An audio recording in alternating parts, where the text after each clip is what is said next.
Now the Murin is just a legend. No one takes his existence seriously anymore. The driver says, isn't that for the best? That there are people with unusual powers lurking around is a disturbing fact. The passenger replies, the problem is that it's this disturbing fact that's causing them to suffer. The driver tells the passenger that he didn't seem to like the promotion to senior manager. The passenger replies, naturally not to his liking. It is said that his predecessor died during one of his missions. He started out as a simple civil servant who only dreamed of spending his old age in peace and prosperity. And he doesn't want to go to the other world before he gets his pension. Passenger says, okay, let's go. Turns out some high school kid has become a Murimian. He's just looking at his picture on his tablet. The driver asks if this is about the person they are now heading to. The passenger says since he's a high school student, it's a pretty conscious age. If the guy was in his right mind, he'd never be a Murims. The driver agrees. There's almost no such thing. Though if he meets some strong Murimian before he dies, that's another matter. A young man is standing on the roof of a high-rise building at the very edge, holding onto the railing. He is looking down. The young man is very worried. His gaze is fixed on one point. He realizes that what he is about to do is a one-way road. The guy's standing in flip-flops, which makes his position unstable. He could slip at any moment. His right foot almost slipped off the parapet. The young man could barely hold on. He was very frightened. He heard someone ask him, "Are you going to jump?" The boy looked around. To his left, on the other side of the railing, stood a young man. He was staring off into the distance. He pretended not to be interested in what was happening on the roof. The young man wondered where it had come from, how long it had been standing there. The boy thought, who cares how long he stands there? He turned his head and looked down again. He's already written his will. That's the end of it. He'll close his eyes first. The boy shuddered. The stranger said he'd better not. The boy looked up and saw that the stranger was quite close. When had he gotten so close? The stranger continued to stare into the distance, expressing his indifference to what was happening around him. The boy looked at him and decided that he was a sophomore. A stranger says that before one dies, one sees the life one has lived. Happy and bitter moments surface in the memory at the same time, flying by in an instant. Those who want to commit suicide have the most regrets. The boy looked at the stranger with a questioning look. He continued, about how it was the last choice that forced them to say goodbye to their lives. The young man shouted, "Stop pretending to understand anything. Had he ever died?" The young man cried. He said he didn't want to do it himself. He too was struggling like a fish against the ice, trying to get on with his life. But that Kim Yunho, every time at times like this, bullied him even more. What was he supposed to do? The guy lifted up his shirt and showed me the beatings on his body. Said, "Look for yourself." He did that too, saying that the guy couldn't do his errand properly. This guy was putting him in front of everyone, whipping him on the cheeks, spitting in his face, and pulling down his pants. The stranger was silent. The young man went on, that Kim Yunho is real trash. But for some reason, even the other students treat him like a retard. Every day seemed like hell to him. So he decided to ask the class teacher for help. But the teacher said, making trouble at school is bad for both of them. We should make up. He's not ready to make up with him. The stranger remained silent and stared ahead. The young man shouted that he felt really bad. If the world, a bad place, he should get out of here right away. The stranger said if that's the way he wanted it, that's the way it would be, and he pushed the young man. Horror flashed in the boy's eyes. His eyes were full of tears. The young man flew downward with a scream. The stranger waved his hand nonchalantly at him. In the aftermath, the stranger said he thought it would be nice for the guy to get a taste of death once. The young man flew backwards, spreading his arms and legs and screaming loudly. He wondered what just happened. This guy had just pushed him. The young man continued to fly, drenching himself in tears and screaming loudly. Different thoughts ran through the boy's eyes. His parents are laughing. A birthday cake. The boy turns 1 year old. He remembered his mom when he was little. The boy remembered his dad from his childhood. His friends flashed before the young man's eyes. Some unpleasant memories from his life flashed by. How he fought.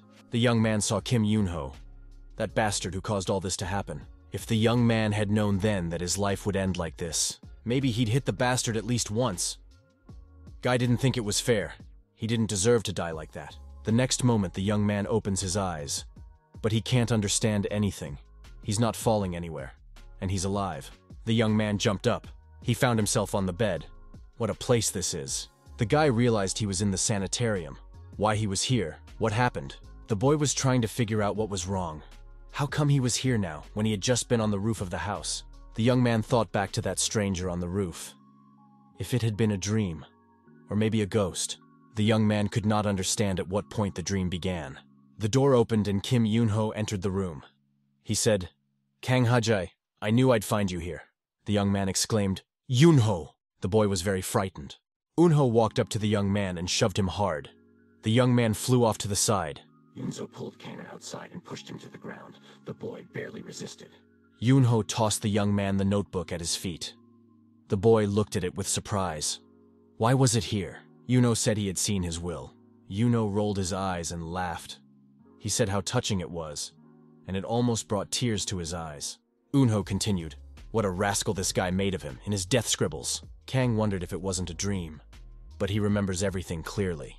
The young man was being beaten again. He was in a lot of pain and was bleeding. The boy was coughing, and the blood was not coming out of his mouth. Yoonho was telling the guy not to pass out, and kept kicking him. Kang was holding on with his last strength. Yoonho asked if he didn't go to the roof to jump. Why, in that case, he found him sleeping in the infirmary. Kang thought he was getting a will, and he wasn't dreaming about the truancy. Then what was on the roof? How to explain it? Kang tried to focus. The roof. The young man. He pushes him. The young man falls down. How to explain it all? Kang clenches his fists. He's having new thoughts. The boy thought, what difference did it make whether it was a dream or not? Those sensations were very real. Yoonho grabs the young man by the hair and lifts him up. He yells at him and says he can't die alone. Maybe he needs help. The young man continues to clench his fist. His hand is shaking. He regretted his choice then. Kant thinks he's not going to let himself be humiliated in peace anymore. The young man keeps getting punched in the face. He thinks his body is not moving because he wants to. The abuser continues to whip Kana in the face with his hand. The young man was convincing himself that he should do it. He was saying, "Come on." He lacked determination. The boy shouted to himself, "Kang Haji, do something. Even if he's going to die now." No regrets, the young man thought, and punched his assailant in the nose with his fist. The blow was so hesitant that Yoonho had time to deflect, and the arm flew past. The young man fell forward. Yoonho shouted that the loser had now decided to fight back. Everyone who saw this laughed. Khan was getting punched again by his abuser. He told the guy to give it up. It's not going to work. Yoonho wondered how this kid even dared to do such a thing. Kang gathered his willpower into a fist, stood up, put his hands out in front of him. The young man said he would not live like that again, only giving himself a beating. Eunho smiled wryly. "Look at him," he said. The bully began to knead his fists. He said, "Well, let's give it a try." Kang thought, if he was going to die, he'd rather die trying to give a rebuff to this rascal. The guy had a determined look and tightly clenched fists. Khan heard what someone said, "And you're braver than I thought." Khan looked to the side and saw that stranger from the roof sitting on the fence. Khan shouted to the stranger, "He is the ghost." The stranger said, he didn't seem like he needed to worry. Kang thought so it wasn't a dream, and he was frightened. How could this be? The young men who were nearby thought about where this sophomore came from, looking at the guy sitting on the fence. Yoonho said, "Could he please stay out of the way of the younger ones having fun and got the hell out of here?" Yoonho added that he can call out Jinho Hyun. He's the coolest amongst the sophomores. The stranger remained silent in response. He just watched. The stranger jumped off the fence. He said since it was already fate. The guy went up to Khan and said he would help once. The young man didn't understand anything. The stranger showed Khan how to make a proper stance, how to clench his fists, and how to strike properly. Everyone else watched them. The stranger liked what Kang was doing. He praised him and said that now he could try it. Yoonho and the others silently watched what was happening. Then everyone laughed. Yoonho asked what he was going to do. The stranger told Kang to relax. One punch would be enough on these types. Yoonho flinched. Yoonho got angry, swung around, and wanted to hit Kana with his fist. Kang stepped back and threw his fist forward. The young man was doing this for the first time in his life. Yoonho ran up to Kang and was about to hit him hard. Kang flew forward with his fist in front of him. The young man lightly touched the young man's elbow. Kang's hand gained great speed and slammed into Yoonho's jaw. The offender immediately flew backward. Everyone who saw it was surprised by what happened. Yoonho spread his arms and flew backwards. The bully fell on his back and somersaulted several times. It was a very hard blow. Kang was frightened. He couldn't believe what had happened. His abuser was lying on the ground. The young man continued to clench his fist. The young men approached Yoonho. They tugged on his shoulder and told him to wake up. Kang shouted in surprise at how it all happened. The young man couldn't understand how he was able to punish his abuser. The guys who were watching it all from the sidelines asked how Kang Haji was able to pull it all off. The young man got scared and said it wasn't him. He didn't mean it. He had nothing to do with it. The boy was very scared of what he had done. Kang saw the two move towards him and said that he was already dead. The young man thrust two fists forward sharply. They hit the target. The young man saw the two young men abruptly fly backwards and plummet to the ground with their backs to the ground. Kang was even more frightened. He screamed. He was afraid of everything. Afraid of what he had done. Afraid of what he might be slapped. Kang looked at the aftermath of his activities. The three offenders lay unconscious on the ground, and it was all his doing. Kang couldn't understand what had just happened. How could he have achieved such a result? A stranger approached. He took a closer look. He said that Kang was really strong, knocked them all out with one punch. The stranger looked at the young man and said, "That's fine. With these skills, he won't have to be a punching bag anymore." Kang asked who he was. The boy looked at the young man and didn't answer. Kang continued. He was the one who pushed him off the roof and carried him to the infirmary. He beat up those scoundrels too. The stranger said it like this. It was Kang who did them all. Kang was angry. He yelled that the stranger was holding him for an idiot. Swung around and went to hit the guy. The young man easily pushed Khan aside and asked what he was doing. Kang fell down. Khan asked who he was, a ghost, an alien, an esper. The stranger said it didn't matter. He helped Kang. After all, that's the most important thing. Kang thought it wasn't help. Now it's even worse. Kang was afraid that these people wouldn't leave him alone when they woke up. He thought that they would probably abuse him even more. The stranger looked at Khan and remained silent. He cried and continued. For hitting them just once, they would repay him several hundred times over. The stranger looked at the frightened Khan and said, "The one who calmly runs with his fists at the ghost, the alien, and the esper was scared of some brat." The young man said he was far more ridiculous in his eyes than they were. Kang began to calm down a little. He shuddered and looked at the young man. He had spoken convincingly. The young man asked then what he should do. The stranger said, "Bring them to their senses. Get on your knees and beg for forgiveness." Is that what he wants? Khan was on all fours and thinking. The stranger was right. The boy had to decide what he wanted. Kang thanked the stranger for saving him. The young man began to think. The guy said he didn't care if the stranger was a ghost or an alien. It doesn't make any difference. Kang continued. He just can't believe someone came to his rescue. He will never forget his kindness. The stranger said Khan was bipolar. The young man crying continued. Since the stranger had saved him, let him take the responsibility. The stranger was frightened. What kind of responsibility are we talking about? Kang said he asked to be taught to be as strong as the stranger. The stranger said if Kang knows him. How can he say that to a stranger? Kang said the young man's name is Li Xiong, and he's a sophomore. The stranger wondered how Kang knew his name. Then he realized that his name was on the shirt. Kang continued to beg. He said he would do anything he wanted for the young man. Kang looked into the young man's eyes and asked for him to help him become stronger. It's not much for a meeting place. The car pulled up in front of the school. The passenger got out of the car and said, "Anyway, it was already time to go. To meet Li Xiong, who was a simple man who had become a big shot in the Murim world." Li Xiong stared at Kang intently. He said that once upon a time he had begged someone to do that too. And all he ended up with was despair and disappointment. The young man was silent, memories flooding back to him. He was very serious. Li continued and said, he also got an enemy he must destroy. Li Xiong turned his back and walked away. Kang stayed beside the three defeated young men. The young man who arrived in the vehicle introduced himself. He said his name was Lee Chonup. He is a senior manager in the Murim Special Operations Department. The manager held out his business card to Li Xiong. The manager said it was a bit unexpected, but he is happy to meet a young man even in a place like this. The young man asked what the purpose of his visit was. The driver said that the young man should not be afraid of them. They just wanted to welcome him. The driver asked if the young man knew a man named Ku Moon Ryung. The young men who had come to meet Li Xiong were carrying on insignificant conversations amongst themselves. The young man, watching these people, thought their teacher, this is the biggest disaster in the history of Murim. The manager said that the young man had heard news about Ku Moon Ryung. He has become the leader of a dangerous terrorist group called Shadow Warriors. Since his inauguration, the group's moves have become more and more unimpeded. Now they are consolidating their power beyond the state and the system. At this rate, they could take over the world. The manager continued.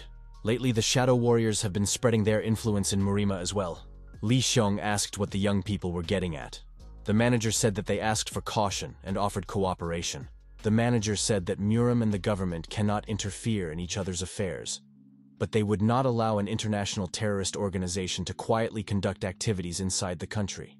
So if the young man suddenly had any information regarding Kumong Ryong, he didn't have time to finish. The manager saw the business card he was offering to Li Xiong fly into his drink can. The young man said that Kumong Ryong, his enemy. The guy asked that they not pester him with such questions anymore. At this point, the young man ended the conversation.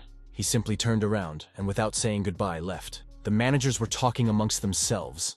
This guy turned out to be a real piece of work. Although they initially thought he was just a kid, the manager went on and said the guy knows how to show character. He pulled a business card out of his drink can, and he got the urge to watch this guy get off. There was a crumpled notebook on the desk. There were various other things that were spoiled, wrinkled, and in disrepair. On top of all that, there was a roll of toilet paper. Kang stared indifferently at all of this. The young man found himself in a classroom. All of this was his reality. It was Kana's desk. The young man noted that the gazes of his classmates seemed much more intense than before. Kang thought maybe it was all because he almost died. He used to think that absolutely everyone was taking Yuna's side and making fun of him. But now it turned out that quite a few students were worried about Kana, especially the girls. The young man thought perhaps everyone was turning a blind eye to what was happening because they were afraid of becoming Yunho's next victim. The young man wondered why Yunho was pestering him. What's wrong with him? The door swung open and Yunho flew into the classroom. He shouted, "Kang Haji!" Everyone fell silent. The young man was frightened and pressed himself against the desk. Yunho was walking across the classroom straight to Kan. He was walking and cursing, and called the young man names. The guy started to calm himself down. "Don't be nervous, Kang Haji." He decided he wouldn't let himself get beaten up again. The young man thought if Yunho hit, he would hit back.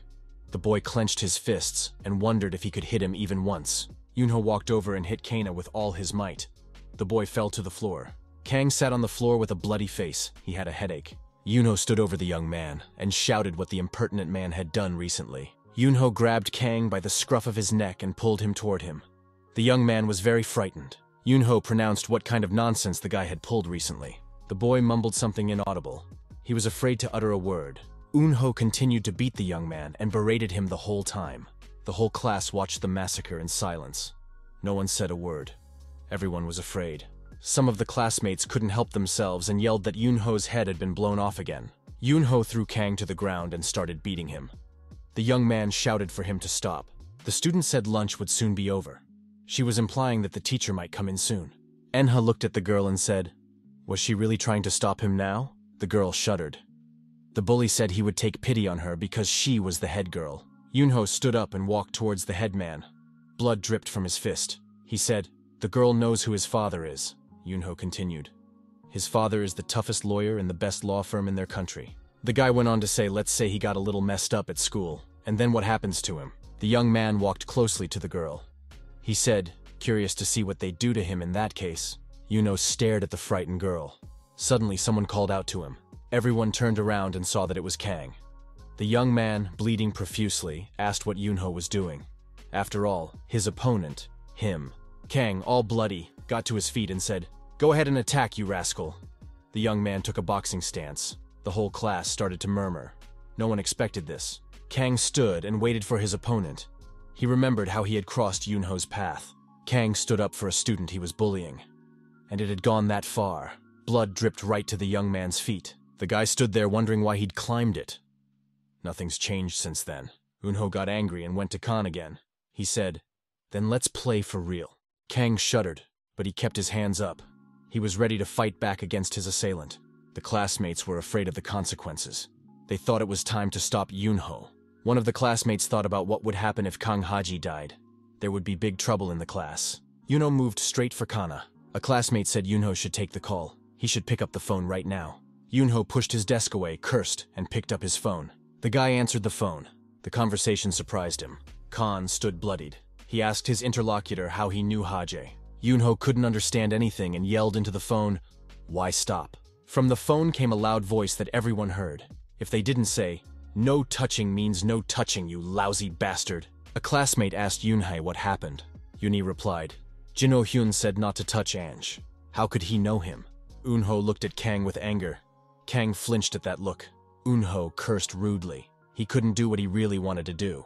Eunho told Kang not to go anywhere. He's going to meet Jinho Hyun in person and find out everything.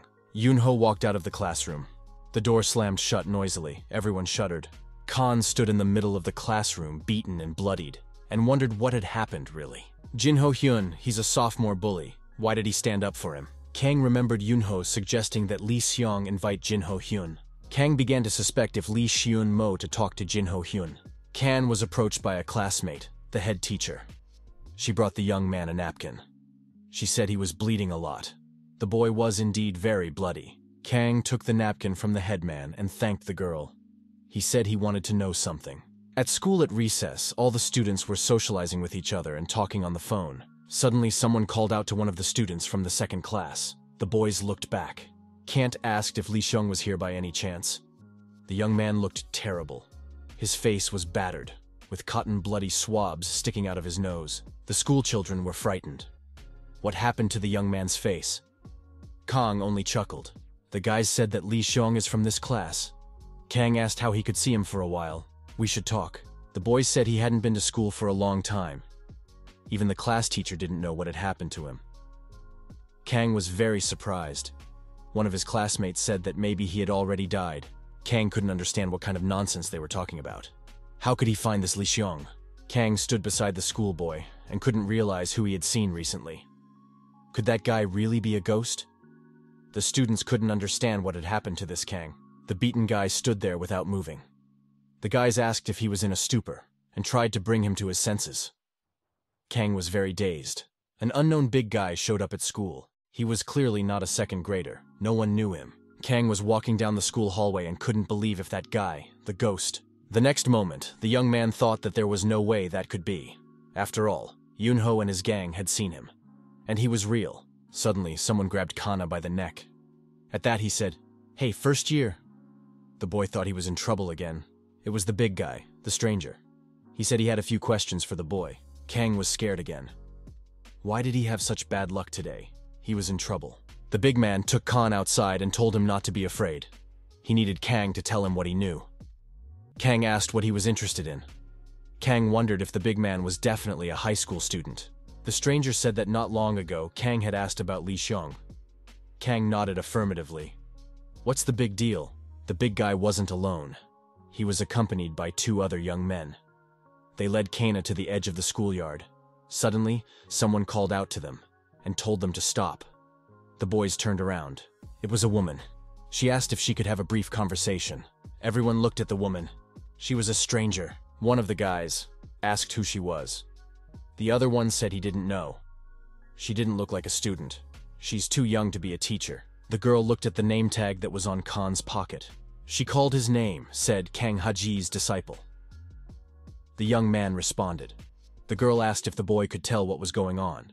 The big guy told the girl not to stick her nose where it didn't belong, 'cause they got a thing for this guy. The girl, coming closer, said, "What business could such thugs have with a mutilated student?" The bully told the girl that she must have no brains, or no fear at all. He told her to get out of here while she was being talked to nicely. The girl replied, "Okay, have it your way." She immediately picked up the phone and called someone. She could be heard explaining where she was. The road behind the sophomore housing. The girl said to come quickly. There are suspicious persons here. The big guy told his comrades to urgently take away the girl's cell phone. The guys rushed to her. Kang immediately shouted for them to stop. The young man was worried about this girl. What the young man saw in the next moment really struck him. One of the girl's attackers flew away sharply. Kang was frightened and shouted loudly. The attackers fell to the ground. The boy kept screaming. He was very frightened. What was happening in front of his eyes was hard for the boy to understand. The big guy looked at the girl and said he thought it was very strange. The guy's face was already wrinkled. The girl deftly dodged her attackers and knocked them out. The big guy thought this girl, Murimin. He wasn't glad he'd met her. Kang, hearing that word, was also startled. There was consternation and surprise in his gaze. He repeated, Murimin. The girl decided to approach the company of these young men. She lowered her hands, signaling that she would keep her cool. The girl said it was a normal school, and told the young people to stop making noise. The big man moved towards this girl, wanting to deal with her personally. The big guy said the clan that owns this school. If it's the head of the clan named Kang Sera. The boy was surprised. The head of the clan? What are they even talking about? The girl said that everyone knows her name now. She doesn't need to introduce herself. The girl told them all to follow her. She'd like to hear about what happened in a more appropriate place. The big guy pulled something out of his pocket and tossed it towards the girl. Kang Sarah had time to set her purse down. That thing hit her. There was an explosion. It was very loud and unexpected, and a puff of smoke enveloped this girl. Khan shouted, exploding. The big man, holding him by the scruff of his neck, yelled for him to go forward. The young men turned around and tried to run away from the place. One of them asked what it was. A bomb. The big man said it was not a bomb. Dense smoke enveloped the stranger. She could not be seen. The young men wanted to take advantage of this to escape from the schoolyard and take Kana with them. The girl appeared through the smoke as if nothing had happened. She said they might not hope to escape with such a cheap trick. The girl stopped and said, "No way, you could smell the scent of soul charm in the smokescreen. It is an intoxicant." The bullies, along with Kang, disappeared from the schoolyard. The girl on the phone reported that the intruders took first-year student Kang Hajae hostage and escaped.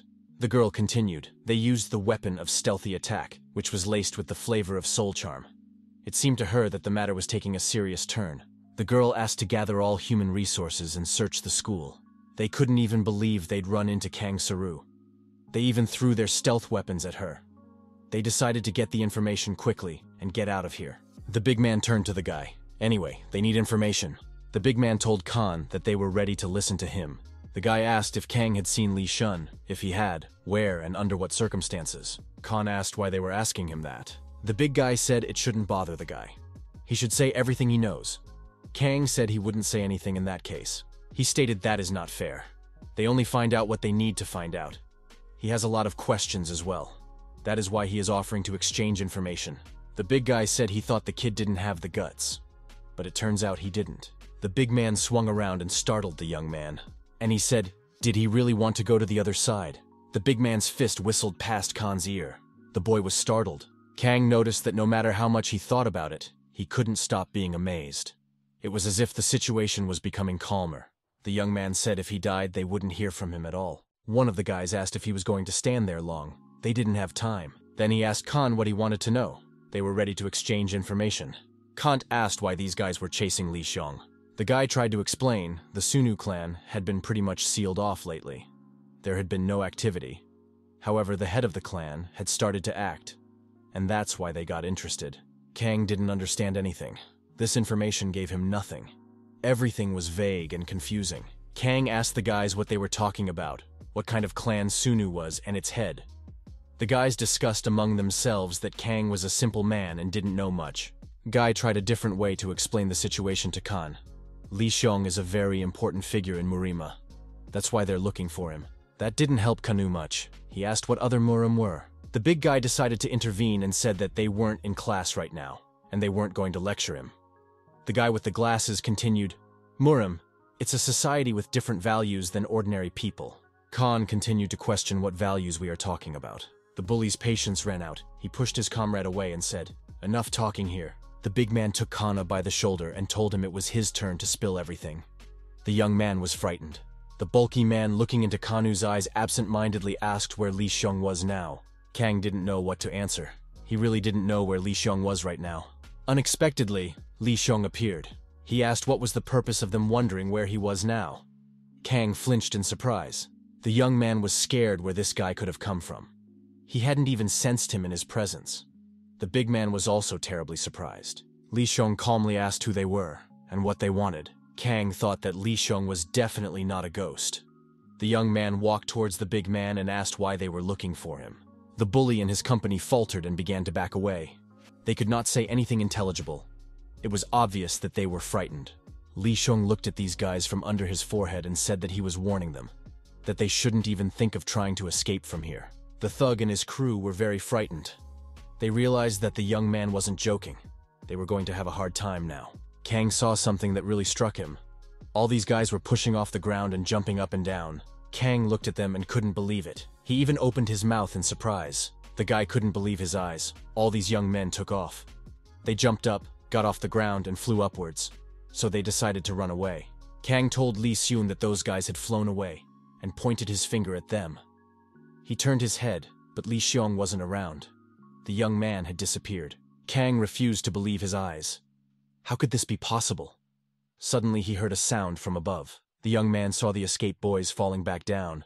Up above, Li Xiong was also spotted in the air. He was taking out those young men. He did it with ease and ease. The big guy and his team fell back to the ground. They were beaten and moaned in pain. Some of them fell down and lay unconscious. Hajie screamed with fear. He didn't understand what was going on. Maybe it was a problem with his head. This can't be real. Kang saw Li Xiong. The young man was completely calm. Kang decided that he was really a ghost. The guys shouted to Li Xiong, "What is he doing? Why is he doing this to them? Does he really want to kill them? It's not like it's their fault." The young man replied, "They threw a concealed assault weapon at the head of the clan and threatened an ordinary schoolboy. Also, thoughtlessly revealed information about Marima to a common man." The boys realized that these were persuasive arguments. They had nothing to say in response. Li Xiong added why they were following him. They would tell him later. The guys said they're not far from the inventory warehouse. They thanked Li Xiong for keeping them alive. Li Yong told Khan to follow him.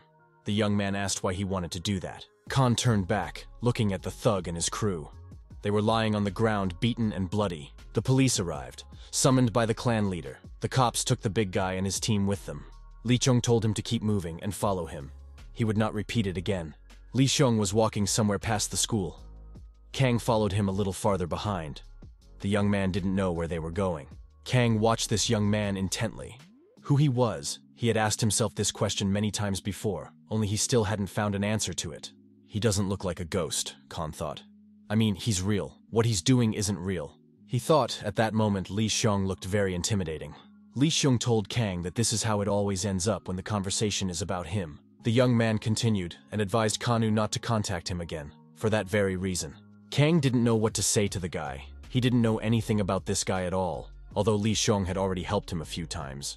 82. Kang said, he now realized that Li Xiong is a good person.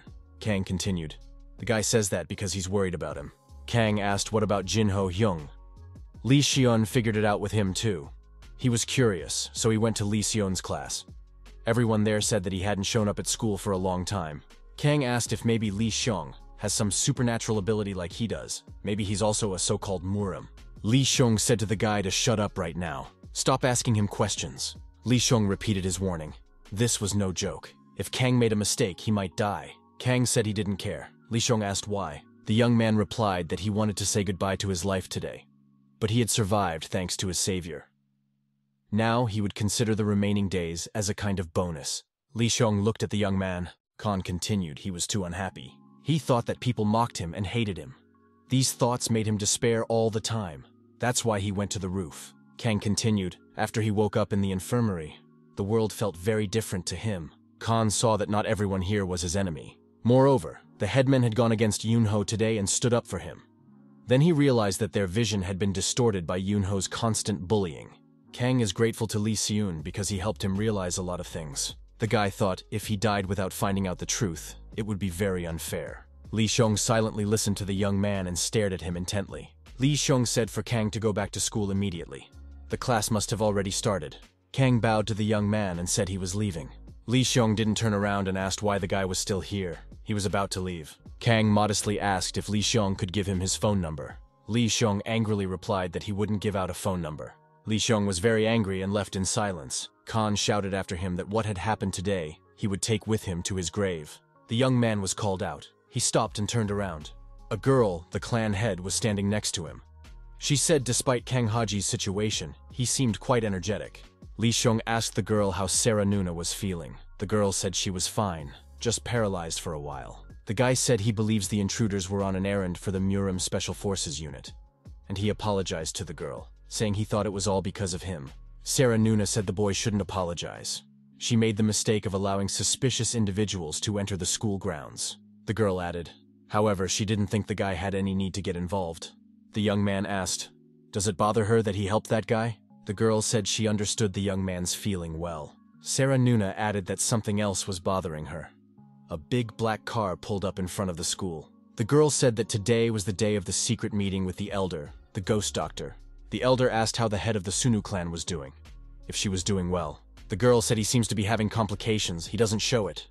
The elder said, of course, I mean, he's been through so much. The girl said that she was worried whether the refinement process could be carried out when it was in such a state. The old man asked, Is she worried about the Chukvaima?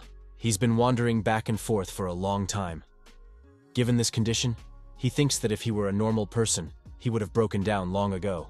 The old man added that he was a monster even before he rose to his current level. The girl said that in terms of common sense, the old man interrupted the girl and told her to better trust him, the head doctor of Honen Clinic, not common sense. As it is, things have already gone beyond common sense and Murim. The girl and the elder approached the doors, which swung open in front of them. The door was opened by Li Xiong. He bowed politely and said, "Welcome, elder," the old man said, awestruck, and patted the young man on the shoulder. How much he had grown in the time they had not seen each other. The old man, walking into the room, jokingly said, "Well, let's make a mess of things today. School's in session." The bell rings for recess. The students are talking among themselves. Kang sits in his seat and doesn't turn his head.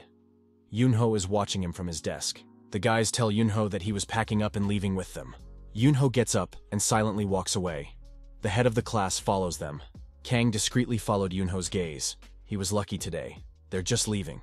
The boy cautiously walked out of the classroom. He thought that Yunho had been quiet since his meeting with Jinho Hyun. Then something must have happened. It's understandable. Sung Hyun will say one word and anyone will shit their pants. The guy took out his cell phone. I wondered who Murin was. If you search on the internet, all that comes up are movies and books. There's no interesting information. The young man thought that Sung Hyun had something to do with this nonsense. Kang wondered if he would ever be able to meet Li Xiong again. The young man thought, it would be nice to meet this young man. The thought seems intimidating, but he's so cool. The young man looked at his phone and saw the sneakers of the man standing in front of him. It was Yunho's shoes. Kang raised his head. The bully was standing in front of him. Yunho said, "Did the man really think he would just leave like that?" Kang shrank back in fear. Sarah Nuna listened to the elder with her mouth open. He said there was nothing to be surprised about. The old man continued, "He agrees that there are a lot of needles, but it'll be all right." The girl said if she didn't know he was the best doctor in Morum, she would have never considered it as a treatment. The old man, wiping his hands, said, "He thinks she's right." The old man continued, he could tell with certainty if the people in the Morum knew what was happening here. The elder looked at the needles that were in Li Xiong's body. The expression on these people's faces would be worse than the girl's now.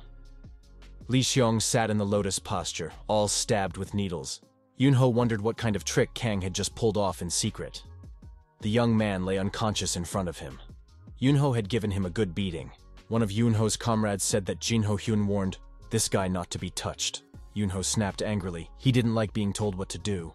Yunho punched the guy and said, "Let that Jinho Hyun get the hell out of here." The guys yelled that Yunho is wrong. Jinho Hyun is fine with him. Yunho said he doesn't need to be told what to do.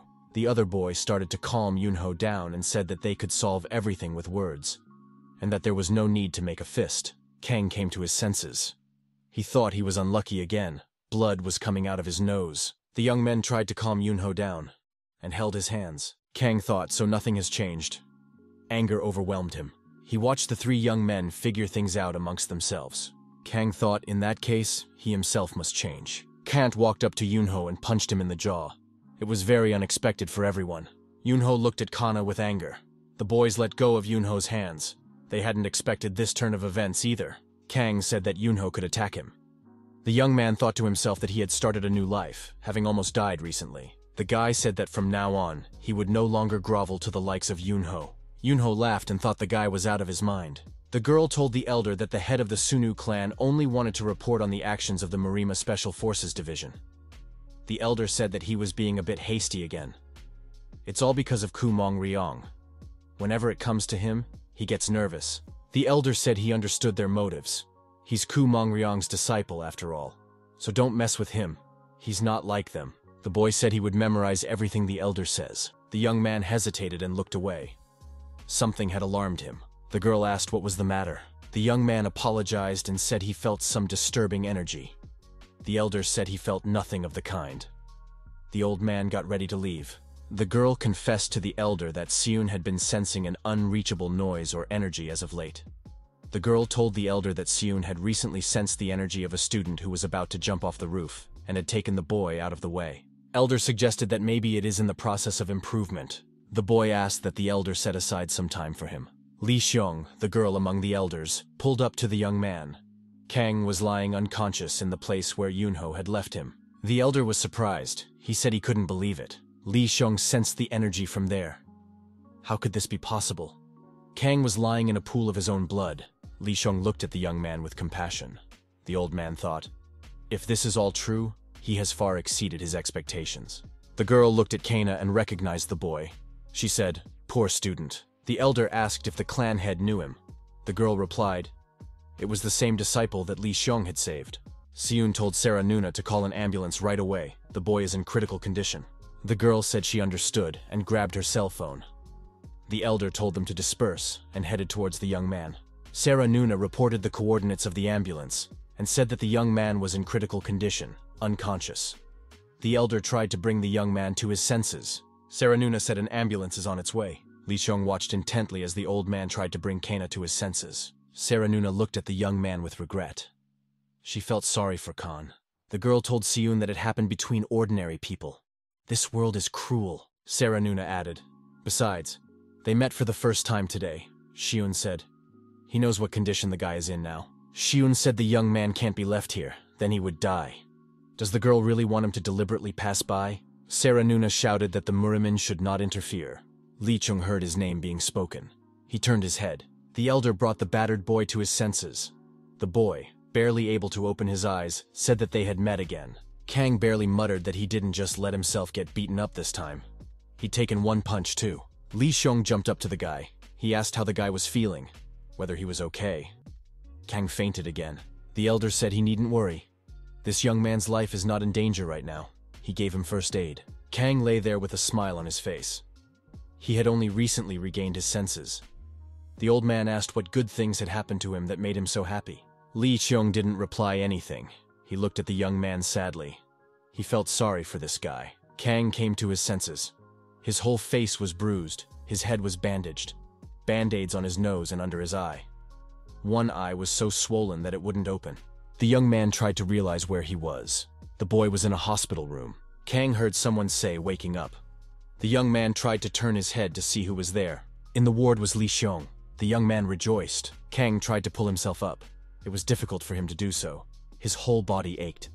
The young man asked what Xiong was doing here. Kang said that everything hurt him. Xiong told him not to overexert himself. The doctor just left. Shun looked at Khan, who was crying quietly. He was in a lot of pain.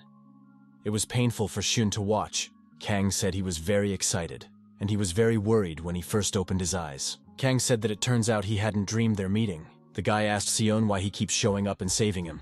Is he really stalking him? Xiong traditionally remained silent in response. He didn't know what to say to the young man. He wouldn't understand anyway. Li Xiong asked Kang if he still wanted to become stronger. That question caught the boy off guard. He wasn't thinking about it right now. His body was bruised and bruised. He was worried about feeling better. Kang wondered if Xion could help him. The young man didn't believe that anything could change in his life. Xion added, but he had to keep it a secret. Xion wanted to say what would happen otherwise. Kang interrupted him half-heartedly and said that he would keep it a secret. Kang said, he was willing to do anything to become as strong as Xion. Selin threw a cell phone on Kanu's bed. He said he would use it to contact him from now on. Siong said that the phone has basic exercises written on it that he has to do. Every day. Starting tomorrow. Kang asked, starting tomorrow, in that condition. Saloon replied. The young man had said he would do anything after all. Khan confirmed that's exactly what he said. Xiun said in parting that if Kang does as he says, he will become stronger. Seong told Kang to remember to call home. His family must be worried. So don't say he's in the hospital. Kang, smiling with joy, said it would be fine. The young man said he lives alone with his mom. She comes home from work late at night, so she often doesn't know if he is in the room or not. Xiong said to call him anyway, so there would be no trouble. The door to the ward slammed shut. Kang was left alone. He looked at the door behind which Li Xiong had disappeared for a long time. The young man looked at his phone and thought, he really will become stronger if he just does as Li Xiong says. Khan wanted to, without waiting until tomorrow to see what the basic exercises were right away. The young man looked at his phone and even got scared. The guy thought he would never make it. Kang shouted, are these really basic exercises for one day? Kang decided that this was an exercise he couldn't handle. It must be a joke. The young man realized that he wouldn't be able to do it. The guy got nervous and decided to call Li Xiong urgently. He must have made a mistake, and these exercises are not for Kang. Kang lay back on the bed. There was no Li Xiong's number on the phone. It was a one-way communication. The young man didn't know what he should do. The young man whispered why what had happened today seemed so unrealistic. Kang decided that the morning would be the wiser, as long as the morning didn't turn out to be a dream again. So the young man fell asleep. The next morning, Khan woke up, got up, went to the wash basin, opened the water, and looked in the mirror. And he thought, surely he is awake? The boy took the bandages off his face and saw that his face was completely whole. There had been nothing on it yesterday. He wondered how his bruises and abrasions had disappeared overnight. The guy's back in the room. And where is he anyway? Hospital room doesn't look cheap. Probably gonna be a big bill later. Someone approached the boy from behind and said, "You don't have to worry about that." The young man flinched in fright and turned around. A girl stood in front of the young man. He did not immediately recognize her. It was Nuna, the one he saw yesterday at school, the head of the cult. The girl took him by the chin, lifted his head, and looked at his appearance. The girl moved close to Kan. The young man blushed. Nuna said that the skill of the ghost doctor elder was immediately noticeable. The guy didn't realize who the girl was talking about. She said it didn't matter now. They had something to talk about. The girl, walking into the room, said that she had heard about Kang being subjected to school violence. She intends to solve it right away. Nuna said that to prevent this from happening again, they would appoint a teacher in charge, and they would pay a stipend every quarter. The girl asked if the boy would agree to such conditions. Kang said he didn't need all that. The girl looked at him in surprise. Kang explained Nuna would probably demand that he not cross paths with Li Xiong again in return. The young man asked, "Is the girl also a Muraman like Li Xiong?" He continued, he doesn't know what the reason is, but he's sure that the girl wants Kang to leave Li Xiun alone. She doesn't like the fact that they are dating. The girl said Kang, a savvy young man. The girl suddenly grabbed Kana and used a fighting move on him. The boy flew upside down. Nuna threw him on the bed and gave him a chokehold. He started to choke. Nuna looked him in the eye and said, "Then how's he like that?" The girl wouldn't let go of the guy. It was hard for him to breathe. She told him to think hard and answer. This could be his last chance. Kang replied to the girl. Considering the methods she was using, he felt less and less like agreeing with her. The girl squeezed the young man's throat even more. The boy began to wheeze. She said she wasn't kidding. Nuna declared that the boy would be dead in 30 seconds. Kanu was getting worse. The guy stated, "She can do whatever she wants." Kang continued, "Still, if it wasn't for Li Xiong, he would be dead by now." The guy squeezed out that he would no longer live under the pressure of other people. Nuna let go of the young man. The young man began to cough. Kang pulled himself up on the bed. Nuna said she was clear. The girl took her bag and got ready to leave. She said that now she understood why Xiong was worried. Nuna pulled out a package and handed it to the young man. He asked what it was. The girl said it was supplements and a fitness center pass, the closest one to his house. The young man thanked her. The guy asked how the girl knew where he lived. The girl tried to explain and said, "Kanu Haje, that Li Xiong is an important person in their world. That's why she's helping the young man." Khan asked, "Does Nuna mean Murim by our world?" The girl said that if Xiong got into danger because of Kang, he wouldn't get away with mere threats. Kang got ready for school. He thought that Nuna was certainly beautiful, but too creepy. The young man pushed these thoughts aside and decided to get down to business. He stared at the phone that Li Xiong had given him. At that moment, the phone rang. The guy answered it. Li Xiong called. He asked if Kang was already out of the hospital. Li Xiong said, "In that case, Kang should now do the exercises he prescribed, and when he's done, he should send a message." How much did he manage to do? Kang shouted that he wouldn't be able to do it. This exercise is not for him. He said he can barely do one pull-up, and he should do it 100 times. Cyan replied, "Then let him do it 100 times. Kang asked what to do with push-ups and other exercises. Xiun replied that he should repeat them also 100 times until he had done the specified number. Khan asked if this is the right way to train, because it sounds kind of illiterate. Xiong said it was fine. Sarah Nuna gave him the miracle pills. Kang should take them one at a time after training. Wrap up the conversation. Xiun said the guy only has 2 weeks to learn how to do all the exercises in a day. Kang asked what would happen if he failed. Xiun replied that in that case, their acquaintance would come to an end. Kang kept looking at his phone after the conversation. He thought it was too much to do everything in one day. In the end, Kang decided not to guess, but to give it a try, and see what happens. The young man pulled out his pass and looked up the address of the fitness center Nuna had mentioned. A young man came to this address and said he knew there would be something like this. Kang came into the gymnasium. There were athletes here who were practicing. They were powerful guys. Kang looked at them and decided that this was a strange environment. Kang thought he should find a place where he could study alone in peace. There were some serious athletes in the gym. They were working with heavy weights. They looked at this squirmy guy with surprise. Kang was doing push-ups from the floor. His face was red. The young man could barely do the exercise. He said 70. The young man couldn't take it anymore and fell down. He said he couldn't take it anymore. It was obvious that he was having a hard time with this exercise. One of the athletes told the young man, "He's been doing nothing but push-ups for over an hour." It was probably the first time he had come to training. The young man, drenching himself in sweat, said he was. This is his first training session.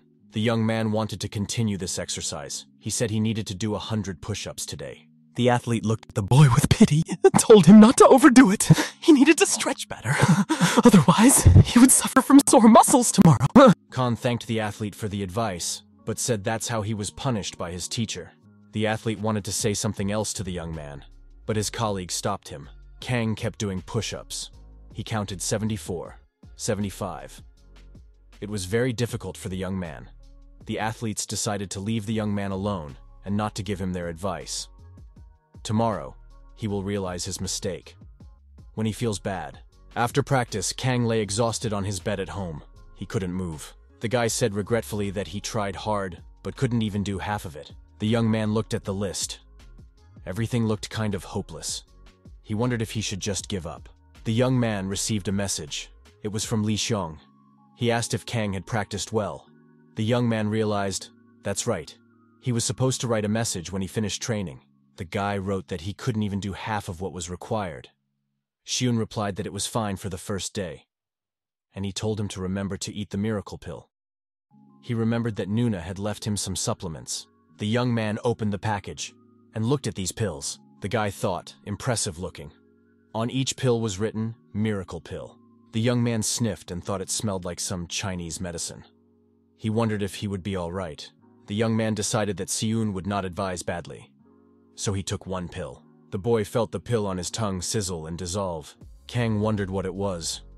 Kang popped the pill into his mouth. It immediately melted. The guy thought something was happening to him. He felt strange somehow. Never mind, he decided. It was time to wash up. Something shot in the young man's stomach. He began to pass out. The young man flopped down on his bed. He didn't even have the energy to go to the shower. Disconnecting, Khan thought he should go take a shower after all. The young man woke up and jumped up sharply from the bed. Could it be that he had slept so long? The boy looked at his watch. Wow, he thought. It was past 10. Kang couldn't understand how he could have slept so long. He decided to take a shower. In the shower room, the young man undressed and looked at himself in the mirror. He was surprised. The boy tensed and wondered. Maybe it was just his imagination. Or maybe his muscles had actually gotten a little bigger. The young man stepped into the shower, turned on the water. His mood improved a little. What muscles, he thought.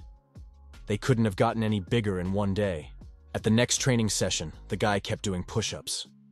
Gritting his teeth, he counted 72, 73. The athletes continued to watch the young man with interest. The athletes thought, didn't this guy leave the gym late last night? Kang kept counting 78, 79. They said this young man practiced yesterday until the gym closed. The athletes were perplexed. And after yesterday's training, he has no pain today. Maybe it's because he's still young. Kang fell to the floor exhausted. Sweat was pouring down from him. Perhaps the effects of such training would affect him tomorrow. The next day, the athletes continued to follow the young man and his progress with sporting interest. And so it was, every day. The athletes wanted to remember how many days it had been since this young man had come here. They counted that he had been training here for about 2 weeks. Kang continued to train hard. He was already doing a good pull-up on the bar. The athletes decided to ask what he was taking, what kind of supplements. The young man kept pulling himself up and counting 42, 43. The observers wondered how he could get so pumped up in 2 weeks. After 2 weeks, the young man lay contentedly with his arms spread out after practice. Kang was pleased with himself. He had done well. It's unbelievable. The young man couldn't believe his result. It was fantastic. The young man was very satisfied with his results. Kang remembered that he had to be sure to tell Xiun, so he sent him a message. Coming home after practice, the young man thought he was too exhausted because today was the last day. Kang pulled out his cell phone. He heard that he had received a message. It was a message from Xiun. Seong congratulated him and decided to give him a gift in honor of it.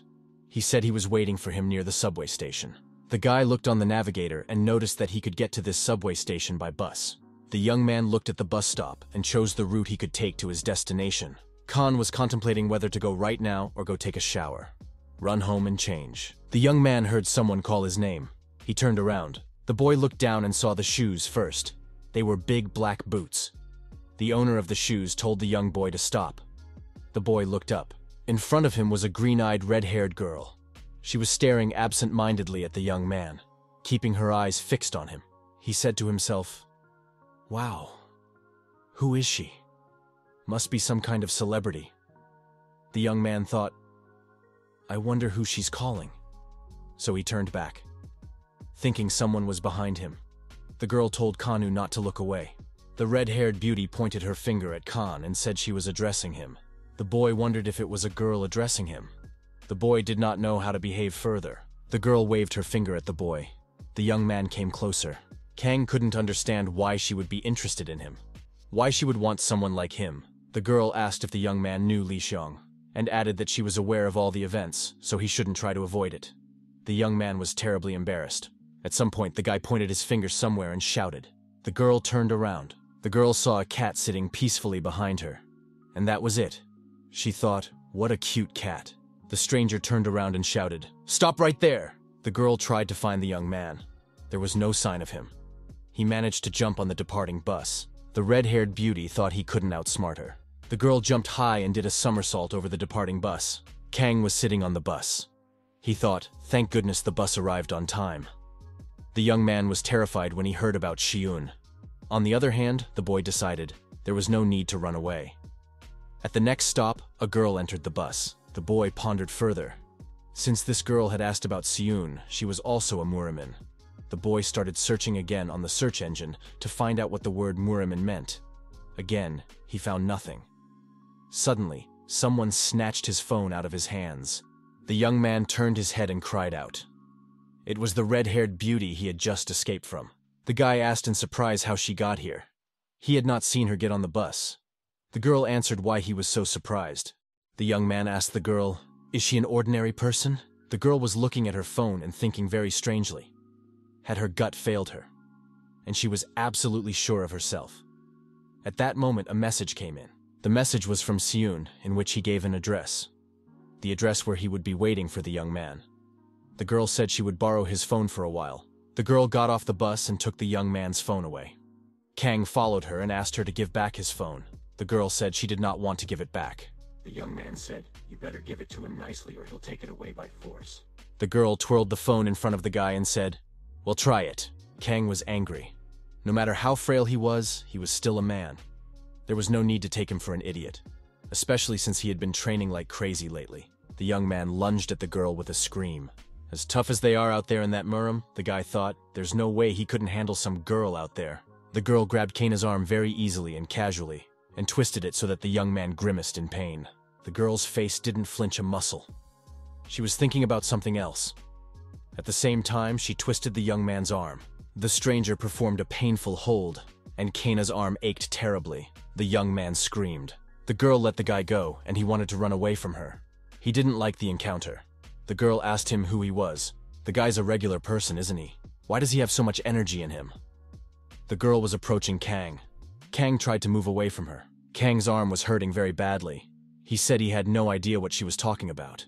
He just wants her to give him his phone back. For a moment, it hit the girl. If he was the one. The boy again didn't know what he was talking about. The girl grabbed the guy's arm again and told him to follow her. The young people ran to the subway station, the place where the meeting with Xiun was to be. After the young people got into the elevator, Kang asked where they were going now. The girl said where to. Xiun's, of course. Kang shouted that Xiong is a very dangerous person. The girl just doesn't know. He's not allowed to cross the road. The girl smiled and said she was looking forward to meeting him. Kan wasn't in the mood for jokes, which is what he told the girl, and told her to give his phone back. The girl rang the doorbell. Xiun immediately opened it, but he was surprised. Kang said hello to Xiun and wanted to explain to him what had happened, but he didn't have time. The beautiful stranger kicked Xiong at the same moment in a leap. Thus, she decided to say hello to him. The girl was like a hurricane. She tried to deliver blow after blow. Kang couldn't understand what was happening. As effectively as the girl executed her strikes, showing her martial arts prowess, Young dodged those strikes just as effectively. His skill was no less. Kang didn't understand how this was even possible. Why is this girl so fast? Moreover, even Li Xiong had a hard time dodging her blows. Kang couldn't figure out what he should do. The boy stood at a loss. At some point, the young man grabbed an umbrella and decided to lend a hand. The girl pushed Kana away with her foot. The guy was really scared. The young lady told Kan to stay out of the fight. Otherwise, he'd be finished. Xiong asked Gina what had gotten into her. Kang was terribly surprised. It turns out they know each other. Li Xiong asked another question as to why they had come together. The young man couldn't stop wondering. Kang said it turns out they know each other. Tonight was no longer a languid evening. The girl pointed her finger at Kang and asked Xiong if he had given him the Taiyuan life pill. Kang was even more surprised. Taiyuan life pills. The girl added, so that Xiun wouldn't give her a hard time about it. She saw all the correspondence on her phone. That medicine was meant for Xiun. Why did he give it to her? The young man tried to calm the girl down. Li Xiong said that he would answer all her questions, but they would talk a little later. The guy said his guest was terribly uncomfortable right now, meaning Kana. The girl calmed down and said, "Okay, I'll talk to you later." She didn't look so annoyed anymore. Kang called out to the young woman. The girl looked at him with a sidelong glance. The young man told her to return his phone after all. The phone immediately flew at the young man. The guy barely had time to catch it. Khan thought could have given a warning before throwing it. He almost let the phone out of his hand. Xiong calmly asked the young man, probably a little surprised because of this sudden commotion. Kang apologized and said that his girlfriend was most likely uncomfortable right now, and he could come over later. Xiun stated that it was fine. That young man had nothing to do with it. Kang decided it was the other way around. Xiong invited the young man to come in and offered him something to drink. Kang asked if he could have some water. Xiun noticed that Kang had changed since their last meeting. He had more or less pumped himself up. Kang replied he was just doing what Xiun told him to do.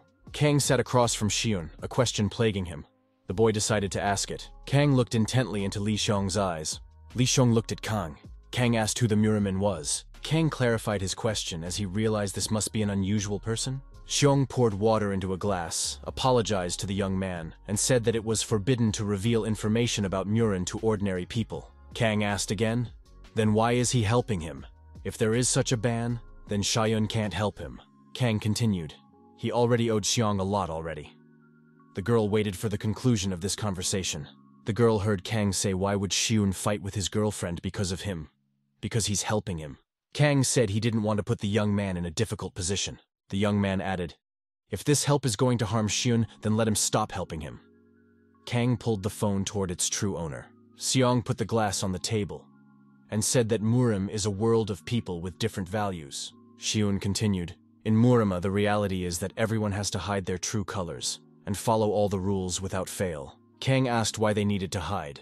Because ordinary people won't accept the Murim rules. How can a young man understand a society that justifies murder and violence? Cyan finished, that's what Murim is all about. It doesn't condemn murder and violence. Therefore, it is better for ordinary people to never be interested in Murim in their lives. Kang, bringing the glass with the drink to his mouth, thought about what just happened. At some point, Li Xiong became very creepy. Xiong said he was done with the talking now. They would now start the treatment. Kang wondered what kind of treatment they were talking about. The young man added that he was not sick with anything. Xiong said that from the point of view of modern medicine, he is, and there is no threat to his life. However, after the treatment, Kang discovers the body he has lived in all his life. The young man is intrigued by this. Kang sat in the lotus position. Xiun pressed certain areas of the body on the young man's back. Kang couldn't understand why he was doing all this. Xiun said to the young man not to be distracted by extraneous things. The thing to do now was to concentrate. At some point, Xiun pressed Kanu on his back. The young man wondered what it was. Kang thought that heat was spreading throughout his body. And that was unusual. And the young man also noted that he felt as if he was gaining calmness. For a moment, Kang came to his senses. Did he really manage to fall asleep in such a state? Suddenly, there was the clinking of a chain, and someone threw that chain around Kanu's neck. Someone shouted that they would kill him. The stranger used a chain to strangle the young man. Cyan's friend appeared. She disabled one of the attackers at the same moment. There were several of them in the room. The girl told them all to back away from the entrance. Kang, panting, asked the girl who these people were. And where is Li Xiong now? The girl reprimanded. She asked what they were doing to the person who was now circulating energy. She inquired, are they definitely Murim? The guy was very surprised when he heard that phrase. A lot of Murim around him. The attacker, who was holding the young man with a chain, told the girl to get out of the way or he would break Kan's neck. Kan could not understand what was happening around him. Kang remembered Seun's words. That's what a Murin is. Murder and violence are not condemned there. Kan was finding it harder and harder to breathe. The villain was making more effort and tightening the chain. The attacker told Kang to stay still and not to do anything stupid. The young man held on with his last strength. He shouted loudly. The girl looked at Khan. She did nothing. The attackers were wearing masks. Kang shouted, could he really die like this? He was enraged and pulled the chain with force. It burst. The young man was able to free himself. The attacker, tightening the chain around Kana's neck, said he was about to kill him. Gina said what they're doing to the man who's now circulating energy. Are they definitely Murim? Kang wondered. Murim again. The attacker told the girl to get out of the way. Otherwise they'll break the guy's neck. Kang couldn't understand what was happening. Kang remembered Xiong's words. That's what a Murin is. Murder and violence are not condemned there. These words of Seun's seemed ridiculous to the young man. The striker told Khan to keep his head down and not to think of doing something stupid. Kang figured he wasn't going to die like this. The young man looked at Gina, who stood silently to the side. The young man pulled hard on the chain and broke it. The boy was free. The young man realized that it was within his power to change anything. There was determination in his eyes. Gina was surprised that the young man was able to free himself. Khan himself was equally surprised. The guy didn't understand how he managed to break this chain. Was it really steel? The masked attacker couldn't understand how the guy could do it. It's impossible to break such a strong chain with your hands. The attacker thought he didn't understand anything, but he realized that he had to get out of here right away. The attackers decided to grab Khan. They wanted the young man. The men in black jumped on the boy. Kang dodged the invaders. He was surprised at his own abilities. Where did he get it from? The young man moved very nimbly around the room, dodging his pursuers. He was elusive. The boy could feel the criminals coming from all sides. Without even turning around, he realized who was standing behind him. The young man asked himself the question, what is going on? Gina joined the young man. She began to neutralize the enemies with quick movements. The guy, marveling at the girl's skill, told her thanks. It was very entertaining. The girl was protecting the young man, while at the same time performing complex hand-to-hand combat techniques. The boy was well protected. Gina was ruthless to her enemies. She smashed their faces and broke their limbs. She was a hurricane girl. The girl scattered her opponents around the room as if on unnecessary things. They were flying around the room like in a big storm. When Gina calmed down, all the villains had been neutralized and were lying scattered around the room unconscious. Kang was shocked by what he saw. Before he could even blink an eye, the girl had taken out 3 of them. The guy thought she was moving much faster than she had during the fight with Seun. The girl approached one of the attackers, who was still showing signs of life. She kicked him in the face. The girl asked the barely alive guy who they were. At least they know where they are. The young man tried to stop the girl. He told her to stop the violence. The guy realizes the girl is really pissed off. But maybe they should call the police. Gina told me who's calling the police station because of the Murim squabbles. It's basic. Murim and the regular world don't interfere in each other's affairs. The girl heard her attacker laugh. She turned her attention to him. The guy, bleeding out, mouthed, "The Sunu clan is so bad that they have to rely on the police," the girl concluded. So they didn't just break in. There must be a reason. The attacker replied that they wanted to make sure that the head of the Sunu clan was not here. They didn't realize that there might be someone else here. Kang thought. They were interested in the head of the Sunu clan. It must be about Li Xiong. The girl said, "And what is the last time she asked who they are? What do they want?" The villain replied that he could share something interesting with her. The head of the Sunu clan, soon to die. The girl and the young man looked at the villain with astonishment. The girl said the poor man was talking nonsense. He couldn't think of anything smarter. Kang wondered if Xiong might die. The young man listened. He thought he heard some sounds. The boy looked toward the entrance. The sounds were coming from there. It was the— Julia shouted that she was fine and thanked Pierre for his help. Gina jumped down in a flash to finish the showdown with Julia and do some damage. Julia dodged, holding on to the chain. Gina flew farther down. Pierre pulled on the chain and pulled Julia out. The young people found themselves up on the balcony. Gina found herself standing at the bottom. the confrontation continued. Pierre asked Julia who the girl was. Julia, taking the chain off her hand, said she didn't have time to explain. Julia shouted to Pierre that she would leave the girl to him for a while. She would go about her business. She had one, a very important one, which she must finish. Gina noticed the harpoon attached to the chain Pierre had launched at her. The girl dodged the harpoon and pulled sharply on the chain. She was sure of herself. Pierre screamed, the chain wrapping around his arm, and he was feeling unnecessary tension. Julia approached Li Xiong with her sword in hand. This was her unfinished business. Julia ran over to Li Xiong and decided that she would do it all in one blow. Suddenly, Gina appeared, kicked Julia very powerfully and said that she had no business being near Li Xiong. Julia thought Pierre had failed in his assignment. What was he doing anyway? The girls furiously began throwing punches at each other. Gina was especially indomitable. She didn't stop for a second. Pierre didn't waste any time either. Once again, he managed to catch Gina by the leg with his chain. The girl screamed and stretched out on the balcony. It was very unfortunate. Gina was lying down, the chain taut and preventing the girl from moving forward. Julia was at a safe distance from her rival. Julia shouted as Pierre almost let her down. Any more and she would have been hurt. Pierre apologized and said that this girl was a little faster than he thought. But everything's okay now. Julia praised the girl and said her skills were pretty good. Gina was very angry. Julia added that the girl had met the wrong person today. Julia held out her sword toward her rival. Julia looked at that sword. There was no fear in her eyes. There was disappointment. The girl regretted that she wouldn't be able to protect Li Xiong. There was a noise and the girls turned around. In front of them stood a monster. Its breath was like that of a demon. It was Li Xiong. His body was emitting energy and light. The young man was terrifying in his anger. Pierre saw this and became very frightened. How could this guy become such a demon? Gina was horrified to think it was Li Xiong. The young man was unrecognizable. What had happened to him? The monster uttered a single word, Ku Mun Ryong, and then added that he wouldn't let it go. At the same time, another fight was breaking out in the hall. Sochan and Ku Mun Ryong were fighting to the death. The heir thought that Ku Mun Ryong wasn't as strong as he used to be. No doubt he is tired. It's something to take advantage of. Sochan noticed that his opponent doesn't hesitate when attacking. He thinks his skills have not improved at all. In that case, Sochan tried using the secret martial art he had practiced since their last encounter. It was to his advantage that Ku Mun Ryong was underestimating him. Ku Mun Ryong thought that he would deal with this boy very easily and then deal with the rest of the company. Sochan tried on his secret weapon. There was a huge flash, and his opponent was blinded. Everyone in this hall also felt the power of this attack. When the smoke cleared, Ku Mun Ryong showed up. He looked partially injured from the attack. Ku Mun Ryong said that the young man had changed a lot since they hadn't seen each other. Ku Mun Ryong decided that he would now treat his opponent accordingly. Julia and Gina looked at Li Xiong with horror. They didn't know what he would do next. Julia wondered if this man was immortal. It was the first thing that came to her mind.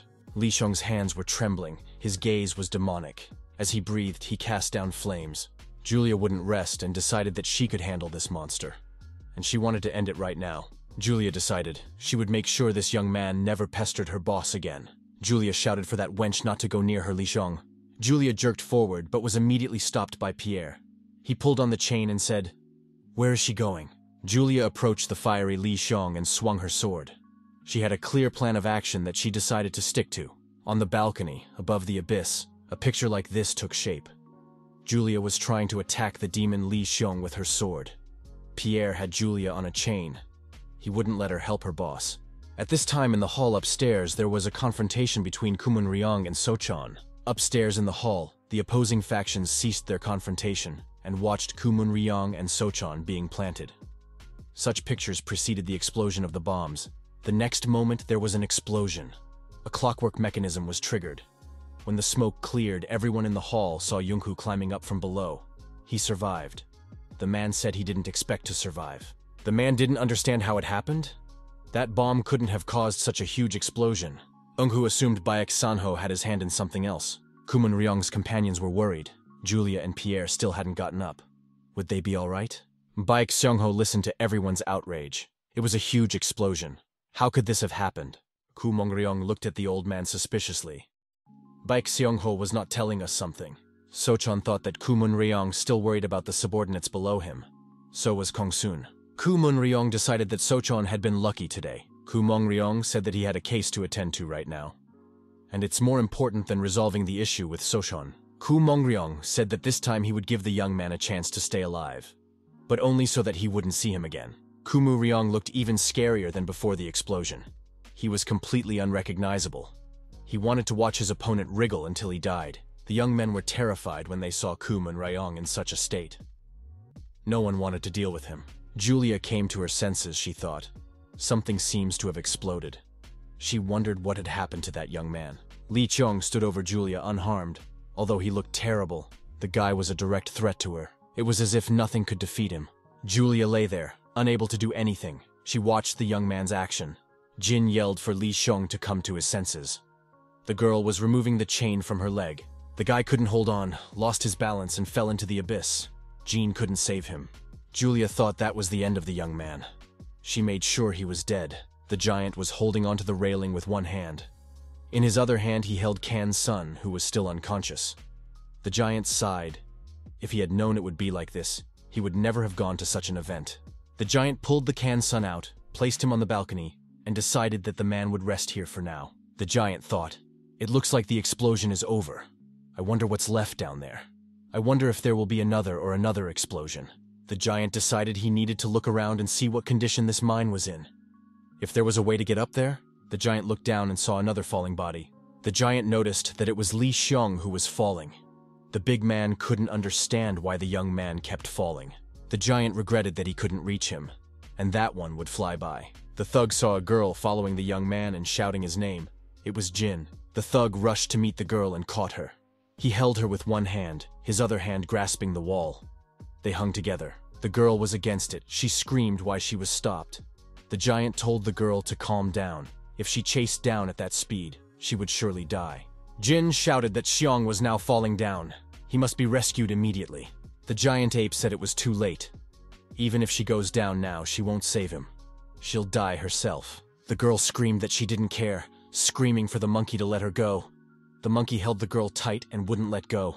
The young man continued to remove himself, falling downward. The girl tearfully cried out the young man's name. There was no way to save him. The young man continued to fall. There was no hope of escape. The unknown awaited him at the bottom. At the end of the fall, the young man plunged into the water. It turned out that there was a lake below. This saved his life. The young man began to regain consciousness. He opened his eyes and thought he was probably in water. The boy saw some kind of light above. He felt a strange sensation. He thought he had fallen into the water. Suddenly, the boy remembered that time. He thought it would have been better if he hadn't been rescued then. If only he had disappeared into the dark water that day. Then these sad events wouldn't have happened. It's all right, though. I mean, it's all over now. Absolutely everything. It's nice to just disappear into this warm water. The girl and the giant looked down, where the young man had disappeared. They could not believe their eyes. What was that suspicious energy appearing down there? Where were those sparks coming from? A co-worker asked Julia if she was okay. Julia said she passed out for a while. The guy asked what she was doing there, and why didn't she get up right away? Julia wondered what happened to that girl. Where is she? Has anyone seen her? It was explained to Julia that the boss was worried about her, so he stopped his fight and went downstairs to find Julia. Julia thought that that girl was also finished. If she rushed downstairs after Li Xiong, Julia apologized to her boss and said she didn't mean to interrupt him at all. Kumun Ryong inquired, "What happened to that young man?" Julia realized that she wasn't the reason her boss had stopped his fight. Julia explained to Kumun Ryong that Li Xiong was carried away by a girl who suddenly appeared. The boss asked what other girl. Julia excused herself and said that she tried to chase the young man with Pierre, but there was an explosion and everyone lost control. Then the young man fell. The old man assumed that the undetected energy of the immortal demon had increased the scale of the explosion by many times. Julia asked, what did the old man mean by energy? Down in the depths, everyone saw some kind of glow. And everyone decided that it was the result of the release of that very energy. Kumun Ryong asked, does the old man mean to say that this is the energy of the immortal demon that reacted to the explosion? The old man said that it was now condensing and collapsing like the reaction after the explosion. It will probably disappear soon. The immortal demon was practicing all kinds of qi techniques. It turns out there is qi that reacts to the explosion of bombs. His followers believe that he is still alive after mastering the immortality qi technique. Li Xiong floated in this energy, gradually sinking to the bottom. The young man plumped himself to the very bottom.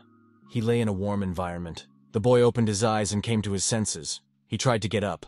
The young man realized that he was still alive, and nothing had happened to him.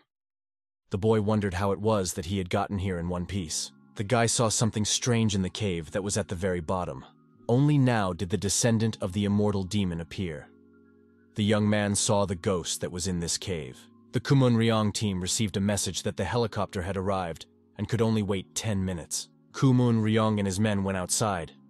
The boss said that they had 10 minutes to move and that they should arrive at the helicopter without delay. Julia asked her boss what was the purpose of their coming here. What is their benefit? The girl wondered, after all the suffering, it didn't seem like they got anything out of it. It seems as if the old man had cheated them. Baek Seongho apologized. He didn't expect the previous client to use his powers to steal the Eternal Keeper so quickly. Kumu Ryong said that they had heard enough of the old man's stories. Now they are waiting for the real truth from him. If the old man doesn't say anything, they will destroy him.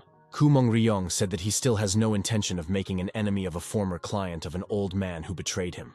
It's not his problem.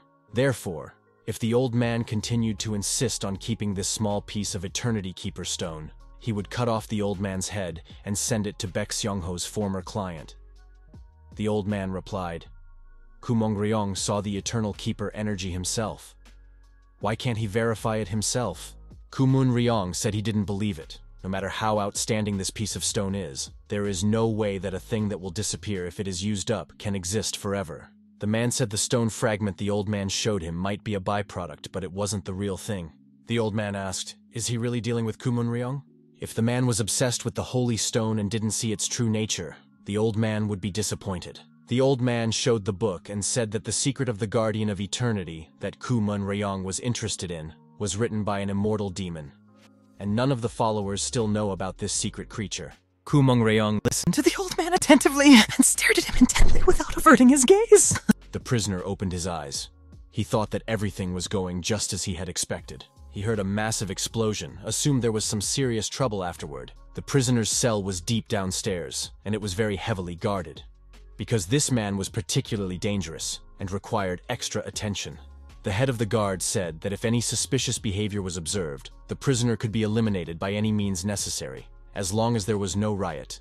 The guard who received the instruction told his partner that a large caution had been received about an arrestee who was in a cell. Despite punching through several layers of iron gates, they still get paid for firearms. My partner said that with this level of vigilance, one could not worry at all. And at that moment, there was an explosion. The guards were miraculously alive, but they suggested that the cameras might be damaged. And that carries a certain amount of danger. When the smoke cleared, the guards heard footsteps. They began to suspect that something very bad had happened. A particularly dangerous criminal who was in a secret cell appeared in front of the guards, and he said he had questions. What just happened here? The guards drew their guns and pointed them at the prisoner. One guard shouted for Ma Youngshik, a particularly dangerous prisoner, to stay where he was. If the prisoner tries to escape or resist, they will open fire immediately. They have already been authorized to do so. The prisoner smiled. He just wanted to see how the Murim were doing. Ask a couple more questions. But that gun pointed at him upset him. Ma Youngshik asked, why were the guards gathered here again? After all, he hadn't given a reason. The guard noticed the prisoners standing behind him. They bowed respectfully and said they were ready to meet the president. One of the prisoners apologized for breaking the president's word not to act without his direction. However, an anomaly was detected in the holy energy. Ma Youngshik said he felt it too. He understands the general excitement caused by this uncertainty. The guard was tense. He pointed his gun at a particularly dangerous prisoner. The prisoner said, since his colleagues had come here, maybe they would all go to the sanctuary now. The guard with the gun shouted for the prisoner not to move. Otherwise, he would be forced to use firearms to kill him. The prisoner did not listen. The warders did not understand what was happening to their bodies. The guards noticed that they could not move. What's happening to them now? Ma Youngshik paid no attention to the threats. He kept moving. The guard once again ordered the prisoner to stop. If he didn't return to his seat, everyone would die. The prisoner realized that if physical force was not used against the guards, they would not calm down. Ma Youngshik disarmed the guards, injuring them. He said he could have quietly turned a blind eye, but the current guards have no manners at all. A prisoner asked the president if this was the way to immortality. The man replied, you could say it was the first step towards it. Ma Youngshik said thoughtfully. He seemed to be seeing his teacher's shadow now. What could have happened to the shrine? The giant said it didn't sound like a good idea. The giant and Gina moved along the ledges deep into the cave, with flashes of energy all around them. The giant asked why they shouldn't go down there with someone else. After this suspicious energy was gone, Gina said if the giant is afraid, he can go back. The big guy said he was worried about the girl. He saw bodies falling from a great height. But they didn't look human. The girl tells the giant ape to shut up. She doesn't want to listen to his lamentations. Gina said with tears in her eyes, she doesn't care what Li Xiong has become. She really wants to see him. The giant said he thinks the energy here is fading. It made sense to wait a while. The girl refused to wait and jumped down. Right into the fog. The giant closed his eyes in fear. He said it was possible to go mad. How come he got involved with a child who wouldn't listen to anyone? After a short fall, Ginny landed safely at the bottom of the mine. The girl felt that something was wrong with her. Gina couldn't understand why she was choking, and she felt dizzy. The girl saw a young man lying not far away from her. He did not give any signs of life. Gina recognized the man. It was Li Xiong. He was covered in blood, and he looked really bad. The girl cried again. She felt very sorry for the young man. Gina was approached by a giant.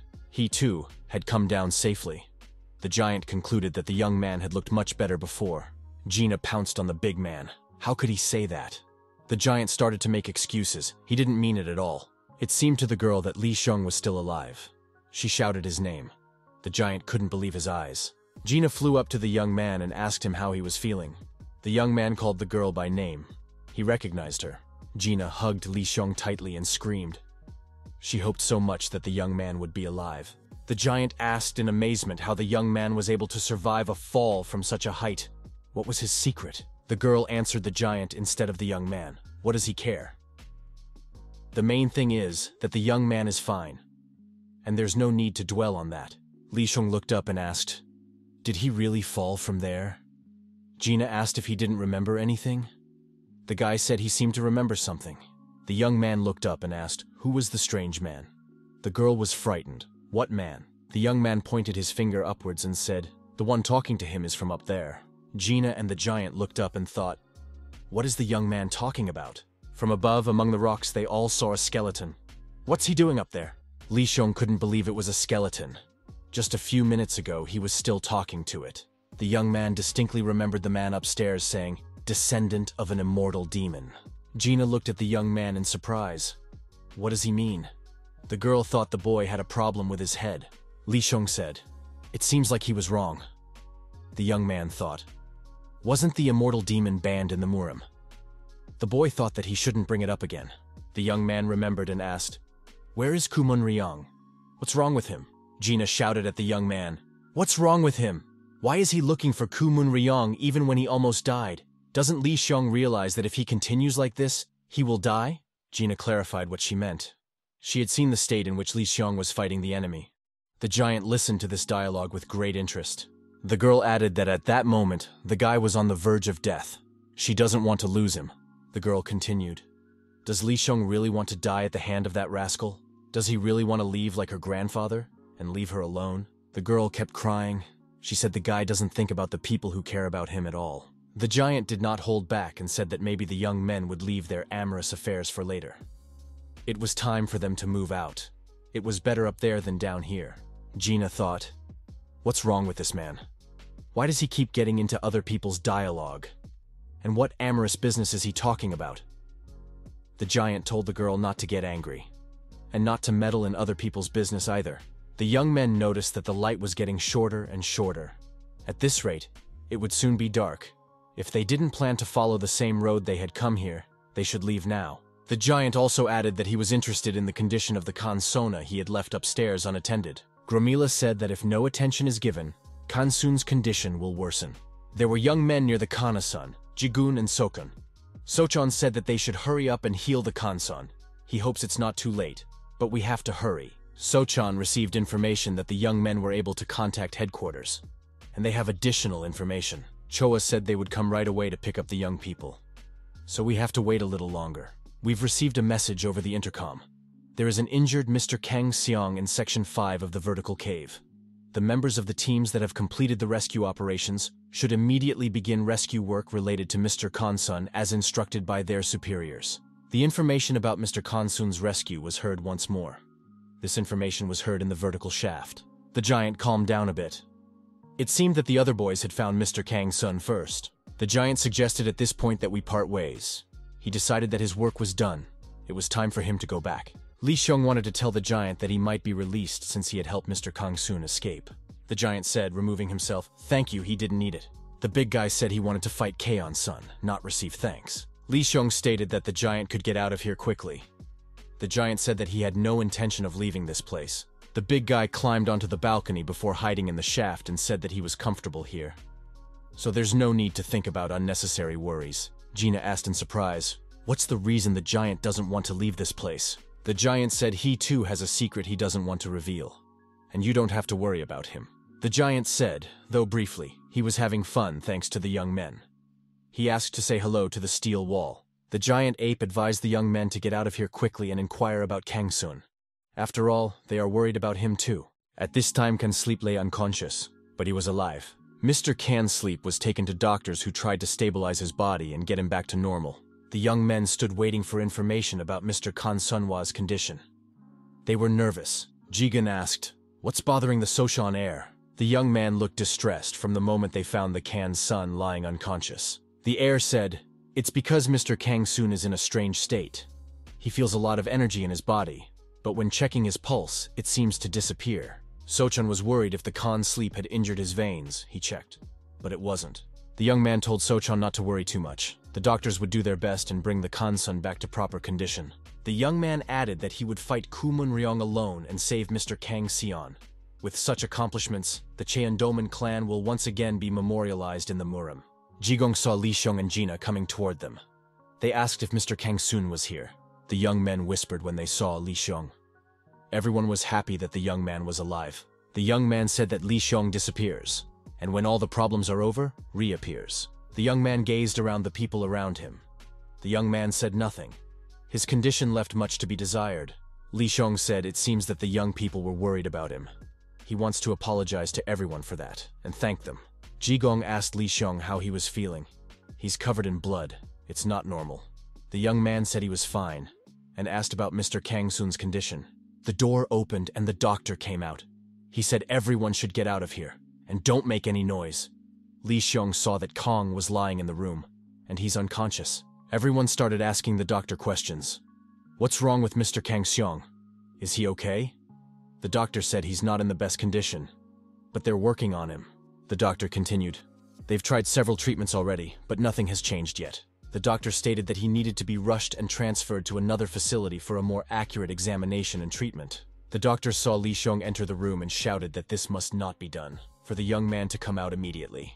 Li Shiqing stood over the Kang Sung. The doctor said that the young man should leave the ward. The prisoners were puzzled. How was it that all this tremendous energy had disappeared? The prisoner shone the flashlights on the wall.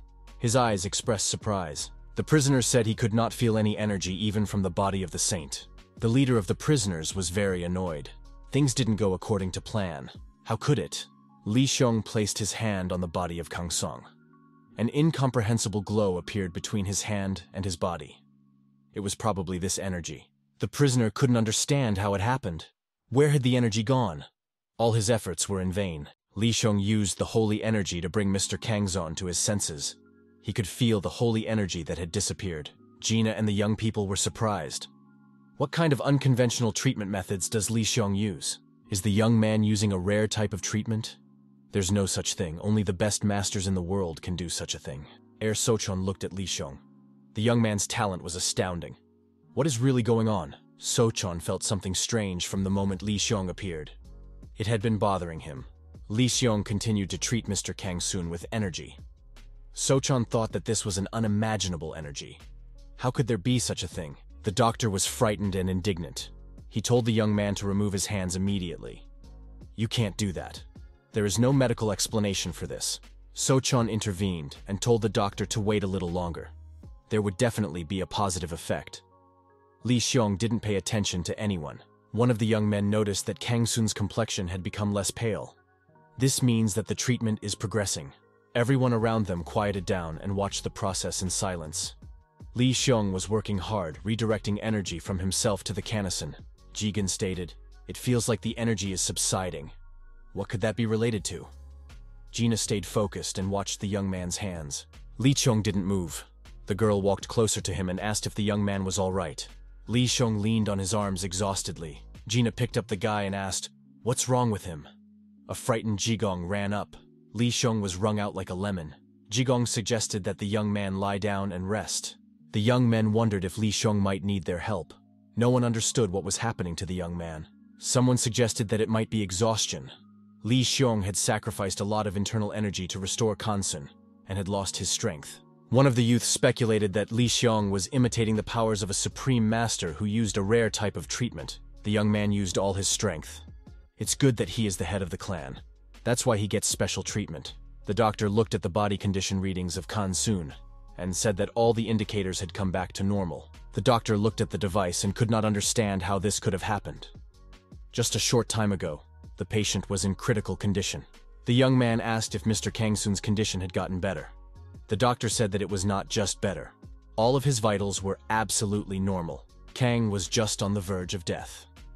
In the doctor's opinion, it was a miracle. There is no other explanation for what happened from a medical point of view. Jigong and Gina laid Lee Xiong on the couch. The young man didn't have the strength to move on his own. The boy needed rest to recover. Gina thought that enormous energy suddenly disappeared in an instant. What was it? Why was this process suddenly interrupted?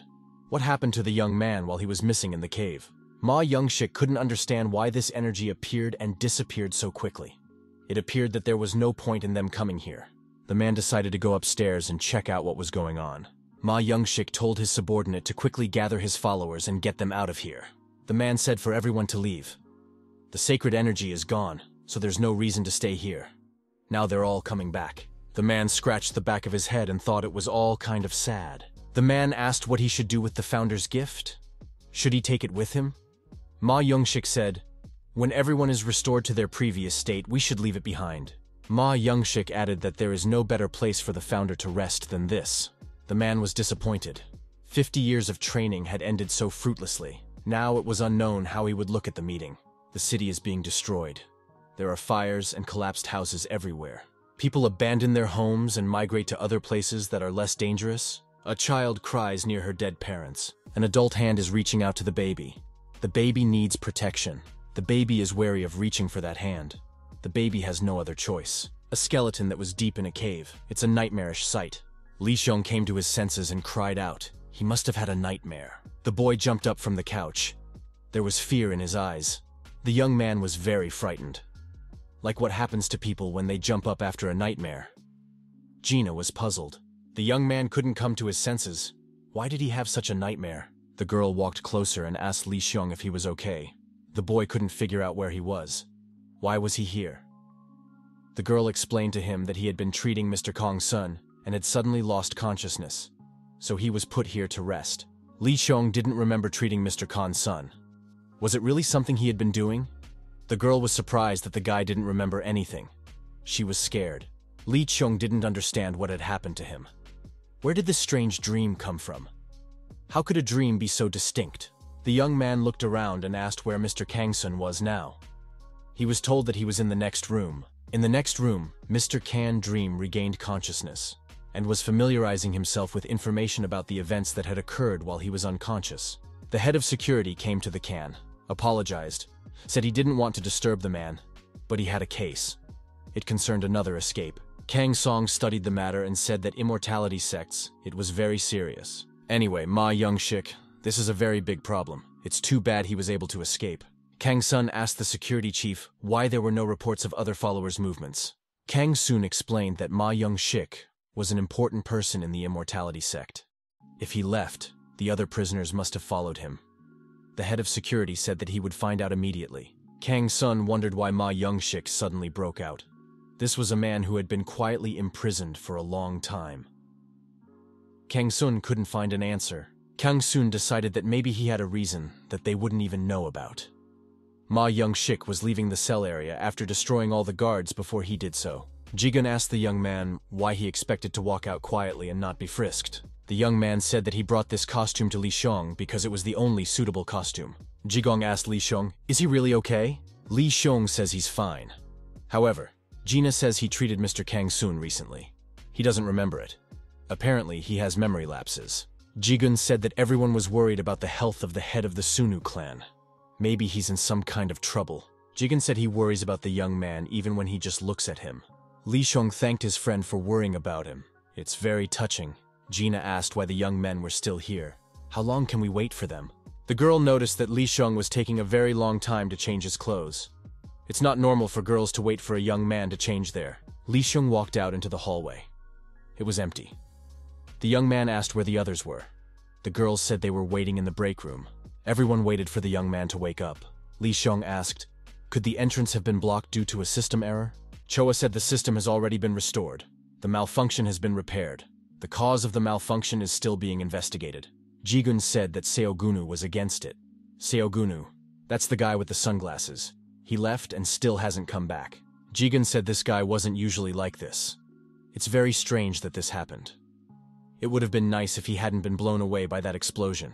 Gina asked, shouldn't they track him down? Choa said they couldn't. The impact of the explosion made this whole space dangerous. If you're careless, you could bury yourself alive. Everyone went outside to look for it. But it's empty inside for some reason. Everyone must be busy. Even Mr. Kang's sleep, as soon as he came to his senses, immediately returned to his office. The young man wondered what kind of nonsense his interlocutor was talking about. The young man said that the clan head hadn't been to the Murim for a long time. And what new treatment did Li Xiong come up with? His interlocutor said that there could be such a thing. The guy said that this treatment was seen by everyone who was there. And everyone was very surprised. The young man speculated that Li Xiong might have had some sort of breakthrough. He fainted, then suddenly woke up. The guy regrets that he couldn't watch the battle between Qmun Ryong and the Master. His interlocutor said that he was very scared when there was that fight. He would not want to witness such a battle again. The young man said he couldn't see the Master. Where could he have gone? A man saw the young men and asked who they were. Ma Youngshik inquired why such young people are in prison. Li Xiong walked past the right office. Jigong stopped him. The boy looked back. Jigun said that the reception is in this direction. The young man thanked him and said that he didn't know his way around here yet. The girl asked, why was Li Xiong walking in the other direction? If there was something in that direction? The guy said that he seemed to be mistaken. The young man thought he had just felt something very strange.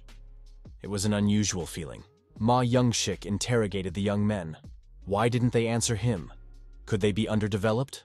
The young men wondered if they should run away. How could such a person get into this part of the headquarters? The young man appeared to be aggressive. He said he had to defeat this stranger.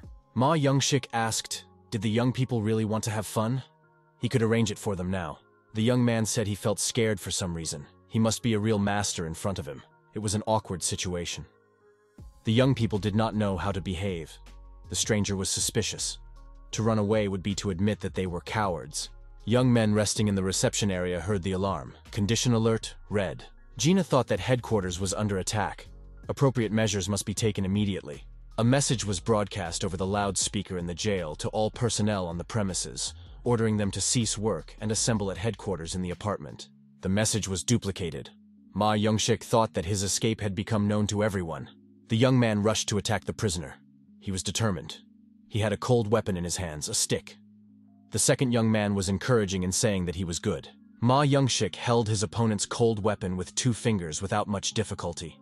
He said that even after 50 years, people are still slow. They have been making a fuss for a long time and are only now sending out a warning. The young man failed in his attack. He was very annoyed. How was this criminal able to hold on to his cold weapon? Ma Youngshik destroyed that stick, making it clear that the young man couldn't do anything to him. The boy was upset. Ma Youngshik only now realized that his opponent was holding a stick. The attacker was shocked. Ma Youngshik said, these people don't even know what kind of creature they are attacking. The boy thought he was facing a terrible master. There's no way to deal with him. That's why we have to run away right away. The young men wanted to run away, but they failed. Each of them noticed that their body was not moving. Ma Youngshik was getting closer to the young man. The young man thought it would be a good idea to dodge, but his legs wouldn't move. The criminal's hand was already in close proximity to the young man's face. The boy realized that his fate was already predetermined. Suddenly, Li Xiong appeared from nowhere. The young man flew between the rivals. Ma Youngshik's hand recoiled backwards. Li Xiong pumped so that the young men would both leave immediately. This villain he will take on. The young man threw a very powerful aggressive punch at Ma Youngshik's head with all his might. The villain thought that this young man was very fearless. Where did he come from? Ma Youngshik said if the guy is a prison guard, he should know who Ma Youngshik is. And he wouldn't even dare to think to confront him. The villain said that he is now using the heart-binding technique, and the young man will find out what it is. Kang Soon recognized Ma Youngshik as being in the headquarters building. That's unacceptable, said the man. The head of security said dozens of agents were involved, but he was never arrested. The guard complimented that the moment the armed warders confronted him, their bodies became as motionless as stone. Kang Soon knew that Ma Youngshik possessed a demonic art that binds opponents, this heart-binding technique. The perpetrator asked the young man if he could appreciate his skill. Li Xiong made a powerful and aggressive strike at his opponent. Ma Youngshik was astonished by what he saw. The perp realized his heart-binding technique didn't work on this guy. Ma Youngshik dodged the punch and Li Xiong missed, flying to the side. Ma Youngshik thought, why isn't his technique working? What's going on? Could it be that this young man is an outstanding master? He had never met such a master before. Li Xiong attacked his opponent. The opponent successfully blocked the young man's punches. Ma Youngshik decided that judging from his movements, he couldn't be a great master. Ma Youngshik couldn't understand what went wrong during the backlash. The villain tried to change the distance between him and the young man. Maybe then his blockages would be more effective. Li Xiong did not calm down and continued to increase the number of his attacks. His opponent didn't attack, but he repelled these attacks very effectively. The young man was constantly late. The young man decided to use a technique, the double dragon chain dance. It always worked effectively. This time, the young man was surprised. The attack didn't reach his opponent. What techniques does this criminal possess? Ma Youngshik couldn't figure it out. Why doesn't the heart-binding technique work on this guy? Who is this guy anyway? Was he really one of those masters he knew nothing about? Li Xiong was like a dark horse to him. Ma Youngshik decided to use his internal energy. He wanted to suppress the young man first and find out what kind of person he was. This time, the young man also dodged his opponent's attack. The villain was discouraged. How could this guy dodge the lightning flash technique? There was no way. The opponents stood against each other. The young man prepared to repel his opponent's attack. The guy thought he couldn't see his attack. What kind of lightning speed his opponent must have? The guy didn't understand how he managed to dodge such attacks. Ma Youngshik had already realized that this guy was not even affected by lightning flash. These super-fast martial art attacks couldn't be avoided unless one was a top-level master. Gina and Jigen were nearby. They came to the young man's aid. Ma Youngshik thought, what other techniques don't work on this guy? Could it be more than just the heart-binding technique? The man had little difficulty repelling the attacks of Jigen and Gina at the same time. He did it casually and without strain. The young men couldn't understand how their opponent was so easily deflecting their attacks. He had time to do everything. Ma Youngshik realized that there was no problem with his backstabbing. Because the young men can't execute their attacks effectively. The criminal, looking at Li Xiong and his uniform, thought his opponent, the warden. But this warden looked very young. How could he possibly know about the Dokman School martial arts? Gina and Jigun couldn't move from their seats. The opponent restrained their movements. Li Smun asked, what is the martial arts of Dokman? And he told his opponent to let the young guys go. Ma Youngshik decided he'll see how long his opponent can keep up the same rhythm. The man also wondered how long his opponent would be able to hide his identity.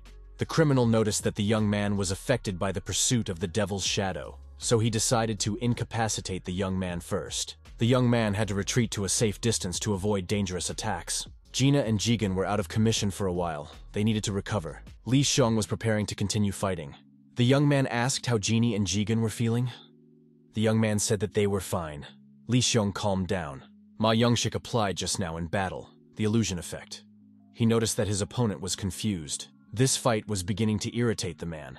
It seemed to him that this confrontation was taking too long. He didn't think an opponent with high school martial arts skills would be able to resist him for so long. Ma Youngshik was annoyed that he couldn't easily subdue such a young warden. The man caught himself that he felt neither anger nor dislike for his rival. That seemed strange to him in this situation. He felt only a kind of nostalgia for something familiar. And he couldn't remember what it was. Li Xiong asked his rival why he had come to the headquarters building and caused a commotion. Why didn't he sit in his cell? Ma Youngshik said, how dare this little kid ask him questions? This guy is apparently insane. Where is it seen that people at this age are not afraid of Ma Youngshik? Lee Xiong stated. He had the impression that his opponent was not such a bad person. Ma Youngshik said, "Now let's check how good a man he is." He said to call Kang Sun to him. He wants to take his head off, and then they'll talk about which one is good, which one is bad. The young man said he didn't expect to hear such a thing from a grown man. Kang dreamed of a very respectful man.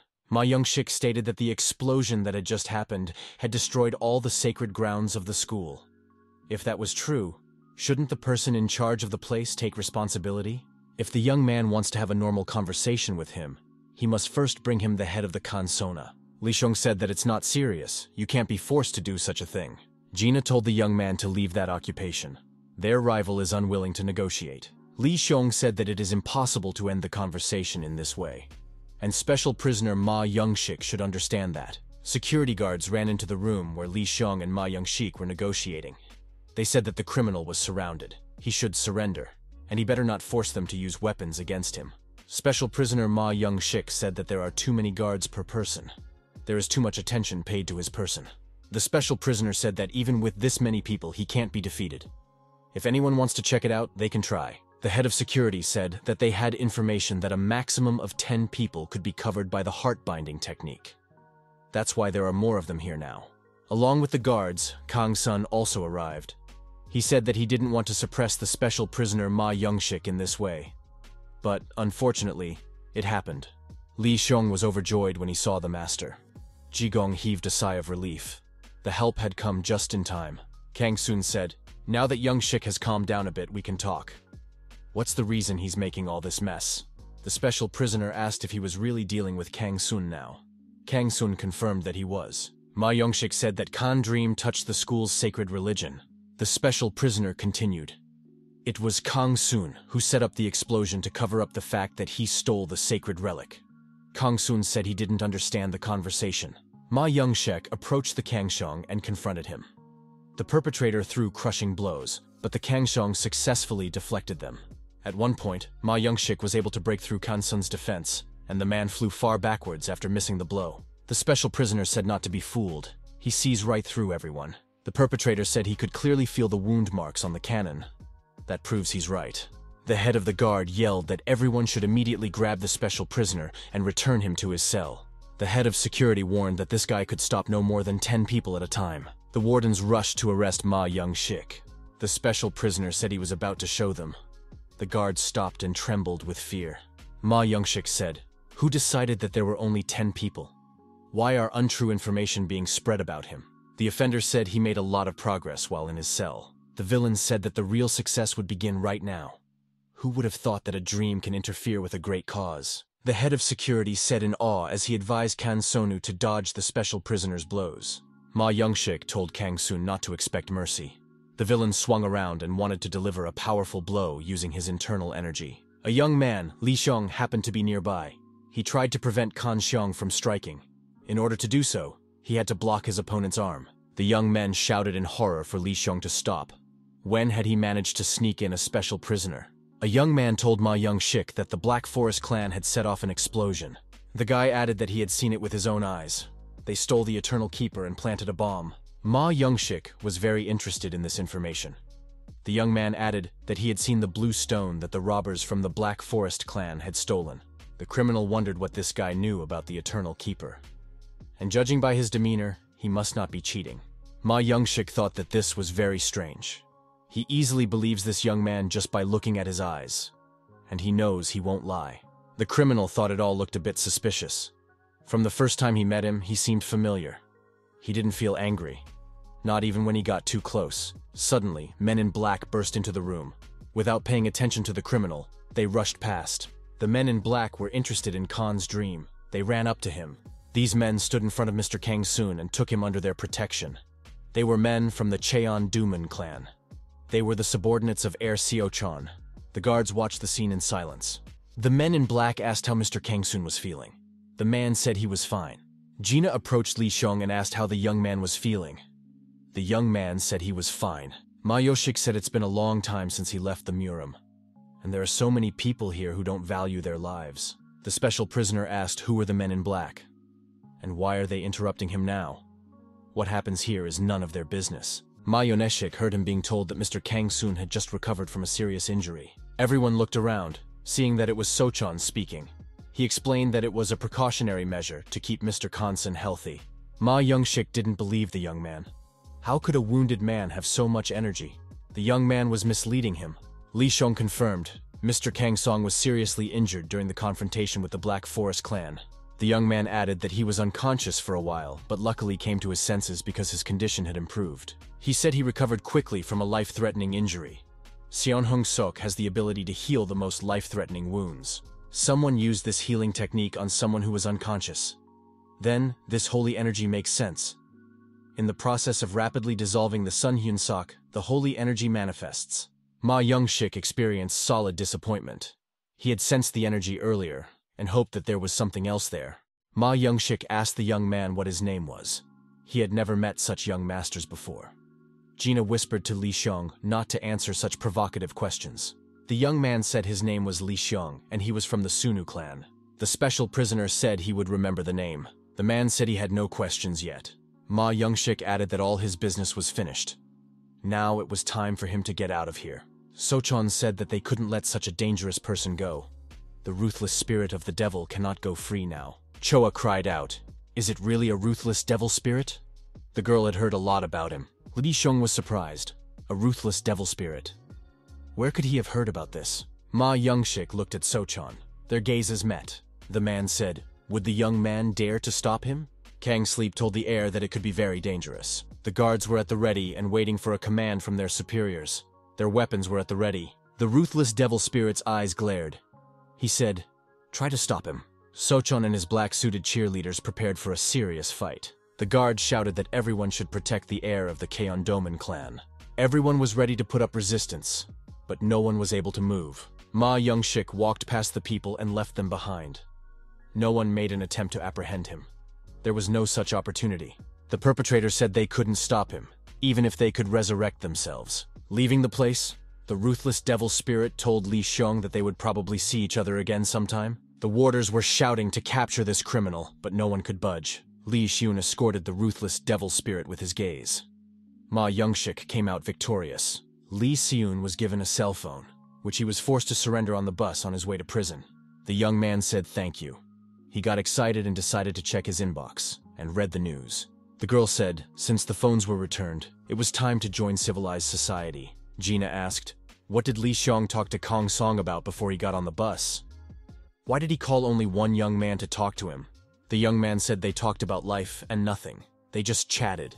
After talking to Kang Soon, the young man learned what had happened while he lay unconscious. Kang Soon asked, when the young man regained consciousness, was he at the bottom of a vertical cave? The young man said that according to Gina, he fell down right after the explosion. Kang Sleep couldn't understand how the young man had fallen from such a height and remained alive, and how he was able to use a rare treatment afterward. While Kang Soon was unconscious, the man said that this time the young man's actions were too reckless. After all, he had already engaged in a fierce struggle with that dangerous man. Li Xiong was well aware of the result of the previous battle, yet he pounced on Kumu Ryong again. Kang Soon asked, what would have happened if he had died? The young man said he would like to ask Mr. Kang Soon the same thing. Guy had heard about the reason why Mr. Kang Soon had come here in his physical condition. The young man also heard the story of a man who went to confront Kumun Ryong, even though he was dissuaded by people worried about him. Li Xiong questioned, wasn't this a reckless act involving risking one's life? Kang Soon said they are in different positions. As an adult from a different generation, he is responsible for Murim. The man continued, perhaps the current situation the young man is in may be the result of their generation's mistakes. Kang Soon concluded that it would be too unconscionable to share this responsibility equally with the young man's generation. Kang Sun said that he doesn't know exactly what kind of feelings the young man has for Kumun Ryong. The young man should not make the mistake of showing everyone his anger from now on. After all, there are people around the young man who are dear to him, and who care about him. Li Xiong must remember that he must justify their trust. The young man said that he understood everything. Kang Soon said that he had summoned a busybody to give him useless instructions. The young man said that was not so, and he thanked Mr. Kang Soon for his kind words. In parting, Li Xiong asked Kang Soon what had become of that man, Ma Young-shik. Kang Song asked for permission to look at Li Xiong's hand. Something wouldn't leave him alone. Kang-sun checked the condition of the young man's arm. The man said as he thought, "There's no such thing. The young man is definitely stronger than his peers. This is not at all the kind of strength that can be associated with the devil." Li Xiong wondered, what did the devil have to do with it? Kang-sun said that he was referring to a rare treatment. It's a kind of miracle shown by the immortal devil in the past. The man said he wondered if the things the young man went through were related to the immortal devil. Kang Sleep concluded, he seems to be mistaken about something. The young man's strength was far from the devil's inactivity. Mr. Kang-sun said that it's actually hard to verify. Even the name of the immortal devil is unfamiliar to the young man. Kang-sun said he has a wild imagination, and that's what's upsetting him. If the guy was really connected to the devil, he would be able to get involved with the immortality sect. Kamson said that he had recently received a report that all the followers of the immortality sect from the prison zone for high-risk prisoners had escaped. It seems that they escaped while the ruthless spirit of the devil was raging in the headquarters. Although they had been imprisoned for a long time, they were masters who were known for their bad reputation. Even tolerable Murim masters said that they would be difficult to deal with. At best, they can become rivals to someone like the Federation. As long as they know that Kumunryong has started moving, the Federation won't have time to worry about the immortality sect. Kang Sleep concluded, how could there not be worry? Why is there a problem with the immortality sect at such a time? Li Xiong was afraid that Mr. Kang Song's worries might not subside. The young man realized that the Murim would have another problem besides Kumunryong. The young man closed his eyes and remembered his fight with Kumunryong. Every moment of it whizzed before his eyes. No matter how much the boy tried not to think about it, it wouldn't get out of his head. The young man realized that they had a definite difference in skills, but he didn't expect that he wouldn't even be able to fight back. The boy knew that unless he found another way, he would never defeat him. That man's martial arts were amazing. The young man wanted to figure out the reason for these thoughts about Kumunryong. Sochon's heir appeared in front of the young man. He interrupted his strange thoughts. Li Xiong said that he was thinking about the martial arts of a man named Ma Youngshik. The guy said he didn't know why, but the man's movements were pretty strange. The heir leaned over the young man and said that this was not even to be thought of. This man's martial art is a devilish art forbidden in Murima. If the young man tried to find out about such things, not only the clan leader, but the entire Sunu clan would be in danger. Sochon advised the young man to be careful because there would be no forgiveness for this in Murin. Sochon concluded that the martial art would not be able to be applied by pure luck. The heir said that Cheondomen has a library with all the information about the martial arts of the world. There's also information there about the immortality arts that man used. The young man asked if he could understand what this martial art was if he read about it in a book. Sochon said it goes without saying. The boy didn't believe it was possible. Until he tried it himself and saw the martial art live, he would never succeed. Gina walked over. The young man asked if she had been awake. Gina said she had been awake the whole time. The girl was telling the young man her version of what to do to avoid being weak-willed. The young man's cell phone rang. The call was from Khan Haje. The young man asked what was wrong with Haje. A girl called from Haje's phone. The girl asked, "Is that the head of the Sunu clan?" Xiong was surprised and asked who he was talking to. Gina asked what happened to Kang Haje. The guy said some stranger called from that number. Li Zhong tried to call, but was answered that the caller was temporarily unavailable. The young man said he was troubled at heart. The girl with the phone in her hand looked at the sleeping Kana Haje. The girl woke Haje up by poking him in the cheek with a stick. The young man woke up and said he was fed up with everything. The young man woke up finally and asked where was he. The girl told him to get out of the car. The guy looked out of the car and was very surprised. He saw a broken cell phone on the ground. It was his phone. The guy was getting nervous. Who did this? It was his new cell phone. The girl said that the boy should worry about his life, not the phone. The girl hit Kana Haje in the face with a stick. The girl yelled for the young man to get out of the car now. The guy got scared and screamed, "Why is she hitting him? For what purpose is she doing it?" The girl asked what was the purpose of the young man getting close to her boss. After all, isn't he from the Sunu clan? She knows that he knows the head of that clan. The young man screamed for her to stop hitting him. The guy said he's from the Sunu clan, and he knows Li Xiong. He's not hiding it. Haje cried out that he got close to her boss for one reason. He wanted to learn martial arts. The boy didn't understand. He was offended. If there were any questions, he should have just asked them. Why beat him up beforehand? The girl didn't believe the guy. She said he was here to play a joke. He's not gonna get away with this. The girl would never believe that a man from the Sunu clan got close to her boss just for the sake of learning martial techniques. It can't be. Heiji stated that there was nothing strange about it.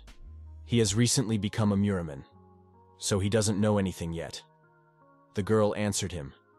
Even so, has he not heard anything about Kumun Ryong? Haji was startled when he heard the name Kumun Ryong. Why is the girl talking about him? The girl said that Kumun Ryong was their boss. Haji couldn't believe it. How did this happen? The young man remembered Gina telling him that Kumun Ryong was an enemy of Shounen and the Sunu clan.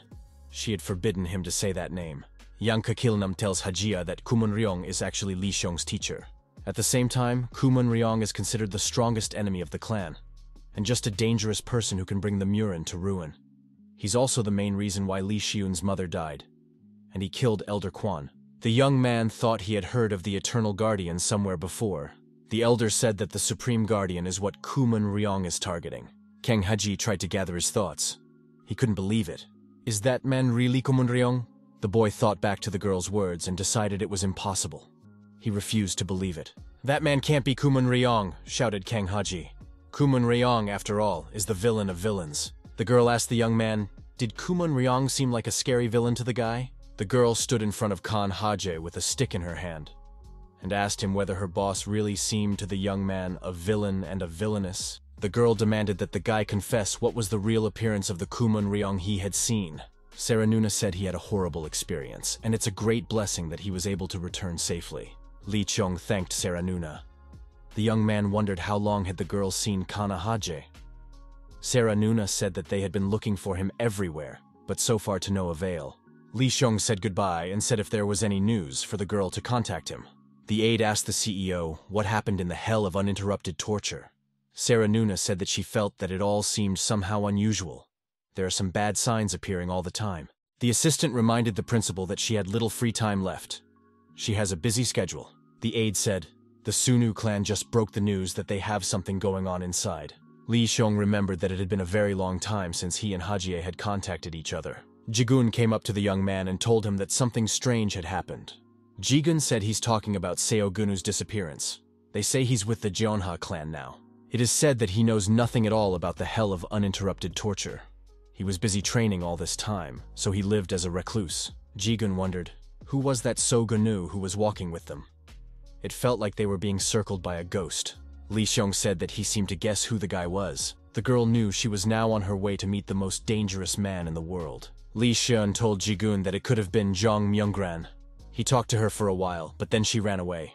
Jigun asked, wasn't she on the same side as Kumun Ryong? For some reason they weren't seen together? Gina was surprised that Li Xiong was dating some girl and she doesn't know about it. To the young man, Gina informed him that something had happened in the clan after all. They said that they had to wait for a while and they would come for them later. The bus braked sharply. The brakes squealed. The driver apologized and said some car suddenly appeared in front of the bus. The girl swore and said what kind of rascal drives a car like that. A car stopped in front of the bus and Kyle got out. He came to get the young men. Li Xiong said goodbye to the passengers and said that he was getting off first. Something extraordinary happened in the Sunu clan. The young men wondered what could have suddenly happened there, in the Sunu clan. Li Qiong gazed at the Sochong air with a farewell. The young man said if he had the chance, he would like to see the place called the Book Warehouse, that he had been told about before. Sochon said that the Cheondoman clan is restricted in official visits to other clans. However, if it is a personal visit, Li Xian will always be welcome. Hale bowed to the young man and said that he had come for the head of the clan.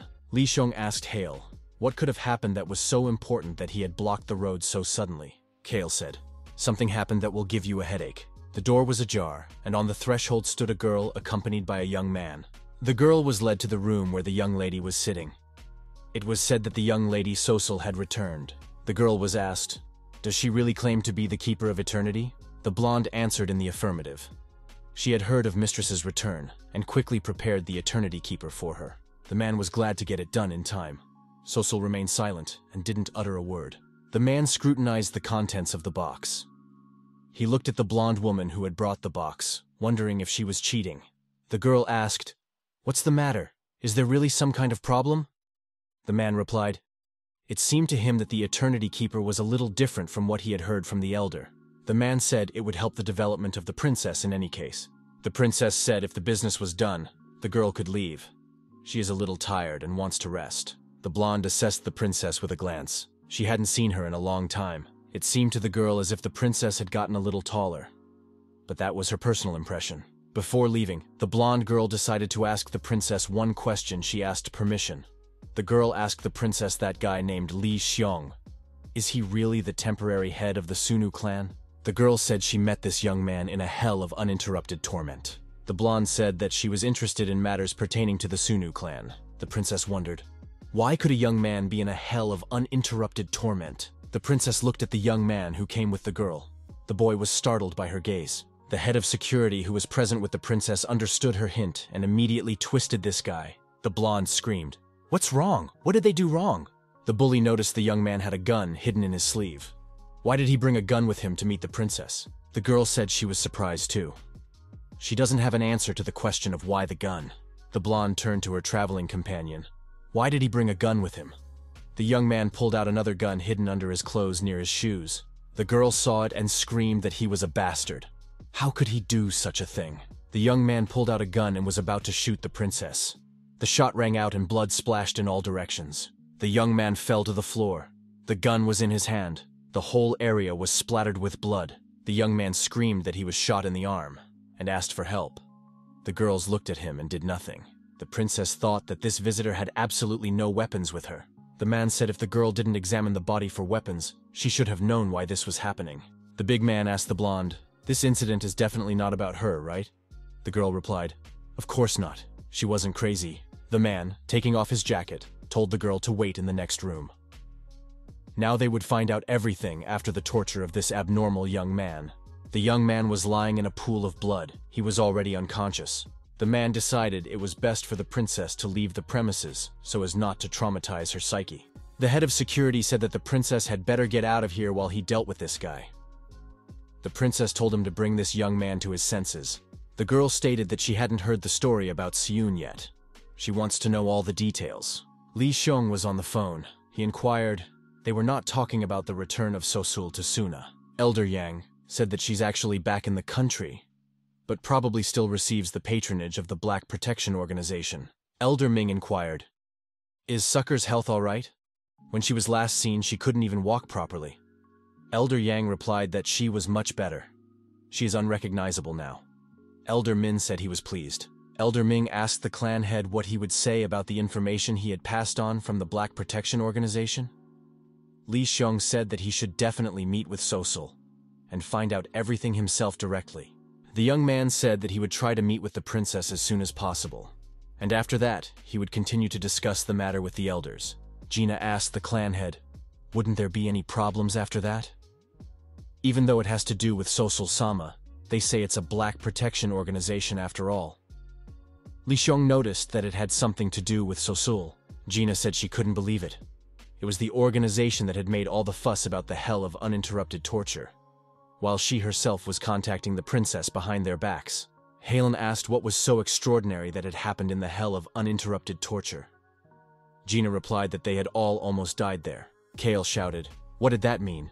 He'd let Gina go to that place, hoping it wouldn't be dangerous. Li Xiong asked Hale if he could contact Kang Haje. The man asked what had happened to Haje. Is he in some kind of trouble? Li Xiong said that he couldn't contact them since the day they came back from the hell of uninterrupted torture. The young man continued, at the spot where Haje was last seen, there were traces of a fight between the masters. That's disturbing. The girl said that Haje should speak as if he had been released after he had been kidnapped by the Murim masters. This would have to be said in case anyone asked the reason why he could not be contacted. The girl said the wounds on his body would make it sound quite believable. The boy touched his unhealed wounds. Kang Haji said that the girl beat him with a birch on purpose, planning it. The interviewee replied, she beat him because she wanted to. The girl returned the guy's cell phone and said she left an email address in it. If he changed his mind, he could write any time. Ask Haje, is he really allowed to go? The girl said they need capable companions, so she's giving him another chance. The young man asked, what if he tells Li Xiong about the meeting with Ku Mong Reong? The interviewee said she didn't think he could do it. Li Xiong won't like the fact that the young man followed Ku Mong Reong and learned his fighting techniques. Even that was enough for the Sunu clan to not leave him alone. The girl said, the truth is also that now Haje will never be able to forget this technique. If the Sunu clan found out that a young man had learned the Ku Mong Reong technique, people would be suspicious of him for the rest of his life.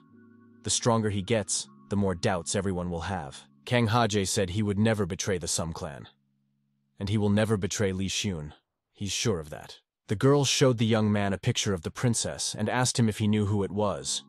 Haji replied that it was a child who looked like a doll. The girl said it was Sunu Sosul, the original head of the Sunu clan. She is now being protected by the Black Protection Organization. She will soon come to reclaim the Sunu clan. If that happens, the Sunu clan will be under the Black Defense Organization. The girl concluded, in that case, Li Xiong would immediately be destroyed. Haji said that couldn't be. After all, it was Sosul who appointed Soun as the temporary head of the family. The girl said that Haji just doesn't know Suna Sosul. The blonde and the man looked at Princess Sosul in silence. The princess, splattered with blood, asked the young man if there was anything else he could tell her. The man told the princess to stop further actions. This guy is already dead anyway, and you can't get any more information from him. The girl calmly said that she was very bored. She looked completely indifferent even in this situation. The blonde girl thought that the princess was a witch. The Black Defense Organization relayed that they would soon determine a place and time, and then contact them. Li Xiong noticed that they were acting very reserved. Maybe it was because of the Murim Federation. Elder Yan agreed. Although it's a worldwide Black Protection Organization, they should be afraid of the Murima Federation. The clan head has asked that the elders ensure that this information is not disclosed even within the clan. The Sunu clan is also getting the attention of the Murim Federation, so it won't lead to anything good. Elder Yan said that all of the clan head's instructions would be carried out. Li Xiong said for the elders to prepare to hand over the job to Mrs. Sosul. Elder Min asked if the young man was in too much of a hurry. It would be natural if Miss Sosul's return was confirmed, but right now, they didn't even know the purpose of her visit. Li Xiong said that even if not now, someday still, Madame Sosul would come back. The young man concluded that in such a case, it was better to prepare for the handover in advance. If it was inevitable anyway, the young man said he would leave the elders at this point and go about his other business. Gyubom asked if the meeting was over already. Today it was somehow lengthy. Li Xiong inquired, had Gyubom been waiting for him all this time? The man said that the young man was very tired. After all, he had been busy until the night before. In Li Xiong's parking lot, Gina was waiting for him. The young man wondered what she was doing here. The young man said that Gina was supposed to go home with Hale. The girl said that she had sent Uncle Hale alone, to go now with Seun. The young men drove in silence for a long time. Each was thinking about something else. Li Xiong asked the Jin, "What's bothering her? She doesn't look very good." The girl said, after the young man walked into the conference room, she was reminded of the words he said. Seun then told her that if Mrs. Sosul became clan head again, you would leave the Sunu clan, and then they might not be able to see each other again. The young people looked into each other's eyes. Gina was sad. The car stopped. The girl said they had pulled up and she was getting out. Li Xiong tried to reassure Gina. He said, even if he leaves the Sunu clan, he still has no intention of severing his friendship with the girl. The girl calmed down and wished the young man a good journey. As the car moved on, Gyubom asked the young man, was he actually thinking of leaving the Sunu clan when Mrs. Sosul returned? Gyubom continued, for all this time, Li Xiong had been leading the Sunu clan well, and everyone was happy with such a clan head. It would have been better if the young man, at least thinking of the late Elder Quan's will, had stayed to provide assistance. When the car pulled up, the driver saw that someone else's car was parked incorrectly. Gyubom said, who is it that parked so ridiculously in front of the garage of someone else's house? Li Xun said Gyubom should be more careful. Two men in military uniforms got out of the car. Li Xiong assumed that these people seemed to be waiting for them. That's suspicious at this time of day. When Gyubom and Li Xiong got out of the car, a man approached them and apologized for scaring them abruptly. The man said he was going to visit them, observing the norms of propriety. But the fact is that the princess is very sensitive. The young man wondered if Mrs. Sosul was already here. The man said that the princess was already waiting for them and offered to follow him. Li Xiong followed the man past the armed men in military uniforms. As the young man walked by, he noticed that the men were armed with firearms. The guy assumed that these people were not Murim. Why would they need assault rifles? When Li Xiong and Gyubom got closer to the car, the man said that he had brought the princess visitors. The young men saw that Princess Sosul was sitting in the automobile. The girl was as serious as ever. Gyubom bowed and said that he welcomed the young lady Sosul. Li Xiong was extremely reserved and silent, just like the princess. The girl looked intently at the visitors. She, as always, did not express any emotion. Li Yong said he is glad that the princess is back healthy, and she looks very good. The guards were patrolling the area. They reported that nothing strange had been observed at present. The order was given to continue to hold their positions. One of the guards said that he thought it was all very strange. He looked off into the distance. The man wondered why the princess would want to ride that thing, even with all the precautions. The guard was referring to the Ferris wheel that was lit up not far from here. The partner said that basically the princess is still a kid, so she might want to ride. The guard was outraged that because of her whim, they had to do this kind of nonsense at this time of day. The partner said that he was getting a good night watch allowance because of it. 2 steps away from the guards on the other side of the bushes, armed criminals were secretly positioned on the other side. Li Xiong and Princess Sosul locked themselves in a stall of the Ferris wheel. The princess decided to hold the conversation in that place. The young men looked at each other. The girl wondered why Seul didn't ask anything. Sosul asked, wasn't the young man curious about how she had lived all this time? And what had happened to her? The young man asked, does Sosul herself want to talk about it? The booth rose upward. The young men looked at each other in silence. It was night outside the window. The boy put his hand on the princess's head. He was already glad that she had come back healthy. The girl could tell him everything when she wanted to. Sosul removed the young man's hand from her head and told him not to treat her like a little child. After all, she was no longer the little girl from the past. Li Xiong apologized. The girl thanked and put her hand into the young man's hand. The girl thanked Li Xiong for not changing. Sosul said she had heard about what the young man had been through during that time. The princess asked if the young man was all right now. Li Xiong replied that he was fine now. The young men smiled at each other. The security supervisor asked how things were going in the parking lot. The parking lot responded that nothing strange had been found. The man said not to let their guard down until the princess returned. Gubam looked up at the Ferris wheel and wondered if the head of the clan was okay now. Gubam thought the atmosphere around Mrs. Sosul had changed a lot, and he couldn't understand what caused it. The man asked Gubam if he worried much about that child's life. Gubam looked at the man and wondered what he meant. The interlocutor replied that he too was worried. The man was worried about Li Xiong not ruining the princess's mood with some incorrect statement. After all, if he was torn apart in a place like this, dealing with the aftermath would be difficult. And there's no telling how much blood will be splattered in the process. If a princess gets her hands on someone, it's usually 2-3 pieces. Gubam replied that it was difficult for him to understand his interlocutor's jokes. The man said that he was not joking. The big guy said that Gubam apparently doesn't know yet how the princess rips a man to shreds without blinking an eye. Gubam did not believe that his interlocutor was talking about a princess. The man said that he had already witnessed such a picture more than once. The man continued, especially taking the princess's hand. The young people held each other's hand. At that point, you can already consider the person dead. Gubam said, what is his interlocutor even talking about? Even if suddenly Sosul-sama has that kind of power, Shun-san is someone she treasures. The man replied, the most dangerous thing he thought was that with such immense power, the princess was still a little girl with unstable emotions. Sosul told the young man that she had a wish. The young man must promise that he will definitely fulfill it. Li Xiong, looking at his interlocutor, thought that the girl was confident that she would definitely get what she wanted. If someone were to suddenly appear who refused her wish, whoever he was, it would be difficult for him to stay alive. Gubam asked if his interlocutor knew what Ms. Sosul wanted. The man said it was obvious. The man will continue. Sosul will most likely tell the young man to serve her. Gubam got angry and told the man to be careful with his words. Li Xiong, head of the Sunu clan. The young man apologized to the girl. The young man replied that he could no longer fulfill her requests. Sosul looked at her interlocutor in silence. After his reply, her expression didn't change. Her face only changed color. The man told Gubam that it no longer mattered. After all, whatever choice that child made, it was no longer the same wheel that the clan head had descended on before. After these words, Gubam delivered a powerful blow to his interlocutor. The man flew aside and drew his pistol. The big man said that Gubam was surprisingly fast, a skill befitting one of the 4 supernova stars. Gubam noticed that judging by his movements, his interlocutor was a Murim after all. The man said to Gubam to calm down a bit. There's no need to get so excited. He was only making a little joke on some kid. The man liked the way Gubam reacted to his words about some child. Gubam said that his interlocutor knew absolutely nothing about the head of the clan. No one can even imagine Li Xiong's potential capabilities. Princess Sosul asked, did the young man really want to betray her? The girl looked straight into his eyes. The young man did not know what to say to her.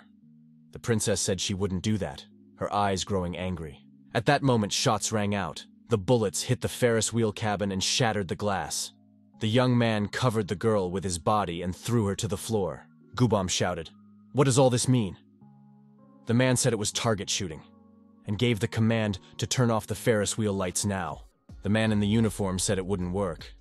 Even if they cut off all the electricity, the wheel lights won't turn off.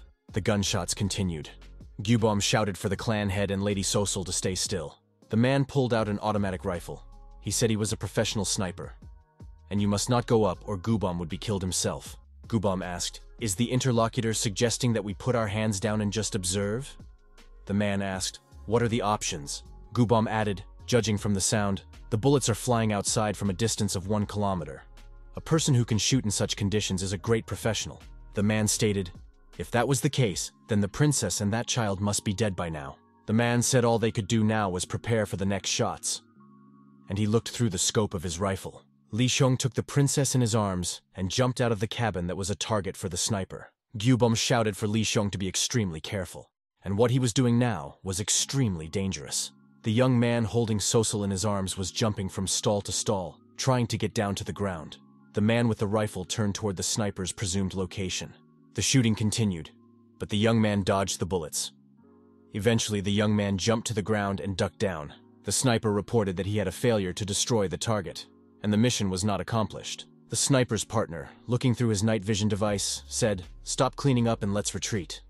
The sniper said we should wait a little longer. Maybe the young man would come into view again. The sniper's partner says that won't do. There's a sniper on that side too. At that moment, shots rang out, and the sniper and his partner were hit. The man said he was dealing with pathetic amateurs.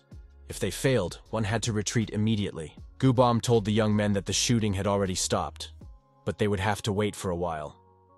Li Xiong said it was more important to check the neighborhood now. The young man was slightly injured. The girl noticed a wound on the young man's shoulder and said that the guy's arm was bleeding. Li Xiong said it was just a light scratch. The young man looked the girl in the eyes and asked if she was okay or a princess. The man greeted the head of the Sunu clan again. He thanked him that the young man was able to return with the princess in complete safety. The princess said she was not happy with the man's work. The girl added, if it wasn't for Li Xiong, she would have died long ago. Shouldn't he be the one to follow her and guard her from various dangers? The man apologized and said he had no idea there might be night snipers on the path. The princess didn't like the words. "I had no idea. It should be part of his direct duties." The girl took the man by the sleeve and said, "Then he is useless." The man tried to justify himself. The princess looked into his eyes and became irritated, her eyes filled with hatred. The girl was angry and determined. At that moment, Li Xiong distracted her.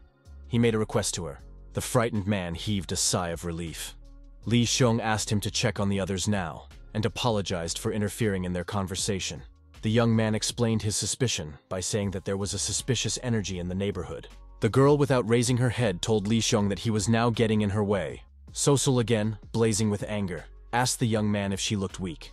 Why did he treat her like that? The young man apologized and said he had no such intentions. He did not think anything of the kind. The next moment, the shots rang out again. The young man, at the same instant, throwing his arms around Sosul and throwing himself to the ground with her. The man shouted for everyone to be extremely careful.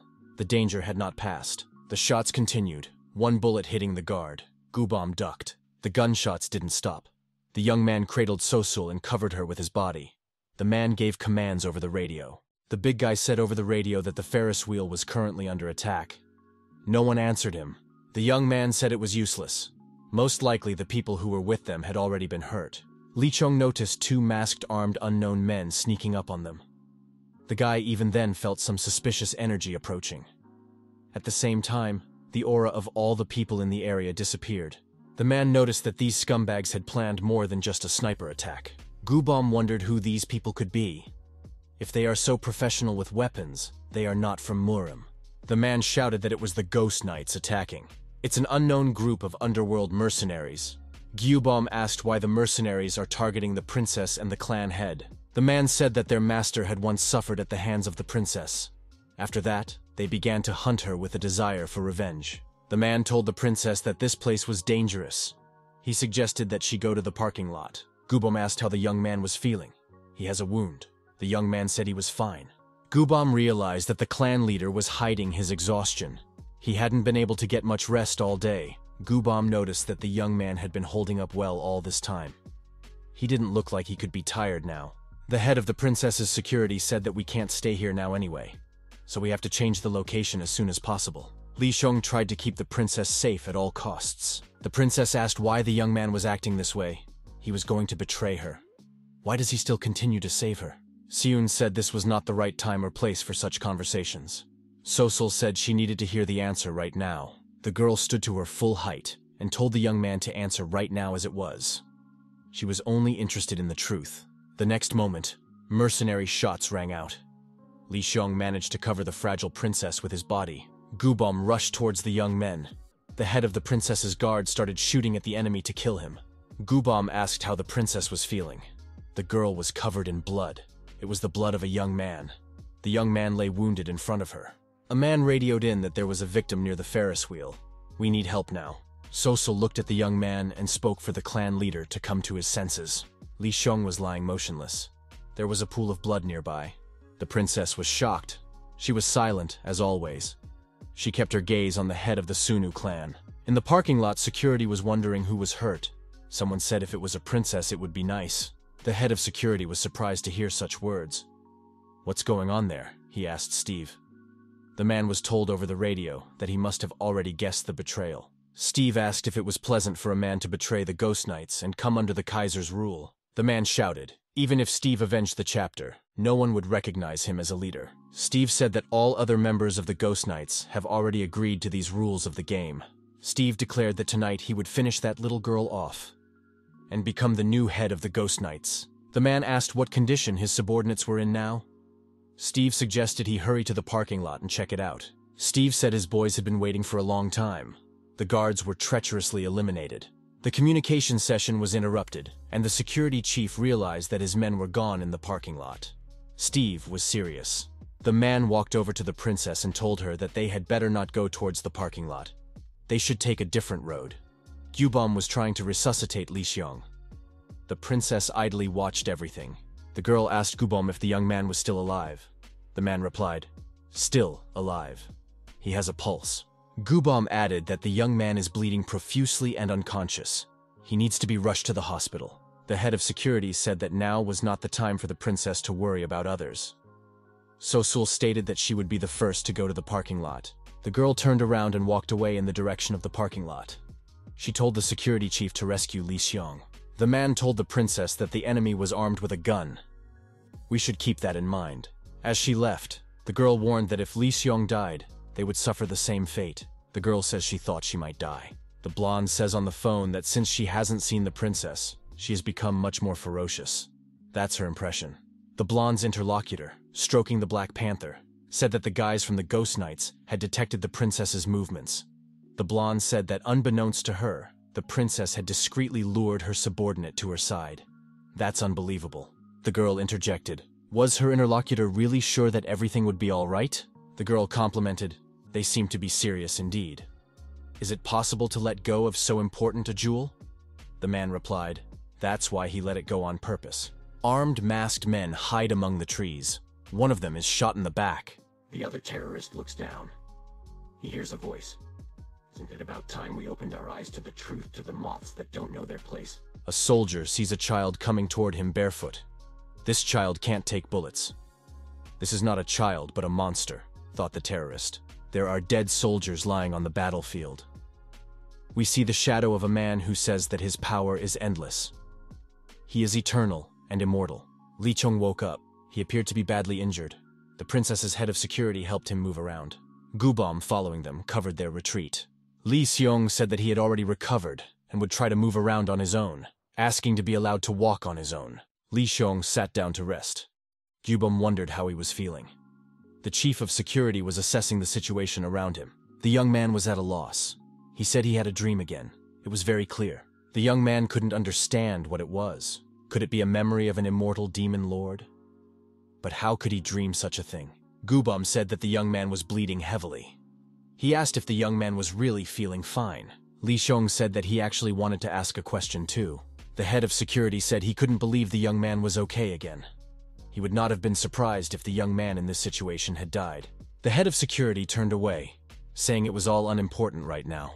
The man thanked Li Xiong. Thanks to him, he was also alive. So thank you for keeping him alive. The young man wondered where Princess Sosul was now.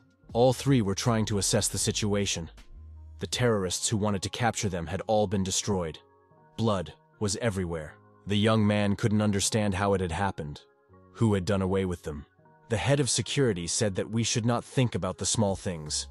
We could have organizations specialized in this kind of thing deal with all the consequences. The man added that it was time for them to move out. The head of the Sunu clan was alive, and that was good. No need to keep the princess waiting. The princess stood alone. All around her were many destroyed terrorists, and a mangled car. The young men saw Sosul and approached her. Apparently, the girl was unharmed. Li Xiong and Sosul met each other's gazes again.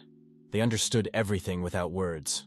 The princess told the young man that he had finally seen her true appearance. The girl carefully hid this appearance, but sometimes in exceptional cases it came out. The princess held out her hand to the young man and said if he didn't want to die, let him answer, only after thinking hard. The princess's eyes became inhuman. She asked if the young man would be with her or betray her. Gubom saw the princess and thought, what had happened to her during this time? Where did she get such inexplicable strength? The man figured he couldn't just stand by and watch in this situation. There was no telling what would happen now if the young man didn't respond the way she wanted him to. Gubom decided to intervene. He said they had contacted them in advance to seek Mr. Suna's opinion before their return. The man added, in fact, everything turned out well. He told Li Xiong that he should accept the princess's invitation since she was so hospitable to him. Li Xiong apologized to Princess Sosul. The boy said that his opinion wouldn't change no matter what the princess looked like. The young man never extended his hand to the princess. The princess held out her hand and a line of fire appeared between her and the young man. The girl didn't like Li Xiong's answer. The girl asked, did the young man really think he could walk out of here unharmed after that answer? Gubom yelled for the princess to stop. The head of security told the man to calm down. The head of the guards told Gubom not to think of stopping the princess. The man said it's a problem that only affects young people. It's not worth getting involved. The princess is in such a state now that it's impossible to stop her. It will only annoy her. The girl told the young man that he wouldn't be able to betray her for anything. Sosul declared that she would bind the young man to her even if she had to cut off his arms and legs. Li Xiong asked, did the princess really want him to get hurt? The girl said it would be much better than just letting him go. Gubom shouted for the princess not to do it. The man was terrified. Li Xiong moved closer to the princess. They continued to look into each other's eyes. The guy crouched down beside the girl. Their eyes were on the same level. The young man said if the girl wanted to do it, then she could do it. Li Xiong stated that Sosul was now struggling to muster the energy to appear threatening. The young man said that the girl might not waste her energy looking so intense. After all, he too wants to always be honest with her. Thanks to Sosul, he was able to experience being the head of the Sunu clan, a role he doesn't deserve at all. Being the head, he experienced different emotions, but that's not the kind of emotion he wants now. The young man said he wished the princess didn't have to suffer like this because of him. The girl asked, what was the reason? Why does he want to leave her so badly? The guy responded because he wants to continue to be honest with her. The young man said when she returns, the Sunu clan will be under the influence of Kumun Ryong, and Kumun Ryong is his enemy. The young man will continue when that happens. He can no longer continue to be honest with her. The girl asked why she had made such an agonizing and shameful choice. It all started because of the young man. And after that, she took up arms with the Black Protection Organization. And this is what it came down to. And now a young man claims he's going to leave her because of them. The princess went wild with anger and shouted that she would just kill a scum like Li Xiong. The young man hugged the girl and told her to forgive him. The princess screamed for him to let her go. The young man pulled the girl even tighter against him. Li Xiong said he didn't realize that it was so hard for her. The guy said he's sure the girl was having a hard time too. He didn't realize it, and he wants her to forgive him. The girl had a little hope after these words that the young man would change his mind. Li Xiong said he was sorry that even knowing this, he couldn't fulfill her request. At the same instant, the girl pushed the young man away from her. She put her hands forward towards Li Xiong. The young man couldn't stay on his feet under the impact of the energy directed at him. The princess became like a demon. She screamed for the young man to die. Gubom shouted loudly for the princess to stop. The girl placed her bloody hand on Li Xiong's face. The young man didn't move, and looked and straight into her eyes. The princess couldn't stand that look and cried. The young man said it's okay, it wasn't her fault. The guy added that she could be mad at him for as long as she wanted. Lee Xiong asked the girl to make one promise to him. He wanted her not to torture herself for other people from now on. The guy put his hand on the girl's head and said that this was what would work best for her. Sosol stood crying like a little child. Her shoulders were shaking. She was so sorry. The girl started coughing, and it was coughing up blood. The princess leaned on the young man's arms, crouched down, and continued to sob. Crying, Sosol said she didn't need anything else. She felt immensely lonely. The princess said she only wants a young man, and it would be enough for him to look after her and smile at her. A princess would do anything for that. And now her life has no meaning, and she wants to give up. The girl sees a young man reach out to her and say he will keep her safe. Princess Sosol opened her eyes and came to her senses. The girl turned her attention to the fact that she was already in the car. The driver saw that the princess had woken up. The girl realized she was still alive.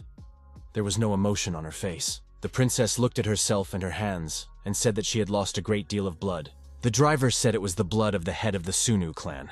The driver explained that Li Xiong was very upset when he saw the princess fainted.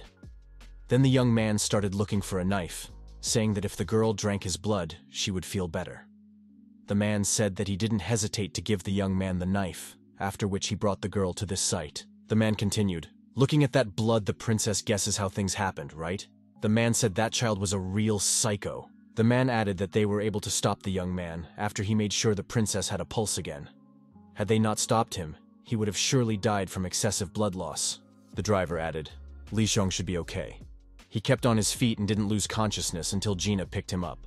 The young man said that he was suggesting to postpone to the next time what he had negotiated with the princess, because the situation today was not good. The princess smiled, so the young man remembered his promise.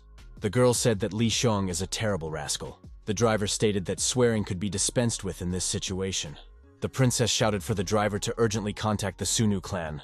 The girl shouted, "We need to catch Li Xiong immediately so he can't go anywhere." Sarah Nuna heard on the phone that Li Xiong had left the Sunu clan. Gina told her not to feign indifference. Who else but Sarah would be able to find the young man in the Murim? Gina thought that Sarah Nuna knew where Seun was and should tell her everything. Sarah Nuna was writing something down. Li Xiong disappeared at dawn today. The girl wondered if there were any clues to his whereabouts. Gina wondered. Wasn't Sarah Nuna the one who hid it? Sarah Nuna said she had just asked Ginny a question and was waiting for an answer. Gina replied that she was the first to ask the question and is waiting for an answer. Sarah Nuna said that she was not hiding Mr. Xiong and is now waiting for the answer to her question. There were no clues. According to Gubom, Seun, after his night meeting with Mrs. Sosol, packed his things and disappeared. His phone has been disconnected. Sarah Nuna assumed that Li Xiong didn't have to worry about Li Xiong. He was probably acting according to some plan. Gina asked what kind of plan Li Xiong might have had. Sarah Nuna replied that she did not know. Judging from the fact that the young man was quick and determined, he knew that such a day could come and had been preparing for it since a very long time ago. And he kept it a secret from everyone. He turned off his cell phone so it wouldn't be traced. Gina was upset. How could he disappear so quickly without leaving a trace? Sarah Nuna sympathized with Gina. She too would like to know where the young man was now. The elder was asked how much he was worried. It seemed to the aide that the elder had become very pensive after the news she had received from the Sunu clan. The elder said that Sosol was a child who was not treating their association in the best way. In addition, this time there was a suspicious situation with the patrons from the Black Protection Organization.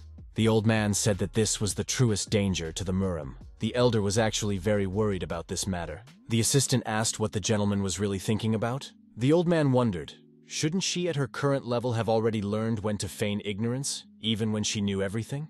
The girl said, she only does this because of her desire to help her master. The aide inquired what turns an elder on. Elder said that at this stage he was concerned about a mere trifle. He has no idea where the disappeared interim clan leader is headed. The man asked how he knew about this place and how he got here. The man asked this question to Li Xiong. A young man with a bag on his shoulder reached the place by himself. Li Xiong assumed that this was the boundary of the Black Source. The young man did not initially think it would be so deep in the mountains. The man asked the young man, did he come here to avenge that incident at school? The man said if that was the case, then Li Xiong could do whatever his heart desired here, because what had happened all this time was still a burden on his heart. The man said the young man should not use that as an excuse to touch things. Otherwise, the man promises that the young man may die at his hands. Li Xiong said that this puzzles him. After all, he knows that the Murim disciples are one family. The man was puzzled. Why did the young man bring up the disciples of the Murim in this case? The man added that the young man had no idea what happened after the notorious Kumunryong made a mess of the place. After that, robbers started coming to this hidden place in search of prey. The man added that the young man should now have an idea of what he has had to endure since those events. The man said that after Kumunryong's lawlessness, he fought here to protect the memorial at the gate of the Black Spring border. A young man appears out of the blue and tells him about the Brotherhood of Murim disciples. Li Xiong saw that the conversation wasn't going well. The man didn't want to accept him adequately. He didn't want to continue the conversation. Li Xiong said he didn't know what had happened. All the way here was not an easy journey. Not many people would dare to do such a thing. Even after finding this place, the guy was still pondering about the rightness of his choice. Li Xiong said that the Black Heaven technique the man had demonstrated that day was of an amazing level. However, the Black Heaven's devastating strike would be easier to apply after such an attack than before. The young man said he remembered the warm advice that Sunboy had given him and mustered up the courage to come here. The guy concluded that he has a huge nostalgia for this place. That's why he's drawn here. The man said he didn't want to hear any more of these luscious things from the young man. The man asked, how could the young man long for this place when even the Kumunryong who taught him had never been here? The man told the guy to answer cleanly and not to get out of line. The young man must have come here out of greed, looking for something special. The man was interested in another matter. Surely the young man had brought a whole bunch of people from the Sunu clan here with him. So the guy might not be deceitful and call all his men here because he was going to resist with all his strength. Li Xiong said, most likely this was a place he shouldn't have gone to. The young man apologized and said that he was most likely mistaken. However, he had come here alone, so the interviewer could take it easy. The young man said he was bowing out, apologizing for bothering the man. Li Xiong turned around and walked in the opposite direction. The guy decided that he was not welcome here. The man told the young man in return that he apologized for what he had done to him that day at school. The man admitted that it was undoubtedly his fault, although if you look into it, there was a misunderstanding. Li Xiong said that the interlocutor didn't have to worry about it. He probably had his reasons at the time. The man replied, even if the guy said that, he wouldn't take it personally. The man added that as an apology, he was willing to at least listen to the reason why the young man came here. The man clarified he was interested in the true purpose of the young man's visit. Li Xiong didn't know where to begin his explanation. He decided to listen to everything in detail, so that the young man wouldn't have to make up his mind. The boy said that in that case he would explain everything in detail, and his interlocutor would surely know the purpose of his coming here. Li Xiong lowered the bag to the ground. He turned around to face his interlocutor. The man asked, what is the guy going to do now? Out of the blue, the young man decided to attack the man. His opponent dodged the blow. Their gazes met. In the man's eyes, there was surprise. In Li Xiong's eyes, equanimity and confidence. The guy jumped up and tried to use his fighting techniques against the man. Instead of surprise, the man's eyes were already filled with a fury of indignation. What had prompted this young man to attack so suddenly? Li Xiong was already glowing with hatred by now. His eyes were burning like a demon's. The young man was instantly transformed. The young man was continuously attacking. His opponent successfully blocked these attacks and did not give the young man a chance to succeed. Two completely different schools of martial arts met in this fight. No one had a clear advantage. The man said that was enough. He saw everything, and he understood everything. The man said the young man uses soul-crushing blows one after another with a lot of power. Master told Li Xiong that he had mastered martial arts completely haphazardly. The young man replied that he knew it perfectly well. The man, watching the boy, saw that it was as if the young man was staring at the wall. He wasn't making any progress. No matter how much the young man trains, his abilities remain in the same place, and his body keeps getting injured. Li Xiong replied that it was like that. How did his interlocutor know that? The man stated that this was an obvious result. If his study of martial arts lacked system and order. In martial arts training, the most important part is the system. If the guy was going to somehow master a continuous technique that combined the basic skills of offense and defense, as well as use a soul-crushing strike for objective reasons, he was in his current position for quick results. There is only one way to solve this problem, the man continued. The man said it was imperative to relearn the basics of the skill according to the precepts he learned at the first training session. A young man has got to get it through his head if he doesn't want his strength to fail. Li Xiong said that he did not know the prescriptions of training and the basics of skill. The man wondered, how can a young man not know the basics? He had been taught martial arts by Kumon Ryong. The guy said that he had learned most of the martial arts on his own by watching videos left by Kumon Ryong. He had only been in direct contact with him for a short time. Therefore, today was the first time the young man had heard that there was a certain training system. However, as time went on, he began to guess that there was something he didn't know, since he hadn't seen any progress. When the young man used powerful martial arts, he didn't know that they were related to each other. Even exerting himself, trying to connect the two, the result was that his body was always in pain. The young man could not recognize the reasons for all that was happening. No matter how many times he watched the videos left behind by Kumon Ryong, he had reached a dead end. At some point, the young man decided to find an answer on his own. Studying other martial arts, he tried to fix the problem areas. The young man said that it was to no avail. It was useless. The guy added that despite the effort expended, things were unstable and the result is now in sight. The young man cried and said that as he evaluated himself, he realized that he was pathetic. So Kumon Ryong knew that the young man would not be able to stand up to him with dignity. The man said, "This is what disorderly martial arts lead to." This was not a superb demonstration of black heaven and earth martial arts. It was just a young man's desperate attempt to pull himself together. The young man said that he had never properly studied the black heaven and earth martial arts. Perhaps he only thought he was part of this school. The man said he's been through the same thing, and he had been through it all, so he understands the young man. After his teacher left him, he had to learn martial arts on his own. The man said the process was truly terrifying. The young warrior was angry at the absence of his teacher after every failure during his training. So he could well imagine how the young man spent all that time.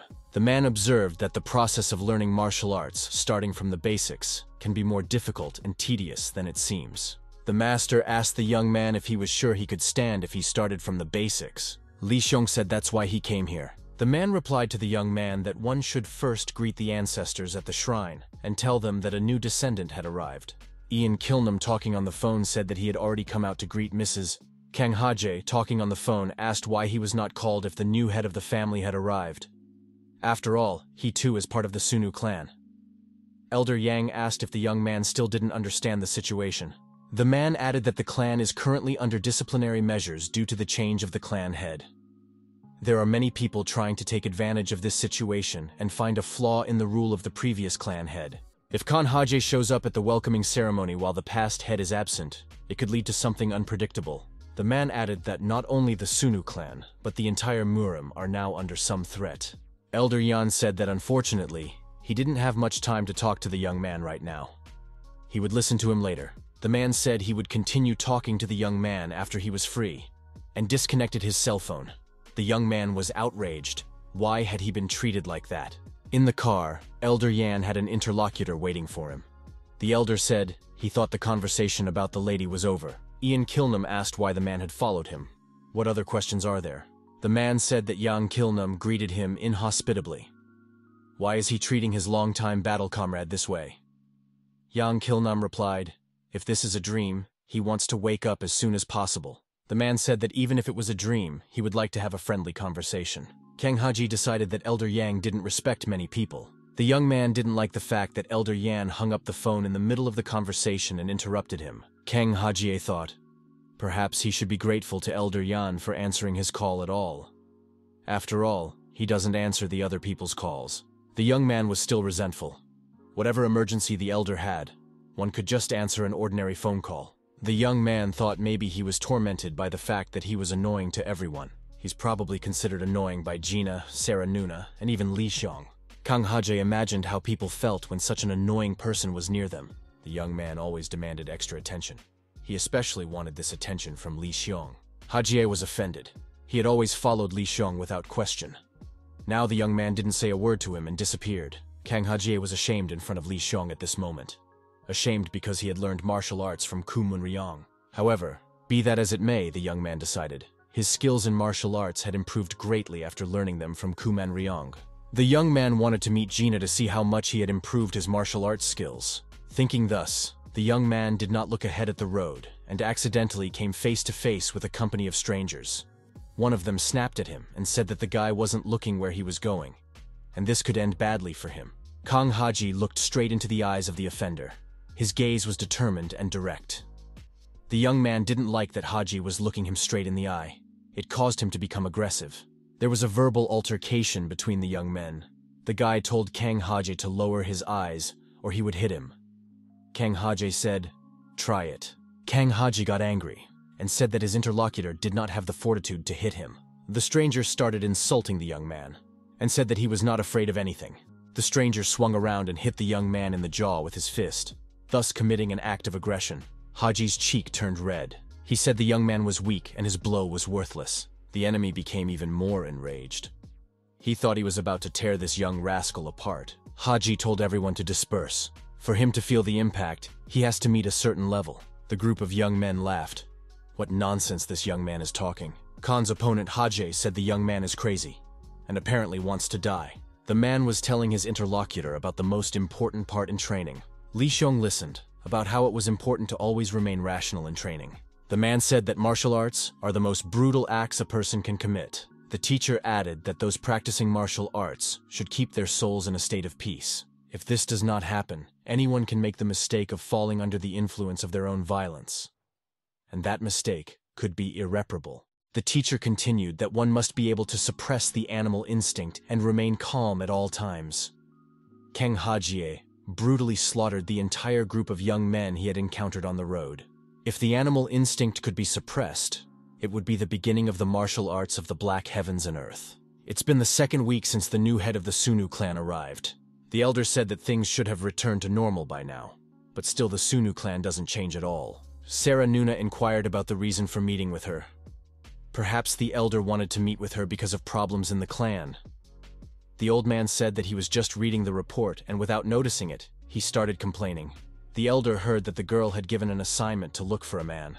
Sarah Nuna said she was looking for a missing person who had disappeared in a past incident after a past business meeting. The old man said that he had bad memories of the last business meeting. Elder inquired, "Shouldn't this be handled by the association?" The old man said he called the girl to warn her that business was delayed because of these proceedings. The elder assumed that with the news of the new head of the Sunu clan, it would not be quiet. A lot of people would hear about it. However, the old man had not imagined that the revenge would be so vile and cruel. The man was asked since when did the Sunu clan become so poisonous. The man explained to Serenun that the vindictiveness of the Sunu clan has been known to everyone since ancient times. People even say that it is better to die than to become an enemy of the Sunu clan. Serenuna said that according to the head of the organization, the minions of the turbulent current faction are attacked every night. The interlocutor said that they are. After all, they have the strength to capture the new head of the Sunu clan. The image of the Sunu clan began to improve while Li Xiong was the head. The man said he was sorry. If Mr. Xiong stayed in the clan and continued his business with the new head, it would be much better for the Sunu clan. The interlocutor told the girl, after Mr. Xiong disappeared, he was never able to get in touch with Kang Haji. The girl recalled that not too long ago, Haji had called her during a meeting, but after that, he did not answer the phone even when she called him. Sarah Nuna said she was worried about that. The young man cannot be contacted now. The man suggested that the girl contact the young man right away. Perhaps the situation had changed. The girl decided to call the boy again. Kang Ha-jie stood after the massacre with bloody hands. His cell phone rang in his pocket. The young man looked. It was an incoming call from Sarah Nuna. The guy decided he had to take this call. He had been waiting for this conversation for a long time. The young man examined the result of his activity. The young men continued to lie motionless on the ground. The boy wondered, had he really done all this? Why couldn't he control himself? The young man was frustrated with his behavior. Why did he keep doing this? He had made up his mind that he wouldn't get involved with ordinary people anymore. Haji believed that he wanted to oppose the Muramans, even specifically coming to the place where he had met that human monster before. The young man was unlucky enough to have the likes of them come his way and start getting into trouble themselves, though they couldn't even take one punch. Haji remembered how skillful Li Xiong's martial techniques were. Wouldn't he be able to put up the same fight with incredible techniques? The young man's musings were interrupted by someone. He was told to stop. The boy turned around. The stranger asked the young man if this was his doing, pointing to the scattered bodies. The stranger concluded that, judging from the result of the activity, this guy was a Muraman. However, he beat up ordinary people. Haji looked around at the stranger. He thought he was a Muraman. The young man rejoiced. At last he had met a Muraman, just as he had wished. The young man decided that now he could fight as well as Zhang.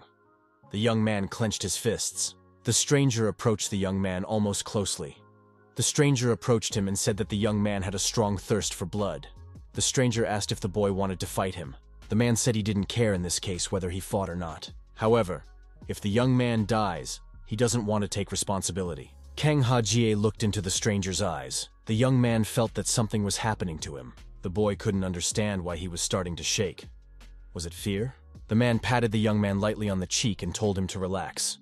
It was just a joke. Haji stared at the stranger, his eyes bulging. He said that killing someone, for free, would only clean up afterward. The man asked if the young man had seen a short girl with long hair nearby. Haji said that he had never seen a girl with these characteristics before. The stranger received information that she had been seen in the neighborhood. The man, as he left, said that the next time the young man messed with regular people, he should clean up after himself harder. If the stranger is also to be blamed for these things that happened here because he was around at the time, he will deal with the young man without delay. Haji apologized and said that he would not do it again. The young man sighed and looked at his bloody hands. It was the aftermath of his strife. At the first opportunity, the young man tried to wash his hands of the blood. The guy looked in the mirror and thought he was a real bastard in front of him. Haji thought he hadn't even caught the movement of the stranger's hands. The young man at his level considered whether he could fight back against this Muramin. In reality, his abilities were worthless at all. The guy thought he was really pathetic, and a real loser. He didn't realize how much more he had to train. The young man walked through the evening park to the bench where the girl was sitting. The young man was very surprised. Haji stepped closer and asked what a young girl was doing here at a time like this. The boy looked closer and noted that this girl was very beautiful, just like a doll. Haji couldn't shake the feeling that he'd seen this doll somewhere before. He couldn't remember where. The young man heard a man approaching from behind him. He looked back and saw the stranger. He said that because of the outfit, he could not recognize the girl. Haj became angry. Why had that man come here? Was he really following him? The young man thought, is the target of this stranger, this child? The boy became even more angry. The stranger said it was a young man he had just met. Their paths crossed again. The man asked if Haji was also from the Sunu clan. How could he not have guessed it at once? The young man asked the stranger, what did the Sunu clan have to do with this? What did he want? The stranger showed the young man a picture of Princess Sosul and asked if he knew who it was. Who is this girl who looks like a doll? Haji, looking at the girl on the bench, thought it was the same child from the picture. This is the girl Sunu Sosul, the rightful mistress of the Sunu clan. Haji couldn't understand why this girl was here all alone. Why was she alone and unguarded? The young man realized that there might be misunderstandings now because this man was looking for this little girl.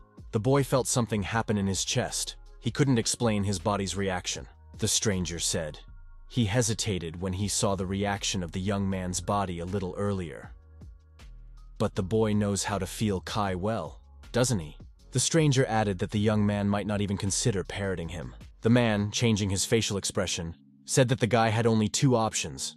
Either disappear from here right now, or right here to find out how much of his body could be torn apart. The young man was frightened. He realized that this was no joke. The boy noted he felt that this man could actually destroy him.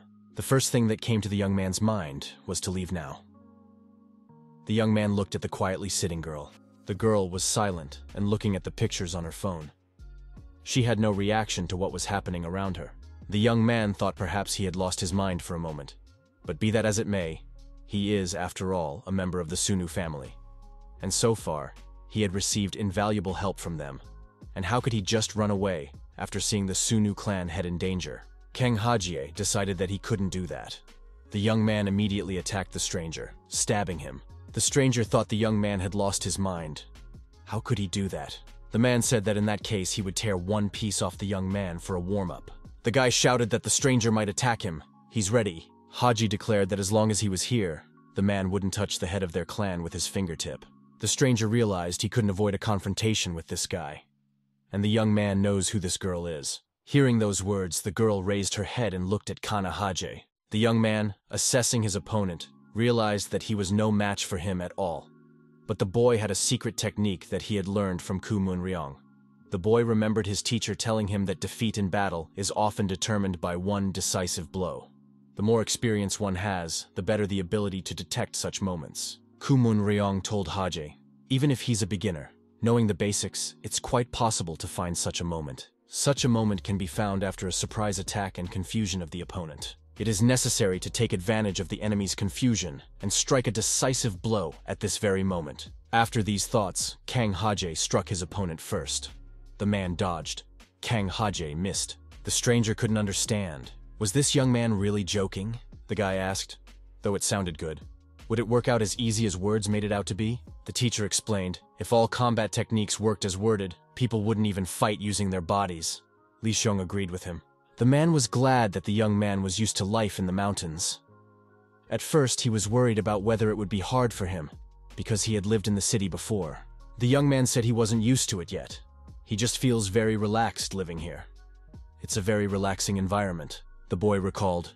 For when he first came here, he somehow felt as if he longed for this place. Li Xiong said that as time passes, he feels like this feeling is only getting stronger. Maybe that's why it's getting easier for him to train. The young man continued earlier. The more he practiced, the more he felt as if someone was following him. But since he had come here, that feeling had disappeared. Lately, every time during spiritual training, the young man feels as if he is in a new world. The teacher said that this is actually great. Such training should bring maximum results. Most martial techniques consider flow and naturalness as the most important fundamentals. The desire to do something through force leads to mistakes. There are sure to be problems somewhere in the process. The master said, for this reason more than anything else, he wants the young man's soul to be constantly at rest while he is here. That's exactly what the wizard's gate he'd struggled so hard to find would be able to do for him. The young man thanked the master for these warm words. The man said for the young man to call him Sabekbu. This more accurately characterizes their relationship. Li Xiong said that he understood everything and would correct all his mistakes from now on. Li Xiong said that he would go to the Soul Recovery Hall and spend some time there. The man thought that this young man might be a good one. He is a very thinking and diligent student. The man noted that it had been about 2 weeks since this young man had come here. The more the man spent time with this young man, the clearer his memories of his time with his master became. Was he really that happy now? The man followed the young man into the Soul Recovery Room. The boy was busy doing business. The teacher remembered the young man telling him as if he was in a new world during training. Apparently, but he still didn't realize anything. The boy hadn't yet realized how clean he had become in this short time. The doll girl and the stranger looked down at Haje. The guy was lying on his back. His nose was bleeding. When asked who he was, the girl said that she did not know him. In the huge library, someone caught the young people's attention. It was a red-haired girl in a yellow hoodie. She was looking at a magazine. The young man thought, who is she? Her appearance was very striking. Could she be some kind of idol? Someone called out to Mistress Ginny. The girl was alert. The stranger, standing with her back to Gina, told her not to act like they knew each other. They were being watched. The watchers are standing 3 and 8 hours away from them. The girl said they should meet on the 3rd floor of the parking garage, when Gina can get away from the surveillance. The girl also discreetly left. Gina was left alone. She wanted to look in the direction of 3 and 8 o'clock and determine the surveillance. Gina did something unconventional. She yelled out to whoever was following her, who was he? And why was he following her? The girl screamed and chased after someone, so she decided to disappear unnoticed. After a while, Gina walked to the stipulated location and opened the car door. She said she hadn't brought her tail behind her. Sarah Nuna was in the car and complimented the genie on her resourcefulness and invited her to sit down. Gina said she was relieved to be off her tail, but she was tense about the fact that she was under surveillance. Sarah Nuna asked if the girl knew that she was under surveillance. The girl said she knew, and knew she was even bugged. Sarah Nuna wondered why Gina had chosen to cross paths in such a strange place. The young lady explained because in a crowded place, one can always hide in the crowd, going unnoticed. Sarah Nuna said that didn't make sense in this case, because it was almost impossible to go unnoticed with the appearance that Gina had at the moment. Sarah Nuna added that if she were a bystander, she would definitely approach the girl to shoot a number, thinking that she is an idol. Sarah Nuna told the girl to be more vigilant about herself from now on. She doesn't want the new Sunu head to mess with Ms. Ginny for no good reason. Gina said that no one but her interlocutor could answer the questions. Ever since Mrs. Sosal returned, the whole family has been on edge. They first attacked the turbulent current faction as revenge. Recently there have been many skirmishes between factions. For this reason, the elders have been very concerned lately, and are constantly negotiating amongst themselves. Even the undoubted Sunu clan cannot withstand the exhaustive forces of confrontation for several months. Mrs. Sosal is surrounded by suspicious individuals and doesn't even think to listen to what the elders tell her. It could go so far as to make them turn against the Federation. Gina said no matter how important revenge is, the boundaries must be strictly delineated. Sarah Nuna objected. They are not acting in this way just because of revenge. This person's goal, to gain an advantage in the Federation negotiations. To be more precise, that is the hidden goal of the Grey Cardinal. Gina said she had also heard that there was a Grey Cardinal behind Ms. Sucker's back. But even if that was true, there was no way the Murim representatives would enter into negotiations with a faction that was their open enemy. Sarah Nuna added that there is no way the Federation will negotiate with the Grey Cardinal. However, the government's position is different. The government is not interested in the internal affairs of the Murim. The government is concerned that prolonged unrest in the Sunu clan could harm the general public. The government may persuade the Federation to negotiate with the Sunu clan by entering into a mutual non-aggression pact. Gina said that it doesn't make sense to her. In her opinion, the government should advise the Federation to deal with the Sunu clan. The Federation should be the entity that signed the mutual non-aggression pact between the government and the Murim. So if the Federation wanted to discuss the issue directly with the Sunu clan, it would be tantamount to abandoning the mutual non-aggression pact and allowing the government to interfere in Murim affairs. Sarah Nuna finished. Eventually, the Sunu clan will be called to the negotiating table. The clan will ask about the Grey Cardinal's intentions. Gina asked if the reason why Ms. Sosal was behaving like this was because of the orders of the Grey Cardinal. Sarah Nuna replied that otherwise she saw no point in such provocations without any benefit. After all these dialogues, Gina became sad and remembered Li Xiong. This was the main reason why she wanted to get to the truth. Had the young man foreseen such a situation? And was that not the reason he had left the Sunu clan?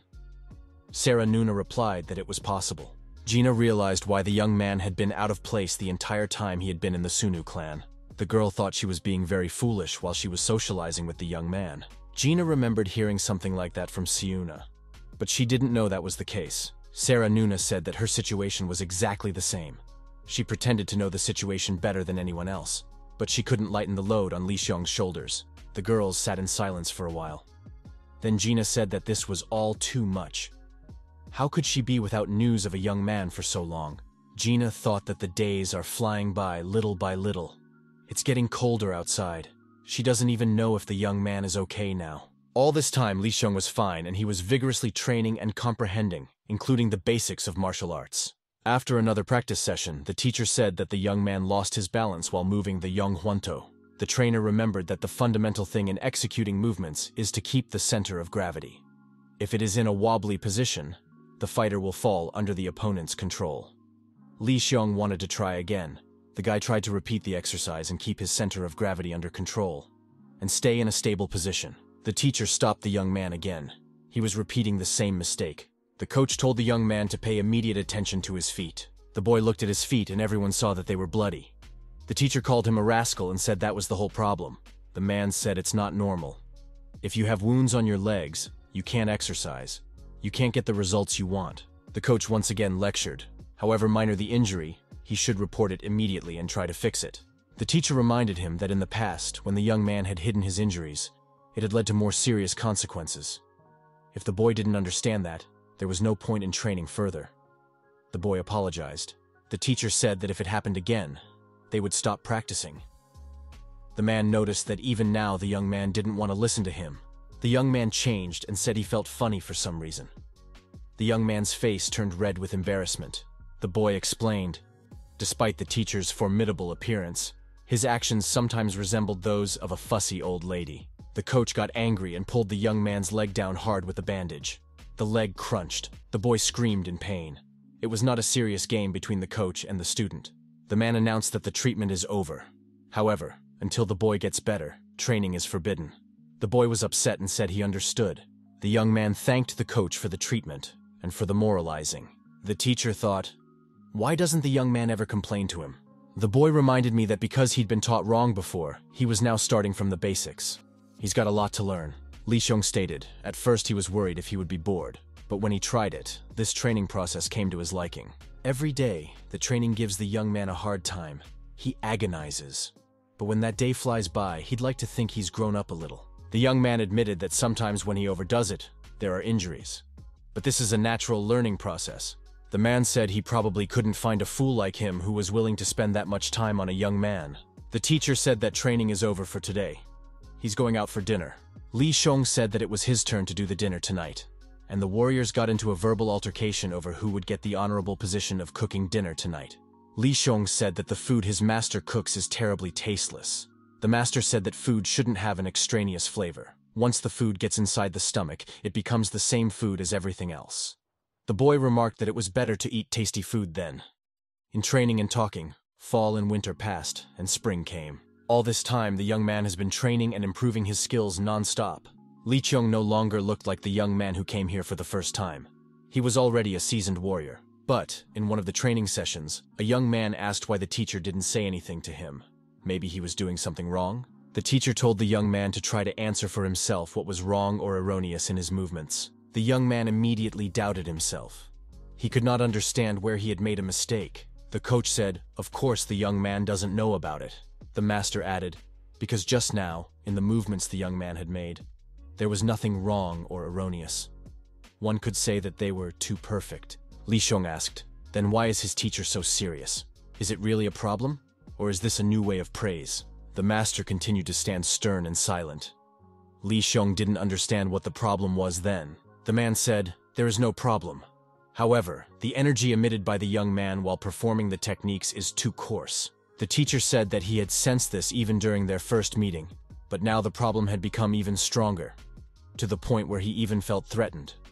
The young man thought, so even the master has noticed it.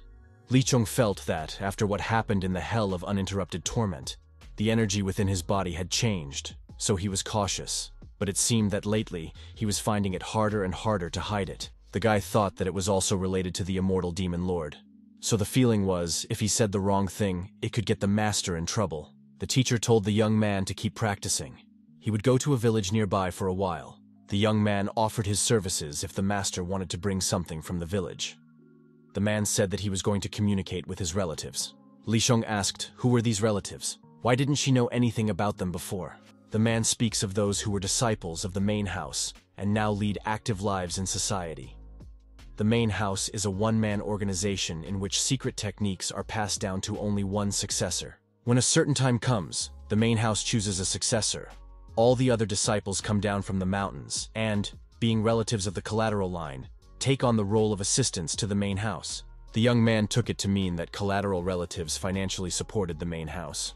The teacher said it's not that simple. After all, they also have some sort of rights to recommend students. The young man asked, so they choose the students? The coach said that this is exactly what it is. Few like Li Xiong are willing to come alone this far into the mountains and declare their intention to become a disciple. In fact, most disciples, including masters, were people found as a side branch among the many. Li Xiong realized that he was special.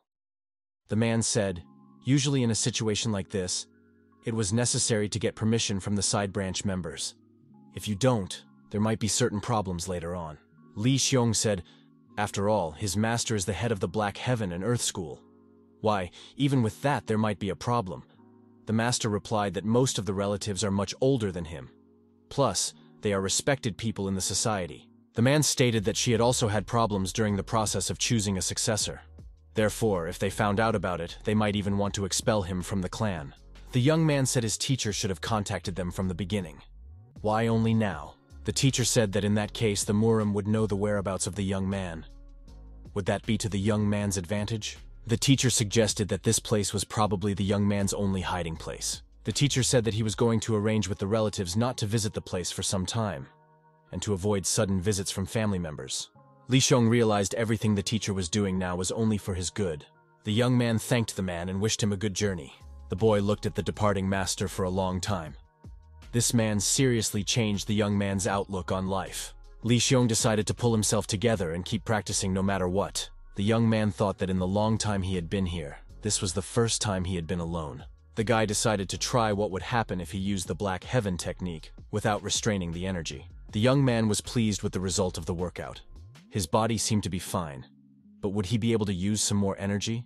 After another round of practice, the young man was amazed. So strong was everything that he left a huge mark. The young man had to literally cover his tracks. The master might get suspicious if he saw it when he came back. Li Xiong first decided to find a place where he could train without being seen by his teacher. He had to go farther into the mountains. At that time, a girl was traveling in the mountains. She chose a solo tour without traveling companions. The girl approached a familiar house, but the owner was not there. The tourist thought that he had gone out somewhere. The girl lowered the heavy backpack to the ground and decided to take a break. The young lady decided to make a cell phone call. The call was answered by the elder. His assistant Lee said that she had reached her destination. Assistant Lee told the old man that she had just reached the main building. The girl said there was no sign of Yu Sa-yun. He must have gone out somewhere. Assistant Lee asked whether to leave the item here and come back right away. The old man said she should wait for the man, find out how he was doing, and take her time getting back. The girl said that the next communication session would be when she was on her way back. Inspecting the area, Assistant Lee sensed that the Black Heaven technique had been used here. The girl noticed deep footsteps and ridiculously erased footprints. What is this? After another training session, the young man thought for a moment he had used energy carelessly, and almost got himself into a lot of trouble. The guy thought, if one used a battle technique mindlessly releasing energy, would it really have that much power? He should be more careful. At some point, the young man noticed that a girl was standing not far away and watching him closely. The boy was annoyed. When could this person have been there? He couldn't believe he'd only been able to notice her presence when she'd gotten so close. Assistant Lee was very surprised because she saw the former head of the Sunu clan here. Li Sheng asked who she was, and why did she come to such a mountainous wilderness. The girl decided to get closer to the young man, to see if it was him. Assistant Lee asked the young man, "Is he Yu Xiaoyun's disciple?" The girl was curious about that aspect. The young man answered nothing, only stared intently at his interlocutor.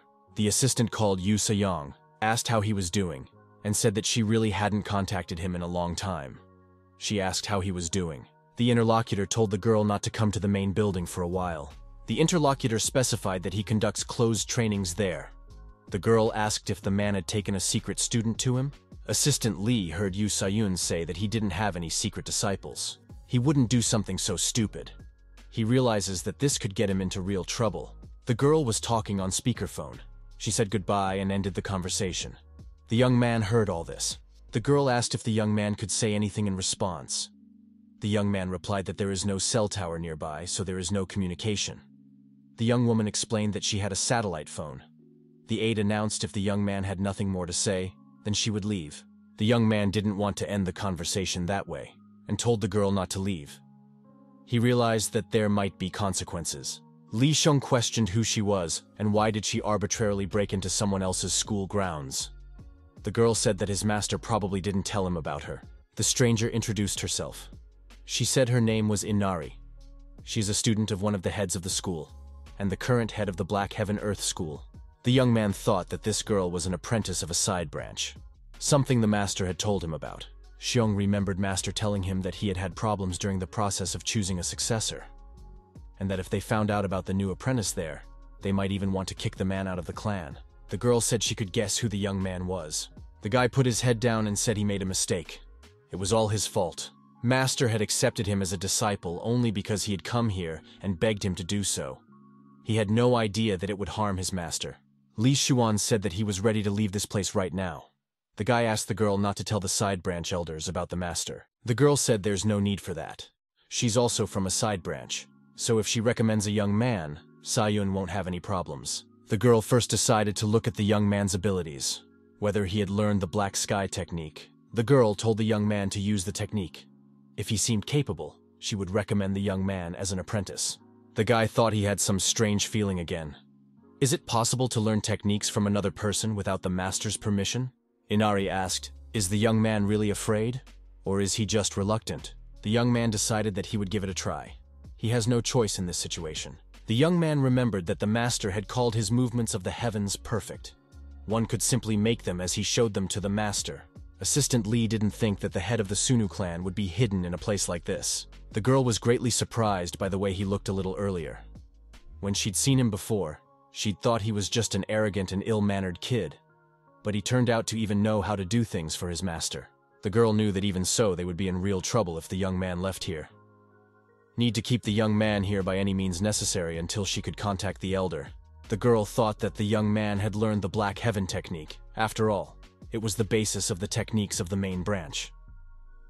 Inori decided to watch the boy for a while, praise him, and he would definitely not go anywhere. The girl was worried as if the stones had just been destroyed. She didn't think this child could do that. The boy showed the girl what he could do and what he had learned during his time at this school. The girl determined that it was the fifth form of the Black Heaven technique, the Black Flow. When using this form technique, you need to be most concerned with the movement of energy that occurs after the piercing. The point is to have time to get in time for the rift that occurs during the piercing process. After another imitation attack, the girl decided that this man wasn't bad.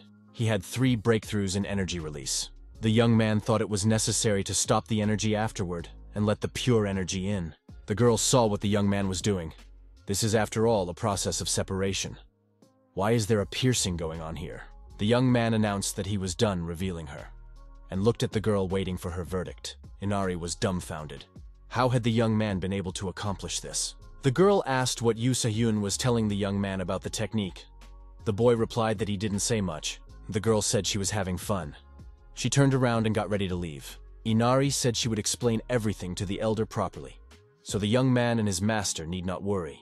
The boy smiled and said nothing in response. He didn't know how to behave in this situation. The girl was leaving, and the young man looked at her. The boy couldn't let go of one thought. Somehow he felt like he'd made some terrible mistake. An SUV was hiding between the trees in the forest. From afar, it was unnoticeable. Inori took off her hat and wig and placed it on the car seat.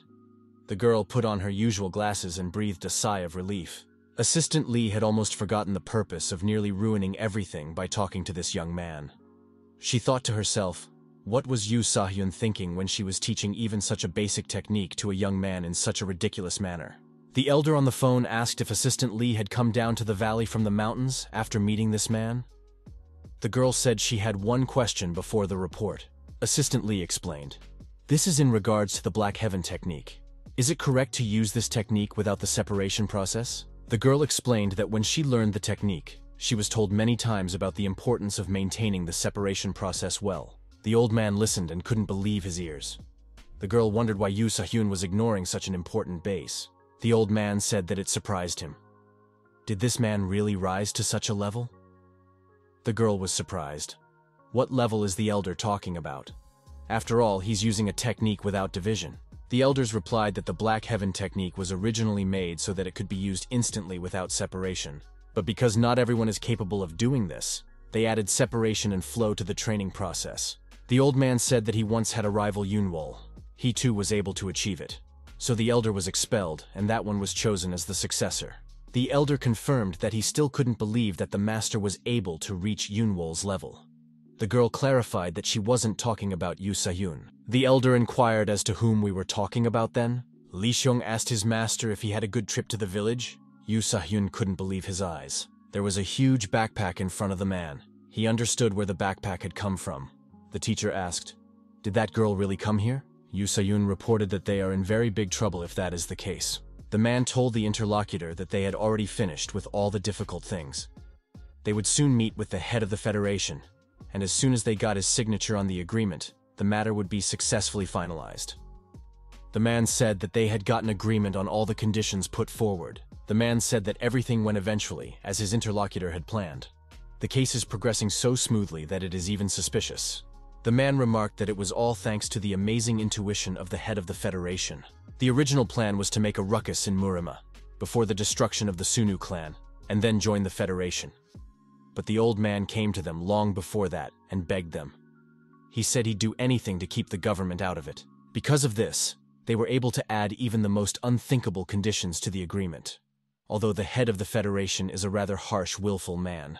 The man said that the head of the Federation, on the contrary, seemed to him the obsequious and cowardly Muriman of all he had seen. Elder added that they have already arrived at the meeting place, and he would look forward to hearing the good news. The man asked his interlocutor what was wrong. Why does he walk around with that face all day? The man added that he found it very strange. The aide said that the head of the Federation looked like an underbelly snake. He had the impression that the old man had gotten to this place through various machinations. He feels that someone like the elder acts too predictably. The man said it's not worth getting worked up over nothing. In these negotiations, the ball is in their court, but if something the old man is up to behind their backs, they use the Sunu clan. The man said that the key they could use to deal with the Sunu clan was the princess. The man said that because the negotiations had taken so long, they had hardly had a chance to use the princess. Because of that, the sense of her power was weakened, and it seemed as if the influence of the elders within the clan was even stronger. The man added that because of all this, he was beginning to suspect something amiss. The man added that because of all this, he was beginning to suspect something fishy. The man said to his interlocutor to dismiss the strange thoughts. The old man was cowardly and could not have conceived of anything like that. The head of the Federation found out over the phone that the elder had just arrived, and he's looking forward to the upcoming negotiations. The head of the Federation said that due to his age, he had forgotten even such an important meeting. The old man said he was busy right now and could not continue the conversation further. He will clarify his schedule in the future and inform you. The old man asked me to give something to the elder, not John. He was grateful that he had agreed to a cooperation agreement with the head of the Federation. The men were left standing puzzled in the parking lot. They had wasted their time, and the preparation made no sense. The Federation head thought, these men are not young at all. Why are they so naive? The car stopped in the woods. The driver said it was impossible to go any further.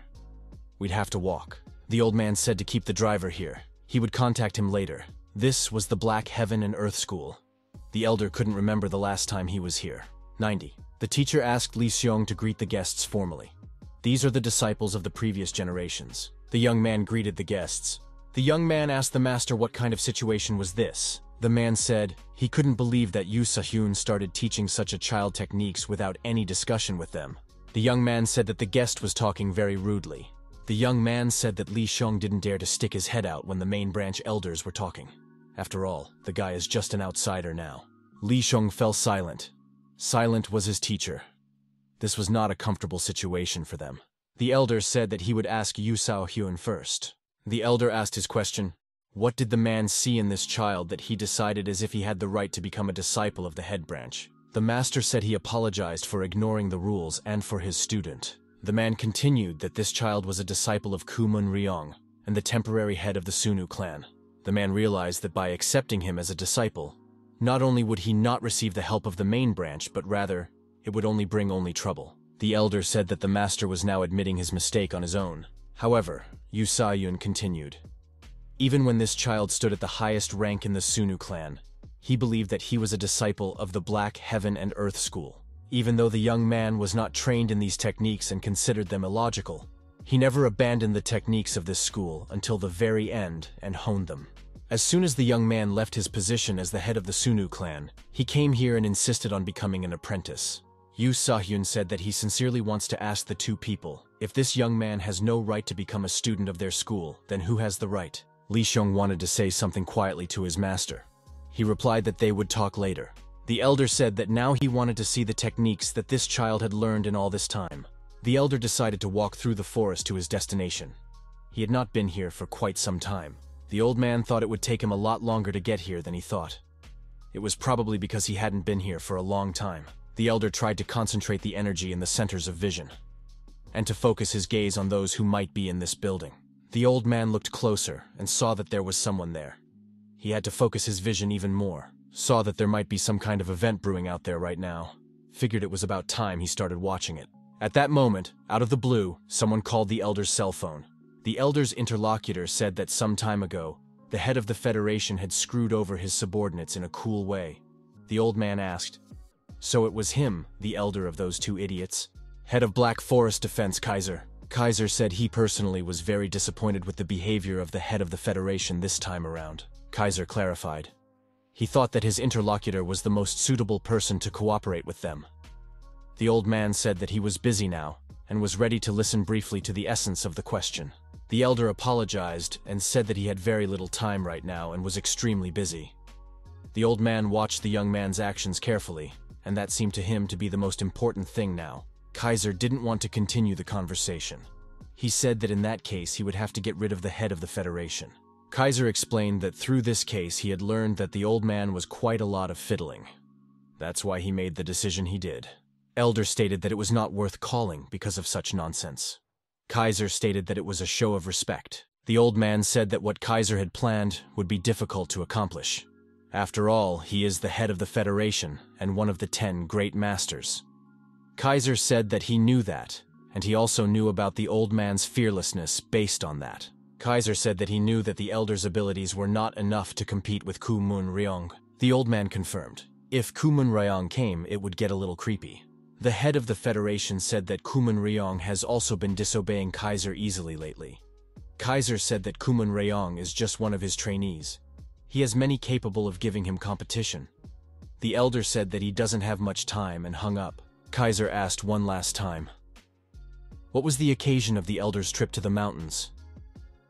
The elder called the driver back and told him to get out of the car immediately because it was bugged. The driver couldn't answer because he was already dead. The man who answered the elder's call said the old man would be next. The man said that the head of the Federation, Shin Hyunpun, would not be able to hide from him. At this time, Lee Xiong was showing off his skills that he had achieved through his studies and training in the mountains. The teacher and elders watched the young man's actions with great attention. The old man thought, so he wasn't lying when he talked about the young man instantly using the Heaven's technique. He didn't expect to see something like that again in his life. Now it was clear why Shin Sayun had reacted this way. The young disciple watched with interest along with the elders at Lee Xiong's behavior. The phone was silent, so why isn't the elder contacting him? The girl thought, I guess the elder probably hasn't arrived yet. If the elder was watching now, he would be on the other side of the mountain. The assassins traveled through the forest in search of the head of the Federation. One of the men said he felt absolutely no energy in those neighborhoods. The other said that it was the same story with him. The men noticed that some strange energy could be felt from behind that mountain. The man said the energy is strong, but rhythmic at the same time. It felt like someone was practicing. They found it strange that this training was taking place so deep in the forest. One of the criminals said perhaps the reason the old man came here is right there. The criminals decided to visit that place first. Suddenly the head of the Federation showed up. Hu confronted these criminals in a violent confrontation. The villains were happy to find the old man, and they could complete the rest of their mission. The criminal didn't understand how the old man could suddenly attack them. How had he been able to completely conceal his presence? The old man was very skillful in confronting the two brigands. He was very fierce and swift. The head of the Federation realized that he was alone. He had no one else to count on. The elder used his skills and inner energy to confront these criminals with dignity. Despite the age difference, the old man was not inferior to the criminal. He blocked his opponent's blows and successfully executed his attacks. At one point, the old man delivered a crushing blow to the criminal using his internal energy. The elder was confident. His fighting techniques could take on opponents much stronger than this. Suddenly, one of the criminals armed with a sword appeared behind the old man. The old man said that apparently it was not going to be easy to deal with them. The man asked, "The hidden dragon, who is that?" His interlocutor said that these were people the elder had nurtured in secret from everyone. The man continued. All this time, there were many rumors, but they were carefully concealed. Judging from the fact that he had summoned even those, it seemed that the elder was very angry about something. But even so, because the head of the Federation, he's one of the 10 great masters, he can't be dealt with so easily. The man explained. If the opponent wasn't of master level, he wouldn't be able to exchange even a couple of blows with that old man. The interlocutor said that this one of the 10 great masters had once lost to Kumun Ryong. The man wondered, are those people who call themselves hidden dragons really at the level of Kumun Ryong? The head of the Federation continued to confront the 2 hidden dragons. These warriors were trained in a special way, taking Kumun Ryong as their model. The young man stopped. Lee Xiong was asked why he stopped and just stands there while creating the technique. The boy asked, didn't they just now feel some strange energy? One that could be felt from the other side of the mountain. The girl thought there was an elder on the other side of the mountain. He might be in danger. One of the elders said that the young man was not serious. That mountain is a long way away. How can you feel the energy coming from there?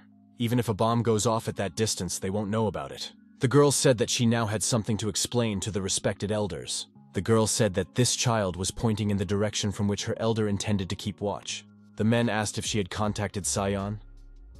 The girl said that she had tried many times, but it didn't work. The teacher asked if there was some problem. The man was troubled. One of the elders asked the young man if he could still feel the energy behind that mountain. The guy replied that he doesn't feel it anymore now. The elders stood up and said they understood. The men said the kid felt some suspicious energy, so they're gonna go down there and check it out. One of the men told the master and his apprentice not to go anywhere until they returned, just in case. The master said he was listening, and they would stay here to await their return. Li Xiong and his master escorted the 3 people with a glance. A tense atmosphere remained in the house. Li Xiong asked the master if they should definitely not go there. The teacher said that the young man shouldn't worry about it too much. After all, these masters are much more powerful than him or the young man. One of the hidden dragons said. In the end, it was exactly as the rumors said. Even though it was an attack that never failed. The old man confronted the hidden dragon warrior with his sword. The elder was the first opponent who could so cleverly avoid his opponent's attack. The elders noticed that after crossing the mountain peak, some unusual energy could indeed be felt. How could that child recognize it at such a distance? It seems like that boy has an innate talent after all.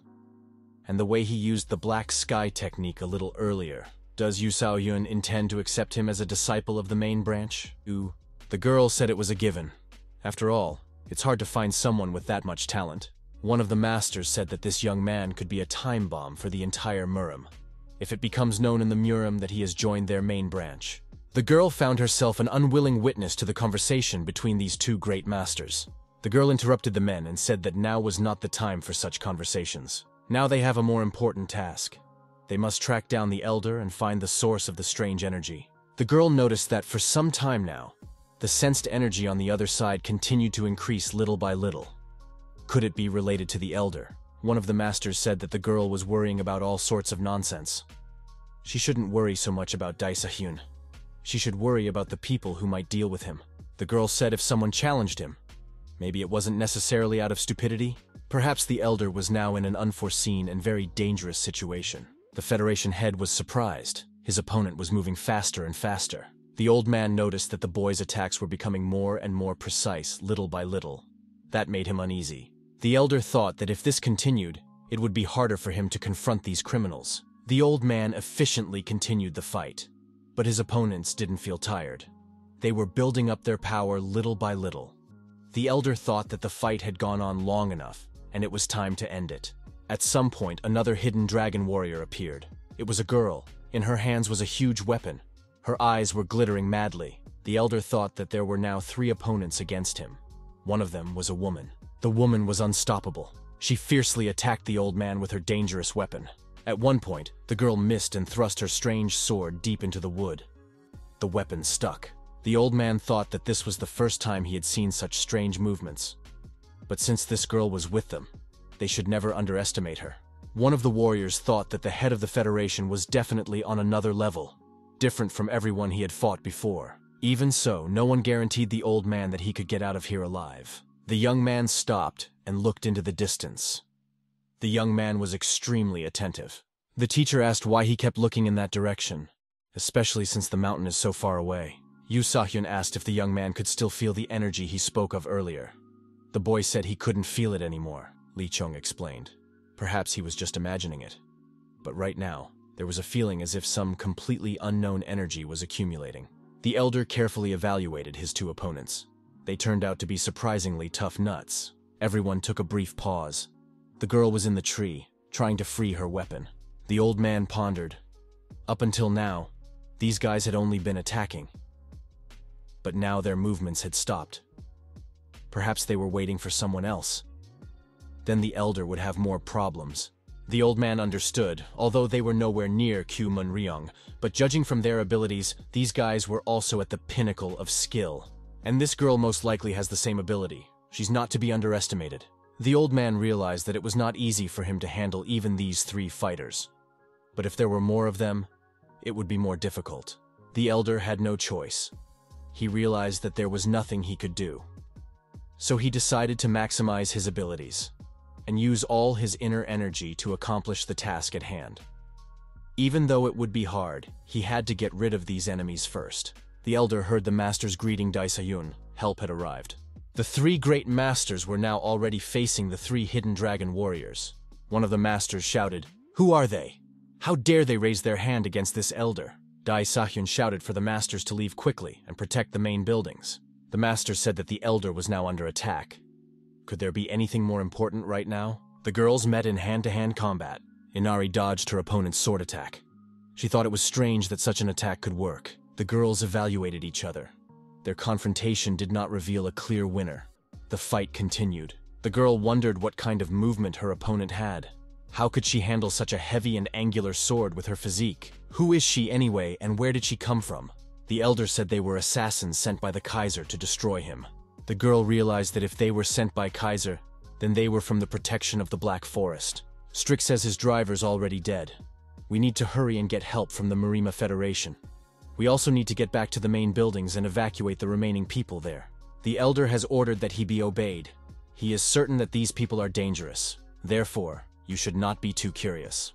Masters asked if maybe in that case they should come back. The next moment the old man said, "Better let them stay." The men were surprised. Why does the old man change his mind? Elder said he looked at the issue from a different angle and changed his mind. Another man appeared, not far from the Elder. He didn't look like a warrior. This guy had a strange weapon. It looked like a spear. Another opponent appeared, a long-haired man in a dark suit. Another opponent was also discovered not far from the cliff. The old man realized that he would need helpers now. The young man feels the energy moving again. It feels like chaos inside. Streams of energy collide with each other. The young man decided that he would not ask the teacher about it. Surely he was worried enough, even though he kept silent. The young man looked up at the mountainside. He wondered what was going on beyond that slope. Li Chong decided to address the question to his teacher.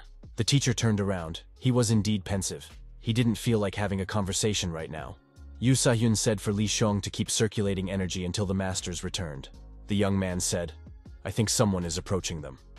The guest thought he had found the suspicious energy source Morel and Will had told him about. The unknown man walked closer and read what the sign said. School of Black Heaven and Earth. The guest thought, that's what it is. So the old man went deep into the woods because of the school. That's very interesting. A visitor to the School of Black Heaven and Earth asked Kaiser on the phone, "What should he do?" Kaiser replied, "You have to make him regret what he has done." The Kaiser said we need to find the secret books. Help is on its way. Kaiser reminded to remember and get rid of all witnesses. The unknown man said he didn't need to wait for help. Judging by the energy, there are only 2 inside. He can handle that many by himself just fine. The unidentified man was asked who he was. Yu Sa-hyun said, "This is private property. No outsiders are allowed to enter." The unknown man thought that the hosts were extremely impatient individuals if they came out here to meet him. Guest said he was grateful to them for coming out themselves and making it easy for him. The visitor said he had a request. He needs the secret books and asks them to bring them to him. Master said for Li Chong to stand still and do nothing. This visitor, a suspicious person. The unknown man, taking off his hat, said if they didn't want it, then he'd have to look for it himself. The visitor came closer and abruptly attempted to deliver a fist punch to Yu Sa-hyun's jaw. The master dodged the blow. The attacker said he would start with the one who looked the strongest, and he decided to hit the teacher first. The villain pulled out a cold weapon and threatened Yu Sa-hyun with it. Yu Sa-hyun was evading the enemy's blows and constantly moving around. At one point, the master delivered a powerful blow to the attacker using his internal energy. The blow was of such force that the villain rolled down the steps. The guest broke the bushes and landed on the ground. Yu Sa-hyun once again said that he was on private property. Li Chong inquired, "He didn't die, did he?" The young man said, "Maybe you shouldn't have hit that man so hard." Yu Sa-hyun was very serious. He was watching the villain. Li Chong asked, "Why did the master have such a face?" The villain came out of the bushes and said that his opponent had impressive power. If it weren't for his armor, there would be nothing left of his bones. The man under the cloak did indeed have armor. The unknown man asked the master how his fist was. He must be covered in needles by now. The young man was frightened. What did needles have to do with it? Yu Sa-hyun asked his opponent, "Is he wielding poisons?" In response, the villain laughed and said it was too late. The man had already hit his poison armor, which was covered in a layer of deadly needles. The poison would spread through the body. The pain would only get worse, and then he would die. The teacher's fist was indeed covered with needles. Li Chong shouted, "Who was he? Why did he do this to his teacher?" The teacher told the young man not to interfere. The villain threw off his cloak and shouted that he would finish the master before he could die from the poison, and rushed towards Sao-hyun. Holding his knives in his hands, the young man wanted to rush into battle to resist the villain. The teacher grabbed him by the scruff of the neck and told him to stand still. He would take care of himself. Yu Sa-hyun threw the young man back, once again reminding him not to interfere, and rushed towards the culprit. The teacher shouted, "Did the young man really think he would let this rascal overpower him?" The master skillfully dodged his opponent's knives and counterstrikes. Yu Sa-hyun felt confident in his territory. The opponent was not a weakling. The villain thought his opponent was only making things worse for himself by constantly dodging. The villain could feel the teacher's breathing gradually becoming more rapid. Soon the poison would spread throughout his body. Li Xiong also noticed that his teacher was starting to feel unwell. The boy saw his teacher successfully evade his opponent's blows. Yu Xiaohyun thought that this type was the meanest and lowest of all his opponents. There's no way he can be allowed to see Li Xiong. The guy has very little experience in real combat. There's a good chance he'll lose. The teacher was still successfully dodging this type's blows. Yu Xiaohyun decided that he should decide everything in single combat himself without the young man's help. The teacher's health had deteriorated considerably. It was obvious from his face that the poison was taking its toll. The villain asked, "Is your strength leaving you already?" The enemy said it was expected. His knives are also coated with poison. The teacher could only hit the face. The opponent managed to dodge these blows. The villain realized that Yu Xiaohyun was making his final push. Anything he does is already useless. The villain knew that his opponent only had to aim for his face, as his entire body was covered in armor. The villain, in turn, could aim at any part of the body. One wound was enough, because the knives have been dispatched. At one point, Yu Xiaohyun landed a crushing blow on the armor in his opponent's abdominal area. It was such a powerful blow that it pierced through the enemy's armor. The villain flew backwards and his mouth bled. The villain had not expected such a move from his opponent. Now he understood what the teacher was trying to accomplish. The mercenary thought his opponent was dodging because the armor couldn't hit. Yu Xiaohyun decided to repeat that punch one more time. The master performed a devastating stormwind strike. In his performance, it was a deadly technique. The villain took off with a crash, tumbling down the steps. After that series of blows, he got a good kicking. Yu Xiaohyun told him to fail in other people's territory. The teacher's mouth was bleeding. His eyes became cloudy. Li Xiong asked, "How is his teacher feeling?" The teacher said that the young man need not worry. He would not be affected by this opponent's pathetic tricks. The young man recalled that the teacher's body was affected by poison.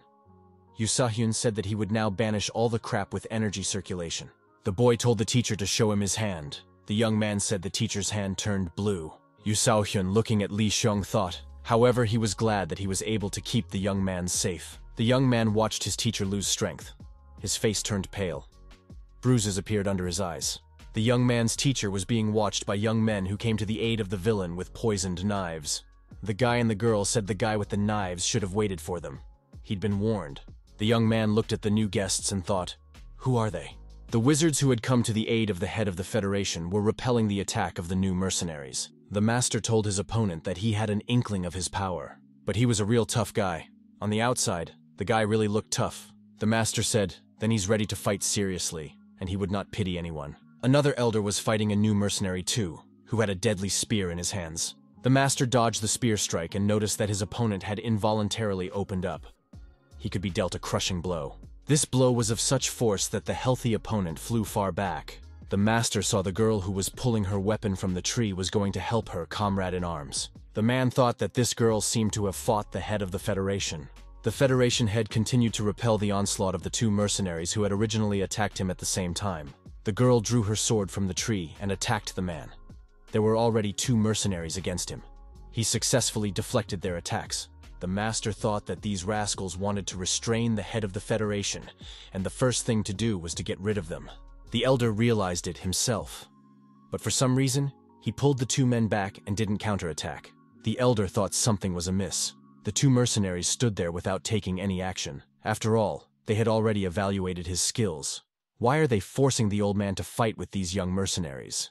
The elder didn't understand why the two who looked stronger were just standing by and watching. The old man, fending off the attacks, tried to solve the mystery. What was the head of the Black Forest up to?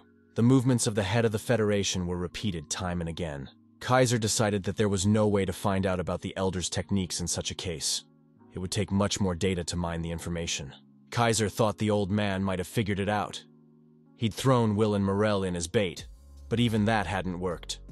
The head of the Federation was far more cold-blooded than Kaiser had thought. Kaiser thought it was getting more and more interesting. Could he continue to be so nonchalant after learning that his clan had disappeared? The teacher and student clashed with the other mercenaries.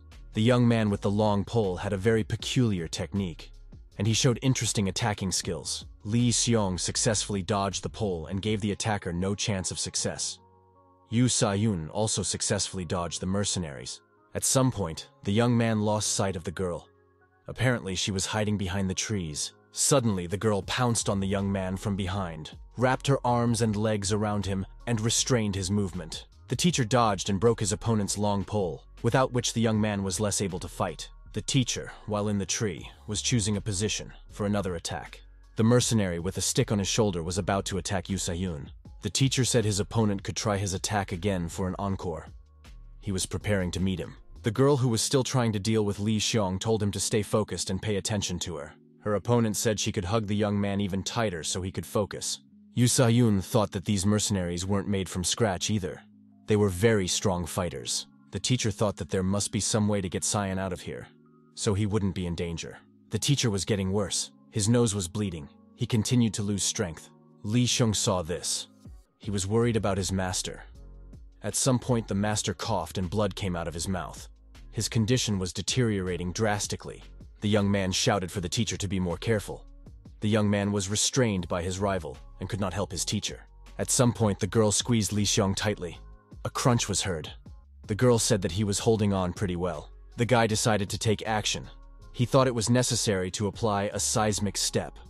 To do this, he had to get down from the tree to the ground. Yu Sayun continued to cough up blood. The opponent saw this and intensified their attacks. Li Xiong jumped down from the tree to the ground, the girl clinging to him, and applied his seismic step. The ground shook. The hold the young man used as he fell to the ground was so strong that his opponent couldn't resist and loosened her grip. This was enough for the young man to throw her off him. The teacher was very weak and the opponent took advantage of this and struck him, causing him to fall from the tree to the ground. The mercenary said he hit the bullseye. Now we gotta finish this thing. Li Xiong turned around to face his opponent and decided to finish her off. The girl said he surprised her with his techniques, but it still wasn't enough. The young man decided to help his teacher. Yu Sayong's opponent decided to chase him down and strike him with his stick, impaling the man. Li Xiong got rid of his opponent in the blink of an eye by kicking her. She flew off and crashed into her colleague. Both of them were temporarily out of the game. The young man managed to pick up his teacher, preventing him from falling to the ground. Yu Saohyun was losing consciousness. The guy shouted for the master to come to his senses. The teacher told Li Xiong out of his last strength to get out of here right now. The mercenaries, coming to their senses, decided that this young man was strange. He's very confident. Li Xiong didn't pay any attention. He only kept saying for the teacher to wake up and come to his senses. The teacher was bleeding. The mercenaries watched this heartbreaking scene in silence and did nothing. The teacher collapsed in his student's arms. The young man was watching his adversary from the corner of his eye. His eyes were cool and confident. Li Xiong gently placed his teacher on the ground and told him to wait for a while. The guy said that these mercenaries would now be confronted by him. The young man thought that now was not the time to hide the power for fear of being seen. Now, we need to finish off these mercenaries by any means necessary and avenge the teacher. The opponents saw that the young man was emitting a strange energy. They were frightened. What kind of energy is that? This energy was discovered by two mercenaries who hadn't yet participated in the battle with the elders. This energy was immediately reported to the Kaiser. They said it was a very strange energy, and they had never seen it before. Kaiser recognized which side this energy was coming from and said he didn't like the whole thing. Kaiser said to summon people to the Black Heaven and Earth School. He's been told the call is impossible.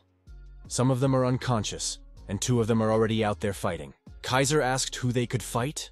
He was promised a video of that man. Kaiser received Li Xiong's image. He was overjoyed. He didn't know that such an important person would be hidden in such a place. The head of the Federation turned his attention to the two mercenaries who had not participated in the battle. The mercenaries acted as if they had no interest in what was going on around them. The old man decided that the two would probably be joining the attack on him. The old man decided that if that was the case, he would no longer fight them anymore as it was. The mercenaries thought that this old man was clearly uncovering his true strength, and that was not good for them. It seemed to the attackers that the elders' movement was getting heavier. Therefore, it was decided that he was tired. But the energy he had now put aside all doubts about his power. What the old man saw amazed him. Where did these guys go? The two mercenaries turned around and decided to leave more battle. The old man didn't like the direction they had chosen. That direction was toward the martial arts school. The old man turned to the two masters who were taking a breather with their opponents at this time. The elder told them he was leaving everything to them. He had to go somewhere for a while. The men were afraid. What would they do when the elder left? But the elder did not listen to them anymore. The head of the Federation immediately headed towards the martial arts school. He had a bad suspicion. When the elder left, the masters decided that they might as well not hide and start fighting at full strength. The men said that now the number of attackers did not matter much to them. The warriors spread out and divided up the opponents they would do battle with. The mercenaries have decided that they can handle these two opponents in no time, and they must not ignore them. Yu Sa-hyun's opponent was surprised how this young man was able to damage his weapon in no time. He broke the chain without much strain. The mercenary was surprised by the young man's speed and power. He was also frightened by the energy Li Xiong radiated. The girl pounced on her opponent again, wrapped her arms around him, and tried to restrain his movements like last time. Li Xiong, knowing that he wouldn't restrain his strength now, he decided to deal with the girl more roughly. The guy jumped high up above the steps and threw the girl right back down onto the stone steps with great force from the height. The girl had fallen on the steps and was badly hurt. She was covered in blood, and it was hard for her to stay on her feet. The young man, after dealing with one opponent, rushed towards the other mercenary. The powerful energy still accompanied him. The opponent jumped high, swung his stick, and was about to strike Li Xiong. The young man ducked, picked a good position, and was about to counter-strike his opponent. With a dodgy fall, Li Xiong staggered his opponent with his foot. His opponent parried the blow, thinking that this young man lacked the experience of real fights. The young man thought that his opponent kept using only large swings, so he attacked him just in case. The young man decided that he would now try to neutralize this rival. The opponents decided, even before the young man was in the rack, they would strike him simultaneously from front and back. Li Xiong had foreseen this. When the opponents decided to strike at the same time, the young man masterfully dodged and the mercenaries struck each other. Without expecting it, the slain martial artists collapsed on the steps. Li Xiong stood beside them, calmly looking at the result of his activity. The young man was relieved. He provoked his opponents to strike together when they saw a gap in his defense. And it worked. Li Xiong immediately rushed over to his master. He asked how the master was feeling. The teacher asked what about the enemies. The disciple said that the enemies were defeated. He used the Black Heaven technique he learned from his teacher. Li Xiong said that his teacher should hurry up and get rid of the poison using the energy movement technique. Yu Sa-hyun quietly said that the young man was worthy of praise. The master said that he too had now become a worthy disciple of the Black Heaven and Earth School. The young man said that the master should not speak now.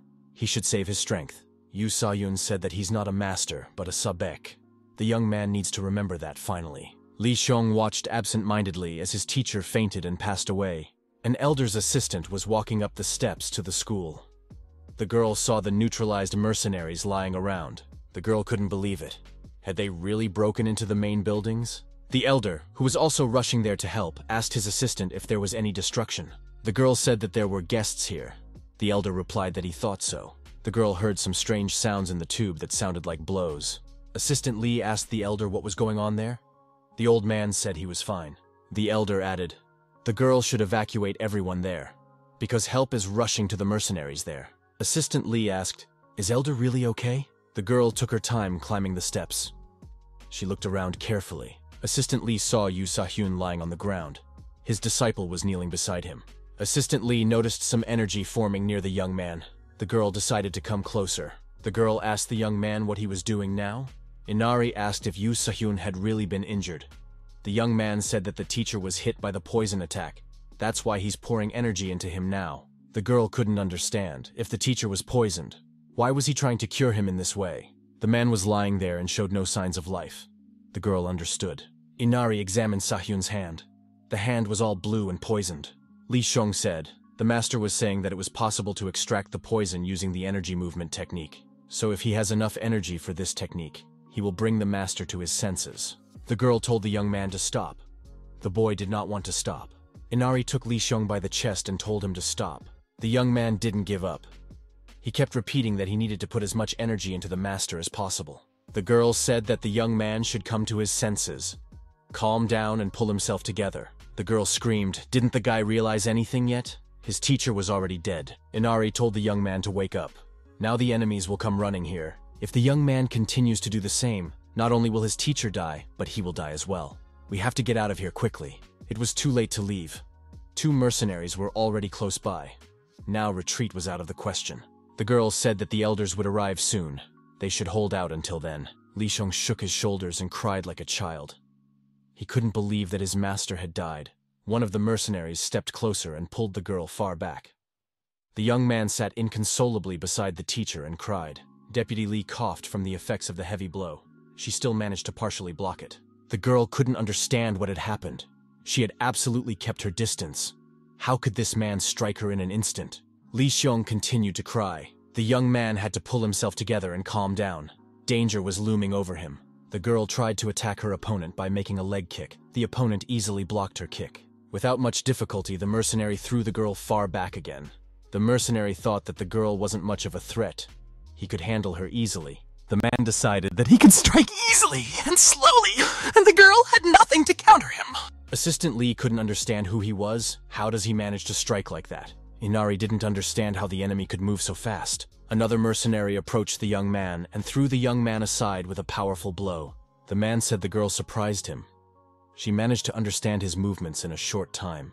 Assistant Lee couldn't figure out what she should do to surpass her opponent in speed. One of the mercenaries standing beside the defeated Li Xiong called the elder and said that he had gotten rid of the target. He confirmed that that child was lying near his feet. He would send a confirmation soon. The mercenary said into the phone that it wasn't hard for him to do, because he stopped that young man's breath with one punch. The mercenary added that apparently the elder had overestimated this child, and he's nothing of the sort. The partner said he thought the kid was very strange. He advised his colleague to move away. The mercenary said the young man was already dead. There's nothing to discuss about him. In the next moment, Li Xiong gave a powerful fist punch to the mercenary. The mercenary's blood spurted out, and he flew up high into the air. The young man became like a demon. He realized that these two were also on the side of those who had killed his master. Li Xiong stood on his feet, ready to fight both mercenaries. Anger and hatred overwhelmed him. Inari noticed that this young man's energy had changed drastically. The boy felt no fatigue. He had no feelings except hatred. He only wanted one thing right now: revenge. The mercenary who had gotten a good kick out of the young man said that it really did send shivers down his spine. So the elder's assessment was not exaggerated. The man decided that he would confront the young man in accordance with this assessment. The co-worker told the man to wait for a while. This guy seems strange. He seems particularly dangerous to him, and he must be handled with extreme caution. Li Xiong shouted loudly. This shout was like an explosion. A huge field of energy began to spread around him, crushing everything in its path. The girl ducked her head and covered her ears so she wouldn't hear the scream. The mercenaries were surprised and wary. The head of the Federation successfully repelled the attack of the attackers. There was nothing they could do against the old man. The old man thought that his opponents had become more reckless. He was sure something had happened. A black panther strolled across the room. It was a dangerous predator. Kaiser, stroking the wildcat on the head, said it was incredible luck. The man was glad they had the chance to get their hands on such precious material. Kaiser said to relay the information to the base that they were changing the target. The elder couldn't understand what was going on here. Up until this moment, everything seemed different. All the mercenaries turned around in a friendly manner, left the elder alone, and rushed away. The elder shouted for them to stop. He would not let them go. Everyone heard someone shouting, "Yu Sa-hyun." The master asked if anyone had heard the sound now. Was it by any chance the aftermath of the phoenix crying? Had that child reached the boundary of the black source? Then there's a chance to see what the true boundary of the black source is now. My colleague said it's not the time for that kind of talk. We need to get to the main building as soon as possible. If the head of the Federation heard Phoenix's cries, he too would come to the main building now. The man said he hopes nothing serious happened near the main building. Lee's assistant and the mercenaries watched the young man closely. The young man stood in the crater formed after his scream. The mercenaries couldn't understand what had happened. They had never seen anything like this before. The men pulled themselves together and said that it was more important now to fulfill the elder's orders, and to deal with this young man. The amount of energy in him was off the charts. Li Xiong punched one opponent in the chest with his fist. He flew off and hit the stone wall. The opponent picked himself up and decided to run away from the young man. He said he couldn't catch up with him. While the young man pursued the retreating man, the other mercenary climbed a tree. From there, he watched the young man. The man decided to go back and deal with the girl. Inari stood near the crater, ready to take the fight. The girl was shaking with fear. That's impossible. There was no way this child could spew out such energy. This was the boundary of the black source. The girl heard the elder ask what happened to Assistant Lee. The elder came closer and said there was no face on the girl. Where could she have hurt herself? The girl said she was fine. But that kid, he spewed a lot of energy. The elder said he saw the boy on his way here. The head of the Federation asked, "What happened? Why did Li Xiong get so agitated?" The elder looked at Assistant Lee and waited for her to answer his questions. The old man looked around and saw Yu Sa-hyun lying on the ground. The girl explained that the teacher had died. The old man rushed over to the man and began to check his pulse. The girl said when she arrived, the man could no longer be helped. Aide Lee added, even so, Lee Xiong continued to pour energy into Yu Se-hyun, trying to save his life. As a result, after the young boy learned that his teacher had died, he spewed out energy. The elder told the girl to call the rescue helicopter immediately. The old man said he had an idea. The mercenary was retreating, trying to hide in the forest from Lee Xiong. The young man caught up with his opponent. He was like a demon, and there was no escape from him. Almost all of the mercenaries were in front of the young man's eyes, and that made his task easier. The element of searching for opponents was eliminated. Behind the young man was the still missing mercenary. Now there was a complete set. The young man was unrecognizable. It was a fire-breathing monster that was thirsty for blood. The elders arrived at the main building. They wondered if the head of the Federation was present. Getting closer, the elders speculated whether they would see the head of the Federation here. One of the elders thought that the reluctance of the Federation head to appear here was due to the Black Spring boundary. The men saw that the head of the Federation was in close proximity to them. The elders headed immediately after the old man, increasing their speed to keep up. The man noted that the actions of the head of the Federation were very rushed, just like Yu Se-hyun said about him. The elder wanted to verify the new information about the Black Spring boundary that had confined him all his life. The old man repeated, first Yunwol, then that child. The men thought that the elder would soon reveal the secret of the Black Spring boundary. If that happened, wouldn't the truth hit the main branch of the family hard? The men agreed that this was likely to be the case. That would be quite a surprise. They didn't think Yunwol would solve the old mystery of the main branch. The men told the old man that the young man's accomplishments were not obtained by him alone. His master had a hand in it. The man tried to appease the elder with a question related to solving the mystery, but the elder didn't want to continue this conversation. The old man said that he was only surprised by the unexpected news, and he was not going to envy Lee Xiong. The elder said that the opposite was true. The young man's accomplishments were praiseworthy. It was inconceivable how this young man had fulfilled the wish of the main branch. The man noted that even being in the afterlife, the master would also be happy with the young man's accomplishments. The elder said he wondered how Yunwol had discovered the secret of the Black Spring boundary. The men suggested that the elder go and ask him personally. The man said that the head of the Federation was very busy. That's why he couldn't visit the main building since the master's funeral. Now, he has a chance to take a vacation and check on Junior. The old man said it was impossible. The Marima Federation has just set out on its own path. Besides, the treaty with the government hasn't been finalized yet. It is unacceptable for the head of the organization to be absent at a time when every second counts. The men advised the elder to invite his disciple here. That would be an excellent idea. Plus, it would save time. The men said that they were also interested in the Black Spring boundary that they had only heard about in passing.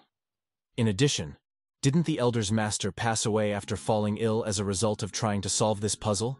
I'd like to see if this technique ends up being as incredible as they say it is. The elder said that it must be difficult for him to go all the way to the head of the Black Heaven and Earth School. The man said, a student of the Yunwol School of Black Heaven and Earth, greeting Dae Se-hyun. The old man said that the man was now a worthy representative of the whole school. The elder motioned for the man to follow him. The high elders are waiting for them.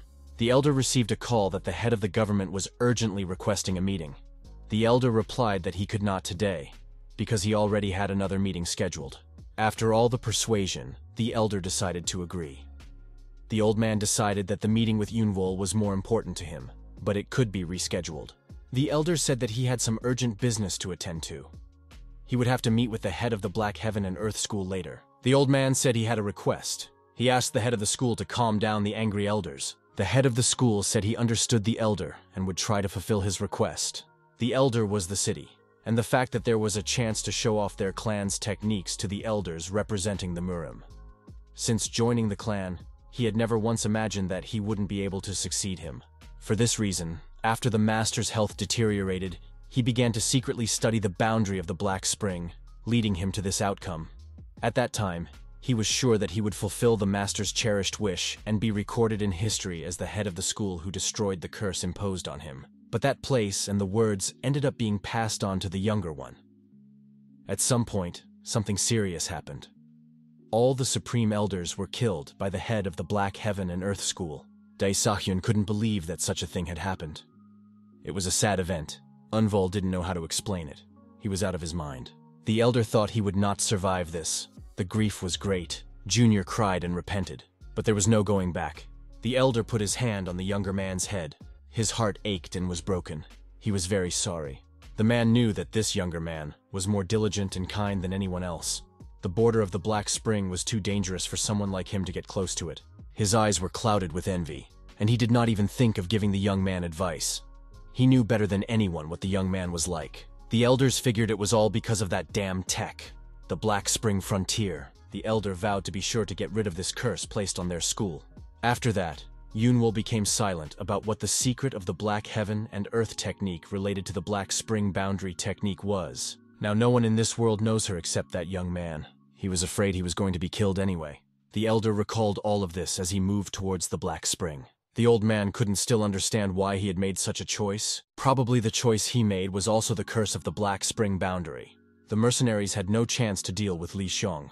He was very fast, so the mercenaries decided to retreat further. The head of the Federation stopped in the distance and watched as the young man overpowered his opponents. The old man thought that this was the only person left aside from Kumun Ryong who could be the key to the Black Spring boundary. The old man decided to watch carefully. After all, he must surely fulfill the promise he had made. One of the mercenaries was wounded. His leg was injured. The other mercenary was having a hard time too. He had to dodge all the time. Li Xiong's monster struck all opponents. It was impossible to hide from him. None of the mercenaries were able to get close to Li Xiong. The young man used his internal energy to smash even trees. Guy never let you hide from him. Caught up with his opponents in any part of the forest. The fate of the mercenaries was sealed. None of them could be saved. The mercenaries couldn't understand where the young man got those moves from. And what was his school? The young man could paralyze his opponent's body, and the latter was unable to move. No matter how many times the enemy tried, they were unable to advance. The man wanted to save his comrade, but he was not in time to do so. Blood rushed from the mercenary's neck. He was stunned. The man bowed his head and lost consciousness. He was bleeding all over. The warrior did not respond to the calls of his companions. He was completely out of commission. It must be freezing, thought his colleague. The man said he panicked during the fight with this child. The man asked his co-worker what he was looking at, so surprised. The interlocutor replied, "A horse that cannot run is excluded from battle." This is what the elder always told them. If a colleague has seen the possible outcome of this fight, then he should pull himself together and not let it happen to him. The man decided that they must deal with Li Xiong. Otherwise, they would all be so alive. One of the mercenaries decided to tie the young man's legs together for starters. The warrior decided that this chance should not be missed under any circumstances. The young man did not give any opportunity to get close to him. He constantly attacked and forced his opponent to retreat. The mercenaries couldn't understand how this guy could be okay after a direct hit with a fist that would knock even a bear off its feet. At one point, one of the mercenaries came up behind him and grabbed the young man by the throat. He tried to block the young man's movements. The other mercenaries, seeing this, decided that maybe this was their chance.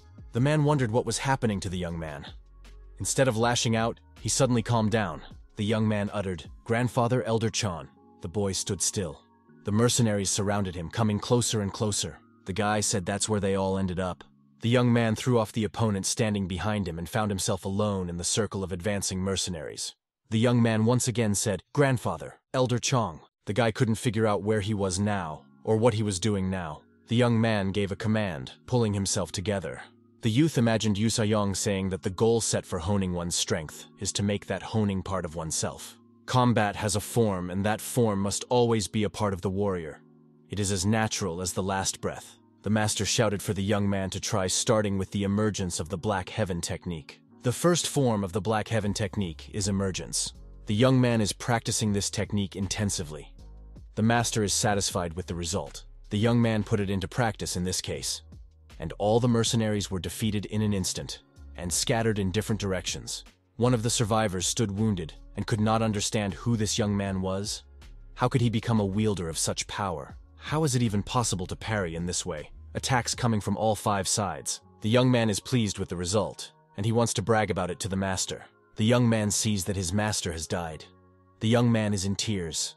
The surviving mercenaries can't understand why the young man remains standing in that pose. Had he suddenly lost consciousness after that response to the attacks? The young man turned into a monster again. He was very frightening. He roared that he would destroy all of the master's enemies. The surviving mercenary shouted to his wounded colleague not to let the young man's beastly energy take control of him.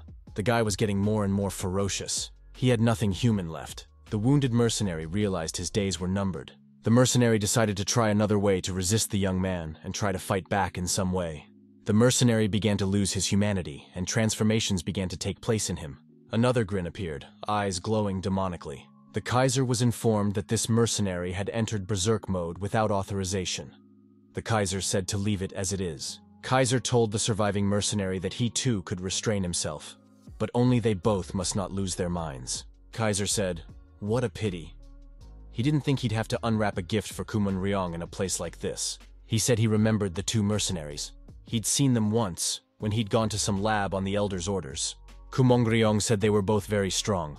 Julia asked, "They're not the same as Kumon Ryong, are they?" Julia said she had information that Kaiser had taken the two mercenaries under his wing to eliminate Kumon Ryong. Julia added that no one had seen them for about 2 days. That's why she thought they might have targeted Kumon Ryong. Kumon Ryong said that it was unlikely that they would be able to harm him in any way. Although this information should be taken into consideration, after a moment's thought, the man said that perhaps Julia was right in this case. He could handle one, but two could cause problems. Julia interjected. Did Kumon Ryong really think these two could overpower him? Kumon Ryong said he sometimes thinks those two aren't human at all. They've been modified in the lab. Li Xiong, who had turned into a demon, fought one of these mercenaries who came from the lab. It was an inhuman battle. Humans could not strike such blows, nor could such blows be sustained. The elders, perched on a tree, watched this inhuman fight from afar. They could not believe their eyes. At some point, Li Xiong began to lose. It was unbelievable. How could he lose in such a state? Is there really anyone else that strong besides Kumon Ryong? The elder decided that this was not the time to sit idly by. He had to help the boy, or he might die. The other elder said, if the young man had been in his normal state, they would have had to intervene. But right now, the guy had used the black source boundary technique. Right now, this young man doesn't know who is friend and who is foe. There is no need for outsiders to interfere in this fight. The elder suggested finding the head of the Federation first. He would probably know what to do in such a situation. The Kaiser has been informed that the enemy's reaction time has been reduced by 20%. The estimated suppression time would be 110 minutes. The man thought that was unfortunate. Perhaps he shouldn't expect more from such a young dragon. In the next message, Kaiser was informed that the third and fourth teams had stopped communicating. This was alarming information. Kaiser was not pleased. He was then informed that the second team was also out of contact. Only the first team could be contacted. There was a cell phone on the ground, from which orders were heard for the first team to respond. The head of the Federation stood near this phone and surveyed the result of his activities. There were defeated mercenaries lying around. There was blood everywhere. The elder looked around once again and thought he seemed to have caught all the rats. The head of the Federation decided that in that case, he should return. The heavy energy that had been felt recently was becoming more and more powerful. The old man thought that he had to hurry. Otherwise, at this rate, Li Xiong's life might be endangered. What was involved in the battle was already hard to call Li Xiong. It was a fire-breathing demon, a killing machine. This demon's opponent, a product of laboratory modification, hissed that his rival was finished. The mercenary with his hand stabbed his opponent's body with the intent of pulling out to extract his heart. The other mercenary was silently observing the scene. He was completely calm. The man thought about helping his associate, but decided it wasn't necessary. Li Xiong started coughing up blood. He began to choke. The mercenary had expected him to last longer. He decided that he had most likely overestimated him. Out of his last strength, Shishong grabbed the back of his opponent's head from behind. The young man squeezed his head so hard that blood spurted from it. The mercenary's partner shouted his name with all his might. He knew he was in a bad place. Li Xiong's opponent said that he would finish it himself, and this young man was no longer a survivor. The mercenary lifted Li Xiong above him with both hands and said that he would finally finish him off. With all his might, the opponent threw the young man far away from himself forward. The young man flew away with great speed. The young man fell to the ground. He was covered in blood. There was a large hole in his chest. The mercenary saw that his opponent was not going to give up. He was very resilient. The young man struggled to get to his feet and said something about his mentor's enemy. Suddenly, the villain's eyes rounded. He couldn't understand what was wrong with this guy. Demon Li Xiong rose to his full height as if nothing had happened to him and said that he was about to destroy his opponent. How could this guy not die while in such a state? Another mercenary who had been standing to the side all this time jumped up to Li Xiong. He tried to finish the young man with a punch using his internal energy. Li Xiong once again pumped in pain. This was inhuman torment. There wasn't a living spot on the guy. The mercenary, using his inner potential and the abilities learned in the lab, attacked the young man without contact. The two mercenaries stood together. Each of them thought he was strong enough to deal with this unruly boy. The mercenaries decided this guy was definitely dead. There's nothing left alive in him. One of the mercenaries said, as he dissipated the energy that was hovering around their opponent's body. The man asked if this energy could be some kind of defense mechanism. The colleague replied that it probably was. That's why he was able to hold on for so long. Self-defense weapons are a skill that only a very small number of warriors can use. It's amazing how a guy like this was able to use such a technique. One of the mercenaries said he received the following order from his elder. Both mercenaries stood waiting for the next action. They had received new instructions. A helicopter appeared in the sky. It was a Marima Federation helicopter. The mercenary wondered why they hadn't contacted them before sending the helicopter here.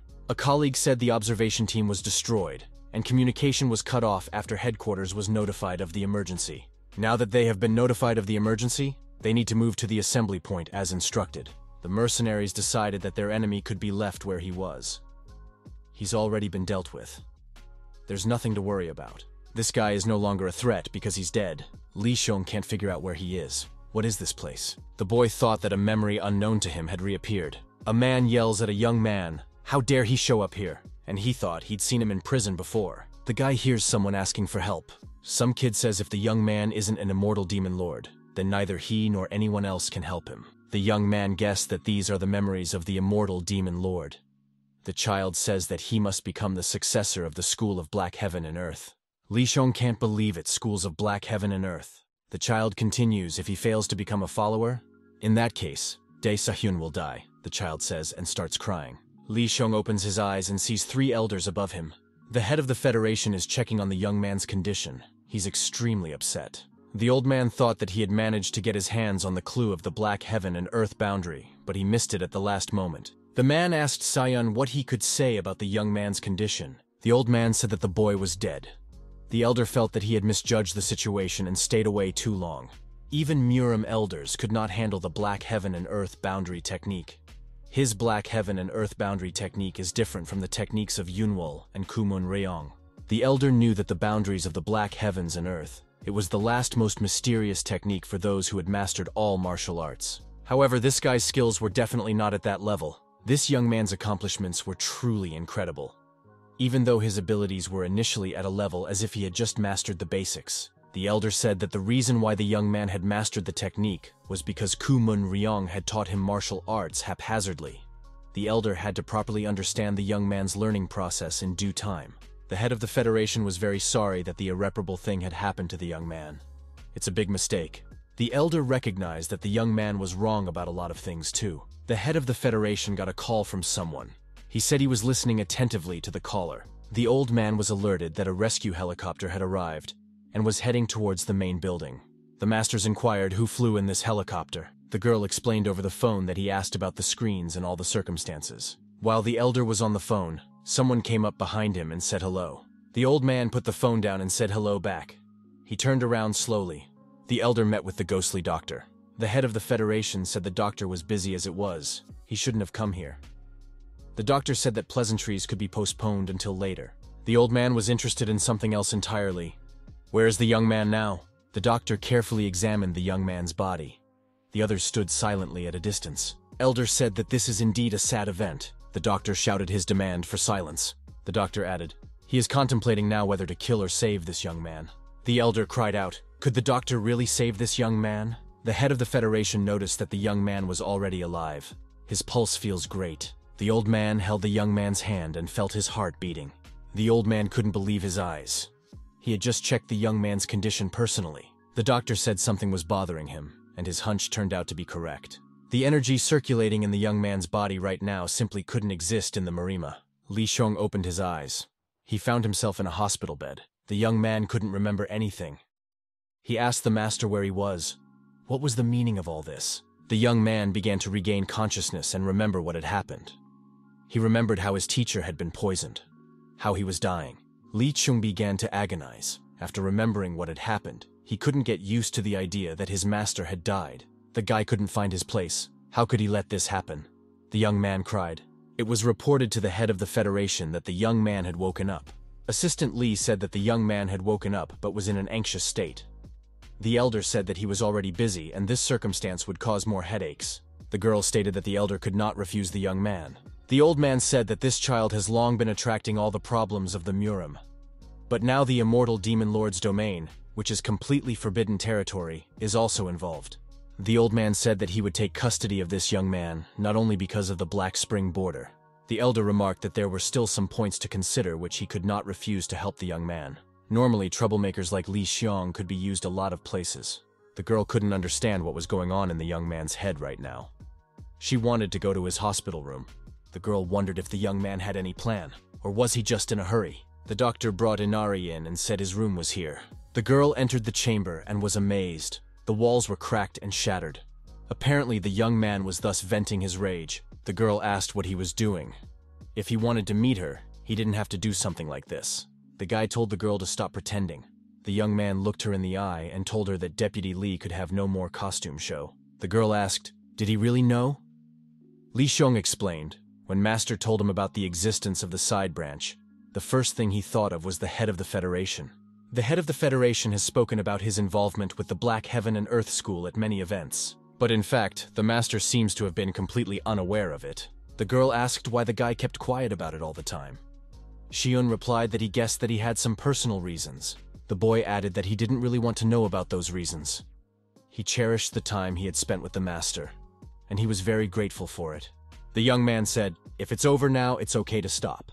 The guy asked to be let out of here as soon as possible. Lee's assistant said it was impossible. The energy found in the young man's body was the energy that was totally forbidden in the Murim.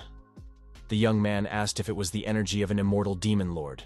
The guy said he was locked up in a place like this because that energy became a problem. The young man added, "Why don't they destroy his key center in that case? Just like Kumun Ryong did to him that day." The girl was indignant. Why was he still harboring a grudge against the elder for that day? The guy said he wanted to get it over with as soon as possible. He should have done it a long time ago. He should have gotten rid of the regrets associated with Kumun Ryong from the beginning.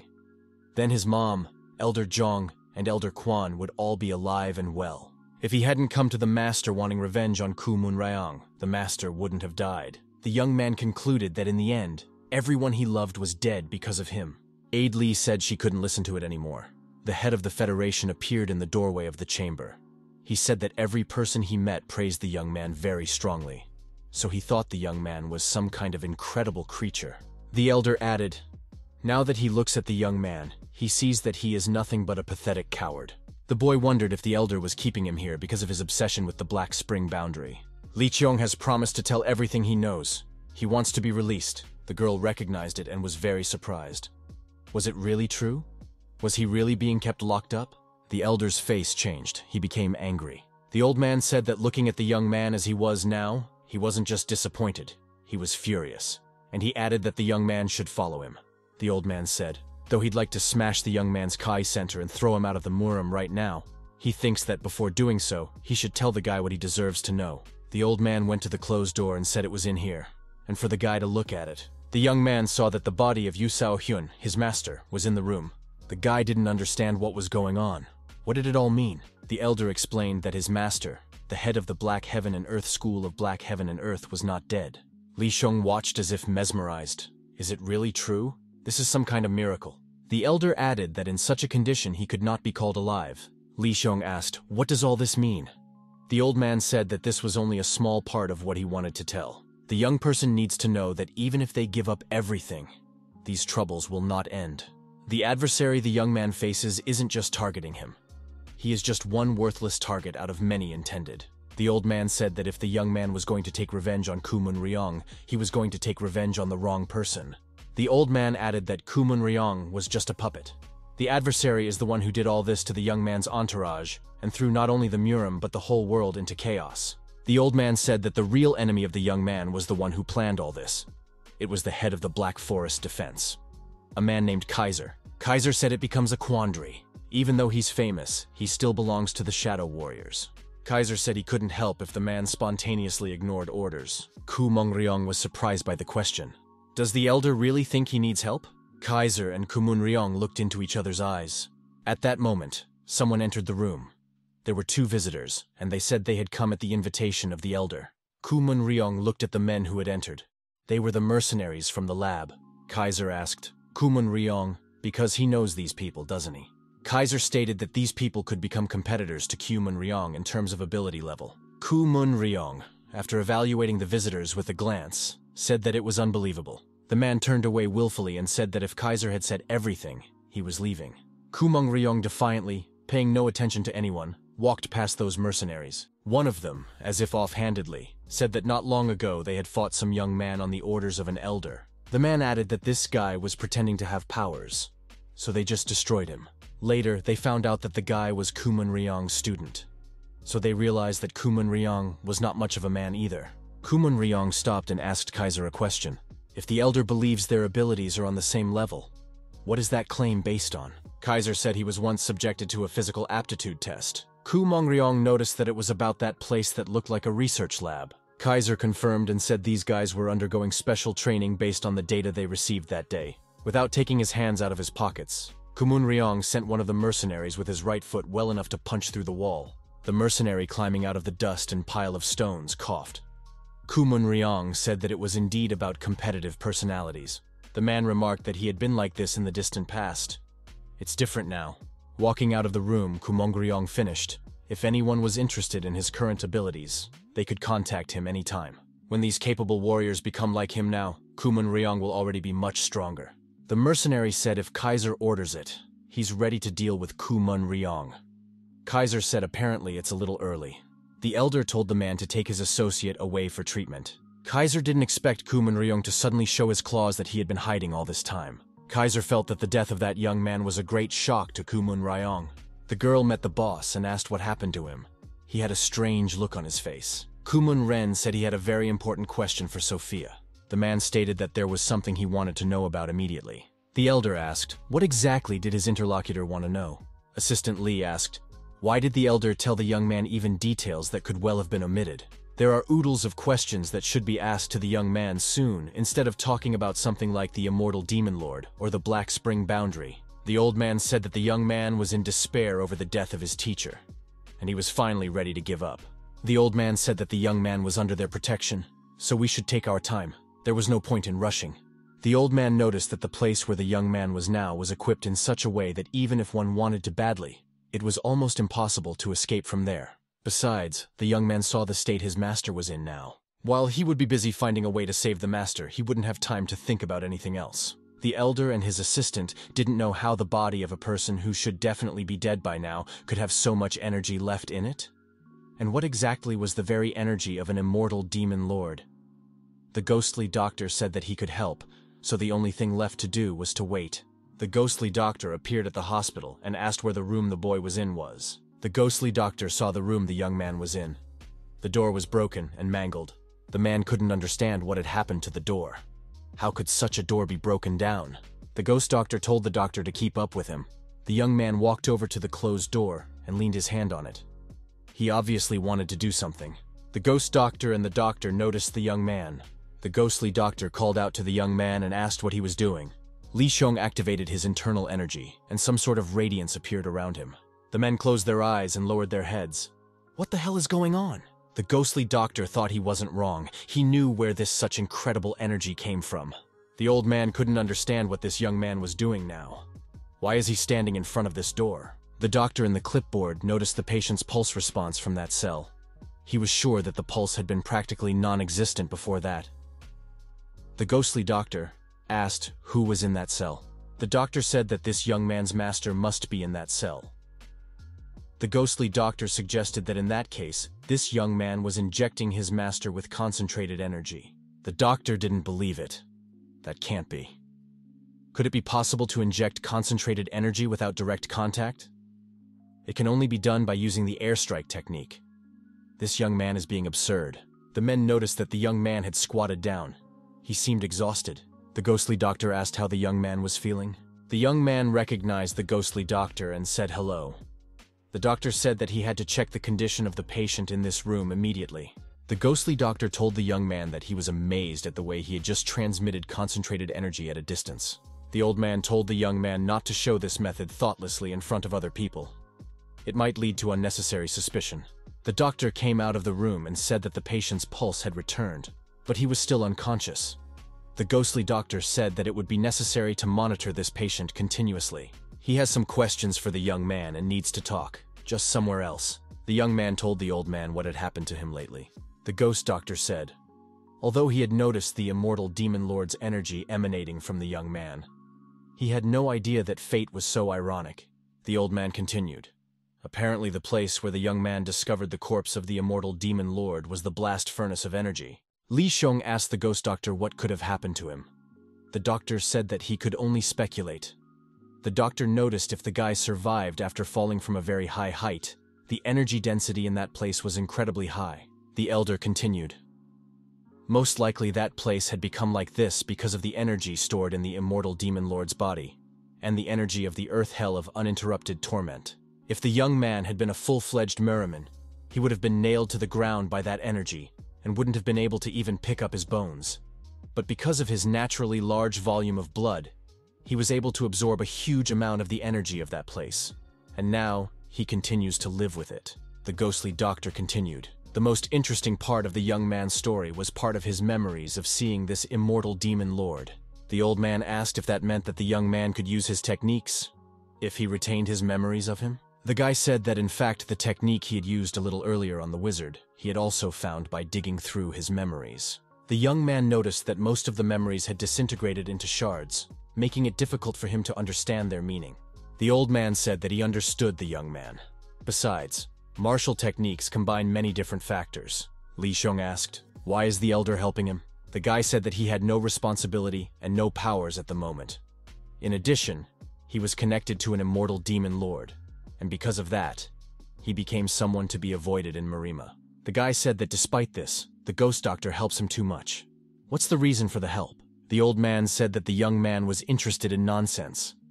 Let him put that aside and think about his body. The phantom doctor said that he had gotten a little insight into what was going on, and now he wanted to find a way to restore the head of the Black Heaven and Earth School. The young man asked the old man if he had heard anything about the cult of immortality. The old man did not expect to hear such a question. The young man said that when he was in a hell of uninterrupted torment, he heard of a group escape they had made. It had been a few months since then, so he wondered if in that time any news about them had come out. The ghostly doctor asked, does the young man really want to find them? How far is he willing to go? The old man became furious and said that apparently the young man had lost his mind. Was it because of the immortal demon lord's memories that the young man was confused and thought they were his followers? The boy said that it wasn't like that at all. He explained that they now needed a normal way to use their techniques in order to treat the master. The elder said that the young man didn't understand the situation he was now stuck in. The old man tried to explain. The criminals were quietly sitting locked up, and suddenly escaped as soon as they felt the immortal demon lord's energy disappear.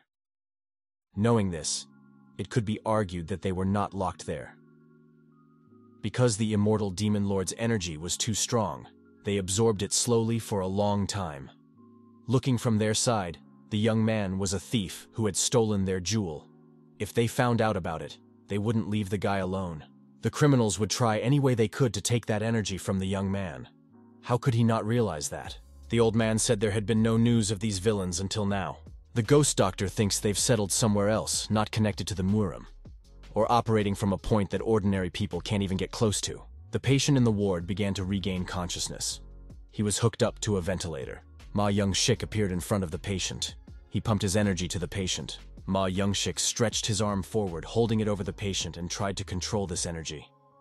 The people around him stood still. The doctor monitored the readings of devices that monitored the patient's vital signs. The board of physicians were amazed at what they could now see. It seemed unthinkable.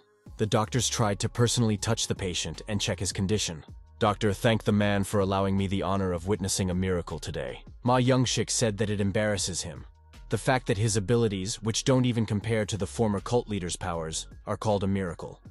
The interlocutor said that after this miracle, the religious influence of their cult is increasing day by day. The man said, if this continues, soon their cult will not be inferior to the 10 largest businesses in the country. Ma Young-shik said that the main goal of their cult is revenge against the Muramu. Don't confuse the goal with the path to that goal. The man apologized and said that he had lost his ability to think soberly because of the large amount of work that had been heaped on him. Ma Youngshik said that from now on, he should not forget about it. The man reprimanded the Murim he hated. A man came up in the parking lot and said he had one question for the chapter. Ma Youngshik asked why he had come here. The man said she had a very important message. The man showed his head a glowing crystal. The man claimed it was an eternal guardian. He got it with the help of people selling spiritual relics of the Murim. Ma Youngshik was amazed. The man said that if you negotiate the price, you can buy even more.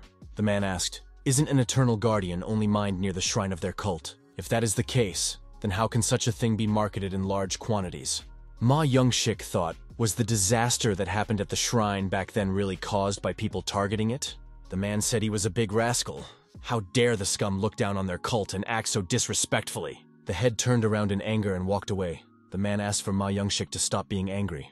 The head said that we must find the bastard who dared to disgrace the sanctuary now. The head of the cult said to bring the bastard to him alive. The man added that he personally wants to tear that rascal to pieces. Li Xiong once again approached the chamber his teacher was in.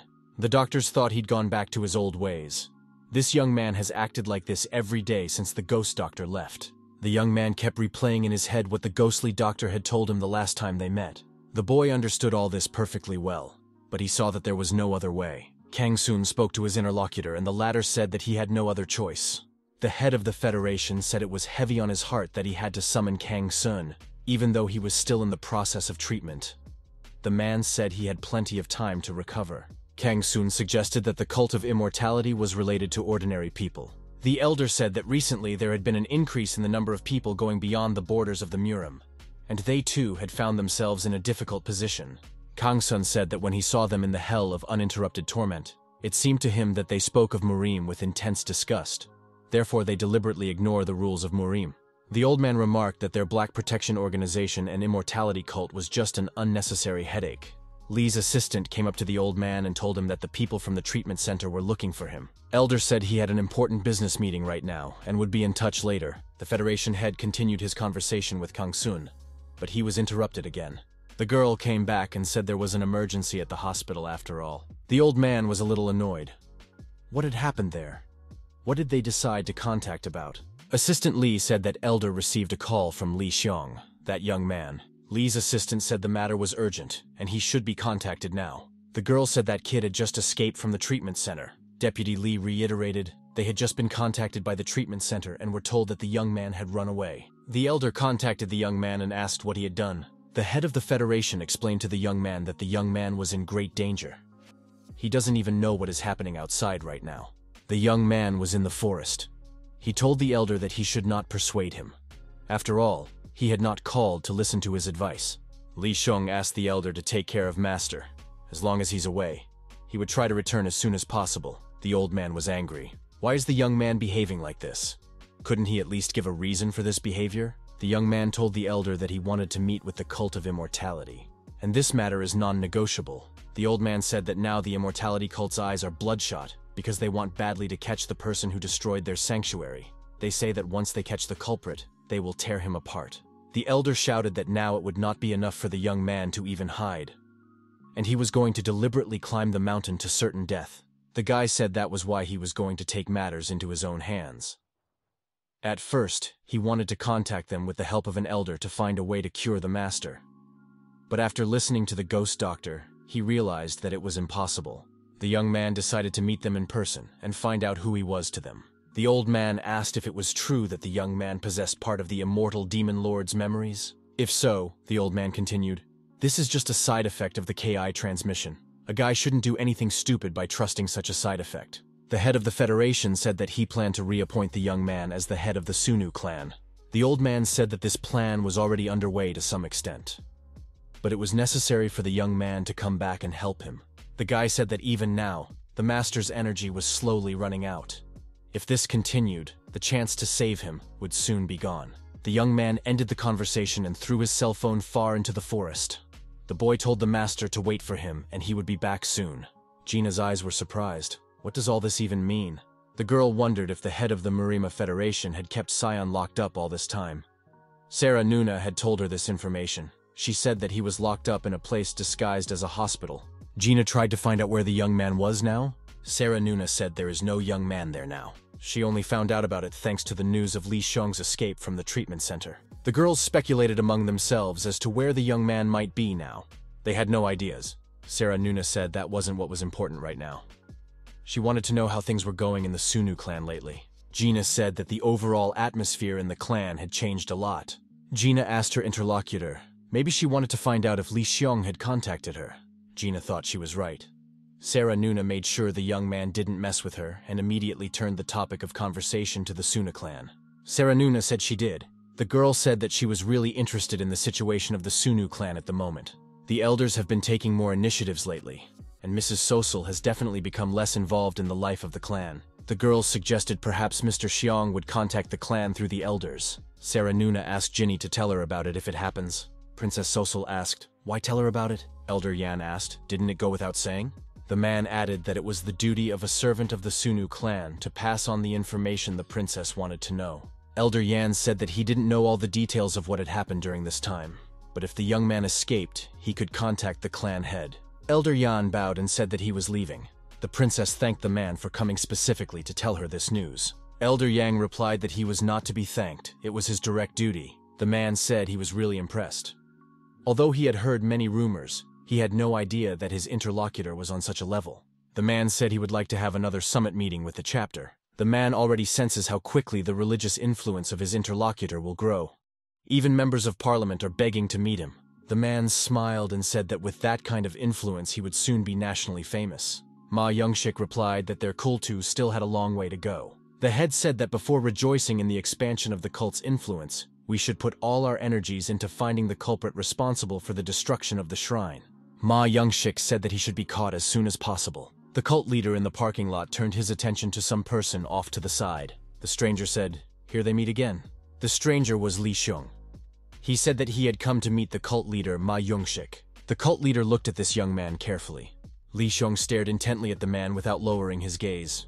That's it, the manga is over. Thanks for watching, like, subscribe, and leave a comment with your impressions. See you soon.